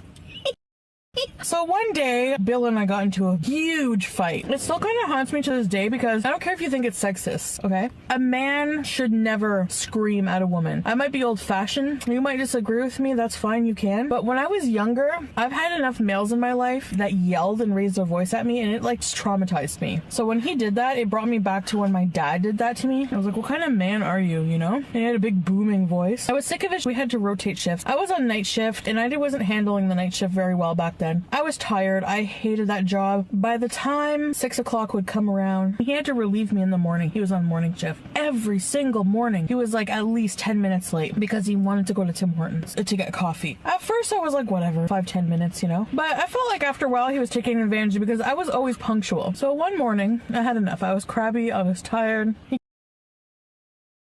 That's so funny that she's saying how she's like punctual at this one, but didn't like the other one. The other job, but she didn't like the other job as much as she probably liked this one, so that was probably another reason why she didn't show up on time to the other one. He comes in with his coffee all happy. I probably went in a bad mood real quick. I was like, hi. And I'm thinking, don't be passive aggressive about it. Really just tell him how you feel. So I was polite. I was like, Bill, I'm just wondering if there's any chance that you could be on time tomorrow morning, because by the time 6 o'clock rolls around, I'm tired. I just want to go home. He freaked out. Slams his coffee down, and he's like, if you have a problem with me, you take it up with management. You take it up with management. And just kept yelling that. And I was like, holy crap. Who's in your cornflakes this morning, buddy? And he never apologized to me, like, ever. So I just never talked to him again. And I told the manager, I'm like, I don't want to work with him ever. We were like this close to my face. I thought he was going to hit me. Like, he probably would have. Her impression of him. Pretty funny. I wasn't at work and I wasn't with my coworker. Anyway, I just thought of that and it's like, no, Facebook, I'm not adding Bill. Screw Bill. I'm in the parking lot right now of where I used to work when I lived here in my hometown a long time ago. I hated the job. It was customer service. Oh God. So I'm in Canada. We were outsourcing for an American company, you probably know, AT&T Wireless. Then they changed to like Singular or something like that. I can't remember the name. It was like an orange logo. Anyway, there's this guy we used to work with named Emil. It's a French name. E-M-I-L-E. Emil. You know, there's not a lot of French in the States, especially the South. We were taking calls for Southern US, like Alabama, some other spots. I always laugh every time I think about this, and I still remind my boyfriend, I'm like, one of the customers from Alabama thought Emil's name was Email, so they were calling him Email. This guy, he died at 40. He had a wife and 3 kids. He was the nicest guy. He was probably close to 600 pounds, no exaggeration. When we would go for lunch, he would tag along. We only have like an hour lunch. He ordered a 12-inch sub. I have Subway. Double meat. A poutine, beauty bite, and an onion ring. Some onion ring for lunch. And then I think he got a milkshake with it too. Here it is, a mini blizzard. It was just a lot of food. Poor guy. He was severely addicted to food. Probably one of the worst cases I've ever seen. My boyfriend worked with me, and when he would be walking down the aisle to go to the calf, Emil would like grab him and be like, hey, get me a couple chocolate bars. Like every time he would go. It was heavy, but he smoked like 2 packs a day. He would fall asleep just sitting up in his chair at work. Probably had like untreated sleep apnea, because untreated sleep apnea can kill you, you know? This is my mask. He ended up croaking. Poor guy. We had an email about Emil the next day. His wife worked there too with him. Nicest guy. Heart attack. I was so shocked. I've been on the run all day. Had a job interview. That was... I don't know how I did. I don't think I did well. I was very nervous for some reason. I need to get some acetone. I'm gonna be sad now. The nail has become a part of me. When I went to the interview, I forgot about the nail. And if I don't get the job because of this nail, I'm gonna be really pissed. It was this woman. She was like kind of stern looking. That's what I hate about interviews. You feel you're being judged head to toe, in and out. They just stare at you like, you know? And I saw her keep looking down at the nail. So I kind of hid it under the folder where I had my resumes, but it was too late. It was exposed. Why didn't I take the nail off? See, that's where I'm like, is that a mental illness? To just avoid doing things like this? I don't get it. I don't know what's wrong with me. So I guess I can put this folder aside with the application and my resume and everything. That job, I was supposed to go for the interview today at 4 o'clock. I canceled. I emailed the girl. It was just too many red lights, and then I read all your comments too. It actually like did frighten me. You know, there is a lot of fraud. You know, you guys were like, be careful, there's a lot of fraud. They wanted me to fill out an application form, and I was like, you know, I don't know what I'm gonna do. I feel so lost sometimes, you know? But whatever I do, you can bet you're all coming with me. Yeah, so thank you for your warnings on that. So I'm not going to... She's not wrong. We do go along with her from here on out. To that interview, I was really, you know, it was just a bit sketchy, especially when she was like, fill out this application form. When I asked her the name of the business, because I don't even remember applying for it. That happens. I've been applying for a lot of jobs, and I'm like, maybe I forgot about it kind of thing, you know? She was like, well, please know that where you're having your interview is not going to be where you're going to be working or something like that. There was just a lot of red lights, you know? And sometimes, like some of you have said, you know, you need to trust your gut feeling on things. I think that's absolutely true. It's very important, you know? Yes, definitely. I think this is something else she should have trusted her gut on.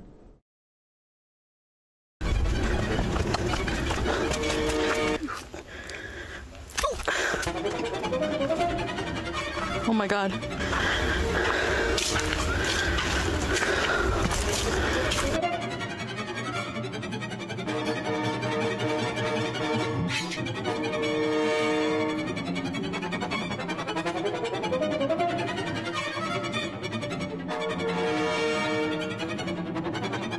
Yes, fucking evil. Hey guys, hey, how are you? How are you? I've been craving Chinese food. So I have the curry vermicelli, noodles, sweet and sour chicken balls, garlic spare ribs, rice, and an egg roll. Beauty bite.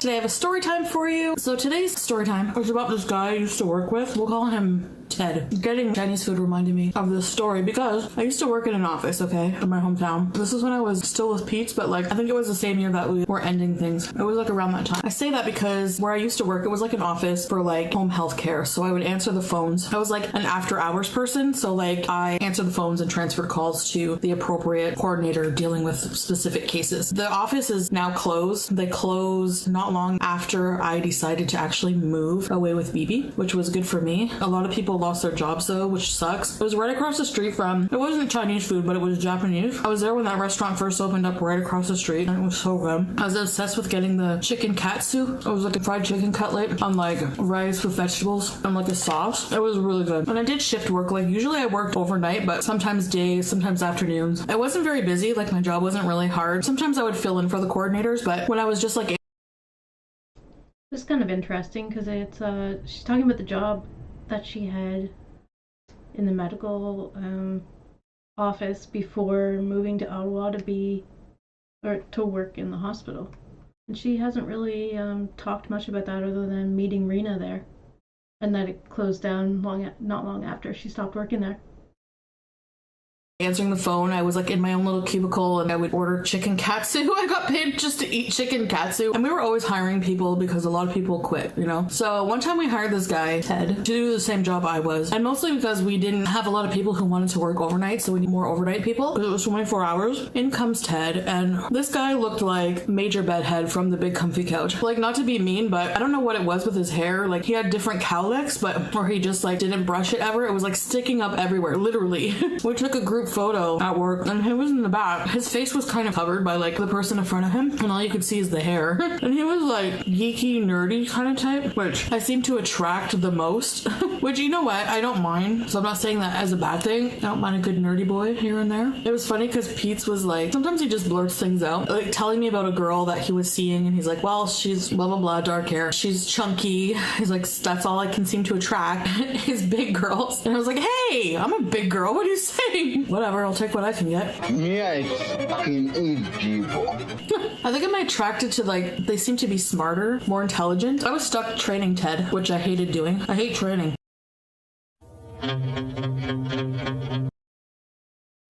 Here's a clip of Chantal training.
It's tough, and you don't get more pay for it. You're taking on more duty. You're having to deal with, like, your job and then having to train somebody else. I wouldn't make a good teacher. I don't like it. I'm just being honest. It was pretty innocent enough at the beginning. The flirting, it was like just dumb comments that I would just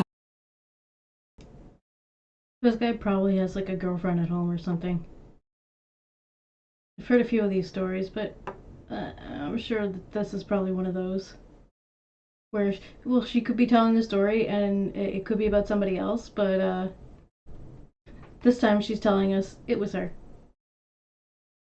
Kind of laugh off, which now I would probably shut down right away. Probably just, you know, I'm older, less naive than I was back then. He was fun to work with. Like, he had interesting things to talk about. He was very knowledgeable. We had to work close together, so we kind of just became friends. He would start like saying stupid things, like just anything desperate to try to get in a sexual comment in there, maybe to see how I would react. Stupid shit like, damn, the way you slammed that phone down. Are you into BDSM? Like, I would just laugh it off. I wasn't attracted to this guy in that way. I liked him as a friend at first, and especially since he talked about his wife a lot. And that's when he started getting like really personal. Like when you're working nights with somebody or working... There it is. He has a wife.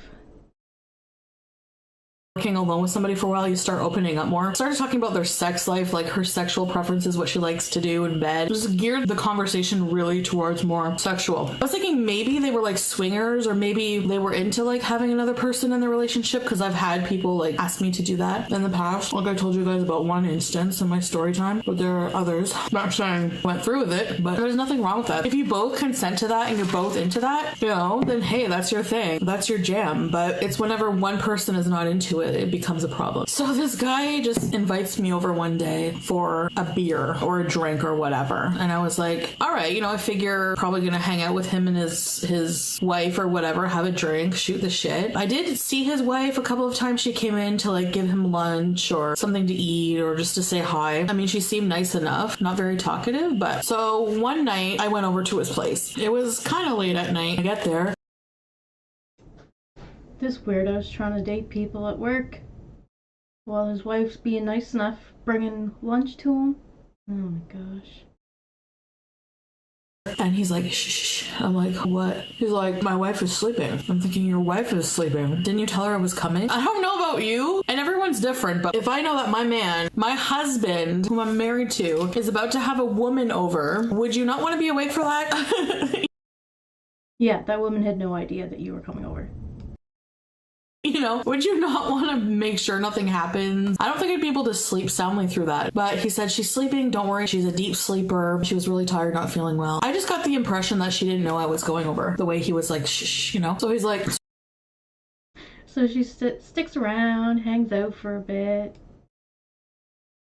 So if it's all right with you, we can grab a drink and go hang out in the car for a bit. We don't wake her up. I found it weird, but I was like, okay, I'm here. I'll just see how it goes. I felt kind of trapped in the situation. We grab How it goes? How is she expecting it to go?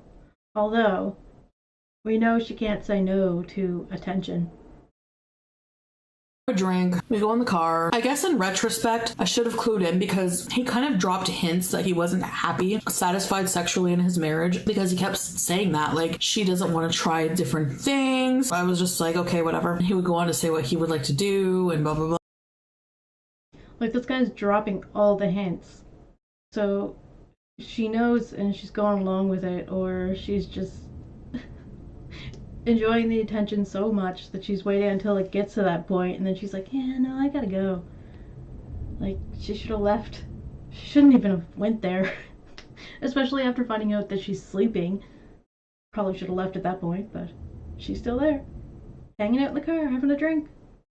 Anyway, so we get in the car and it was kind of cold out. The windows are rolled up. We're sitting there. He seems super nervous, like super tense. I just got the impression that she didn't know I was going over. It was weird. It was awkward. He starts like talking again, kind of like treating me like a marriage counselor. It's like, buddy, pay up, you know? I'm not here for your marriage problems. Well, this guy warms up the car with a hot fart. It was silent, but all of a sudden he's talking. I can smell it. And I'm thinking, oh my God, I'm trapped in here with the windows rolled up. Dad, why are we just sitting here? Just give me a minute, Meg. What am I supposed to be learning about dating from?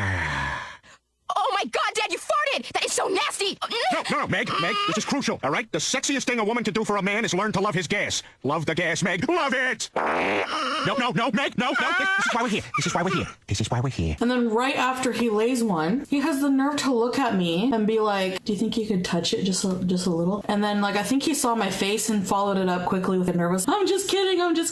It's like, no, you're not. But I just kind of, like, nervous laughed my way out of there. I was like, well, I really should go. I have a headache. weekend. I don't know. I made up some excuse. I parked my car on the street. That's another thing. He told me to park my car on the street. He had a huge driveway. So it's like another red flag. Nowadays, the minute this guy would have said he was married, I would have definitely been like turned off by. But back then, like I said, I was more naive. I've done some questionable things in the past I'm not really proud of. I think I told you guys a story time about things I wouldn't do today. He kept like messaging me and texting me. I was just kidding, you know. I was just kidding. Yeah. Would have been super awkward working with this guy, but luckily he got fired like the next day, I swear. I think he was on the verge of getting fired because he just wasn't catching on to the job. He wasn't fast enough, so they like let him go. He was just really, really socially awkward too, like with the staff. It's a team environment, you know. I think his wife must have seen the text messages he was sending me, even though a lot of them were like not anything bad. I got a text message from his number the next day and it was like, "Stay away from my husband, you whore." I was like,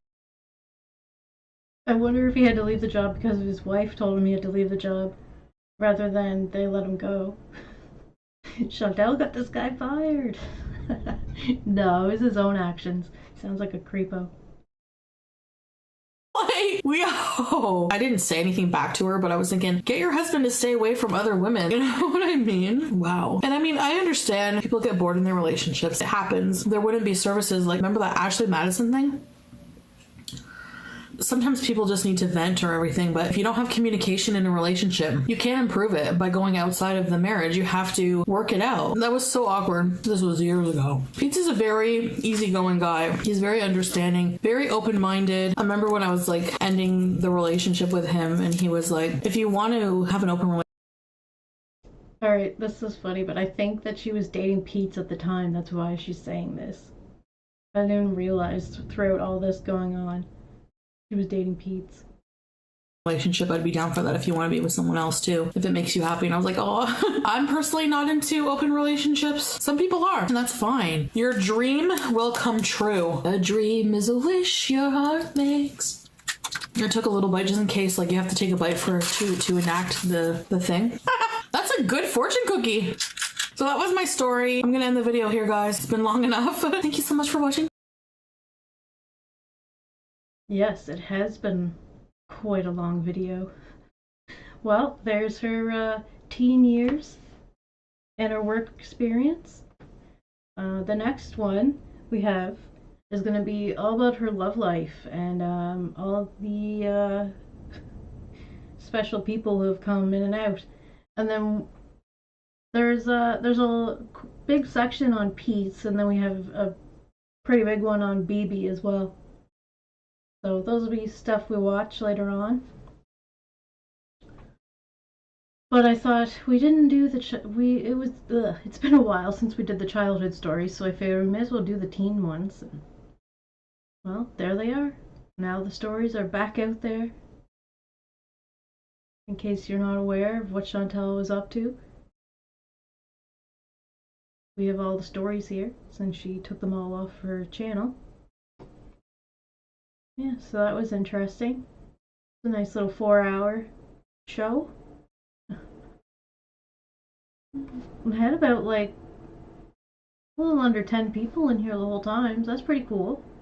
I really appreciate everyone being here. Coming in and out, hanging out. Alright, I'm gonna shut this one down and I'll see you next time.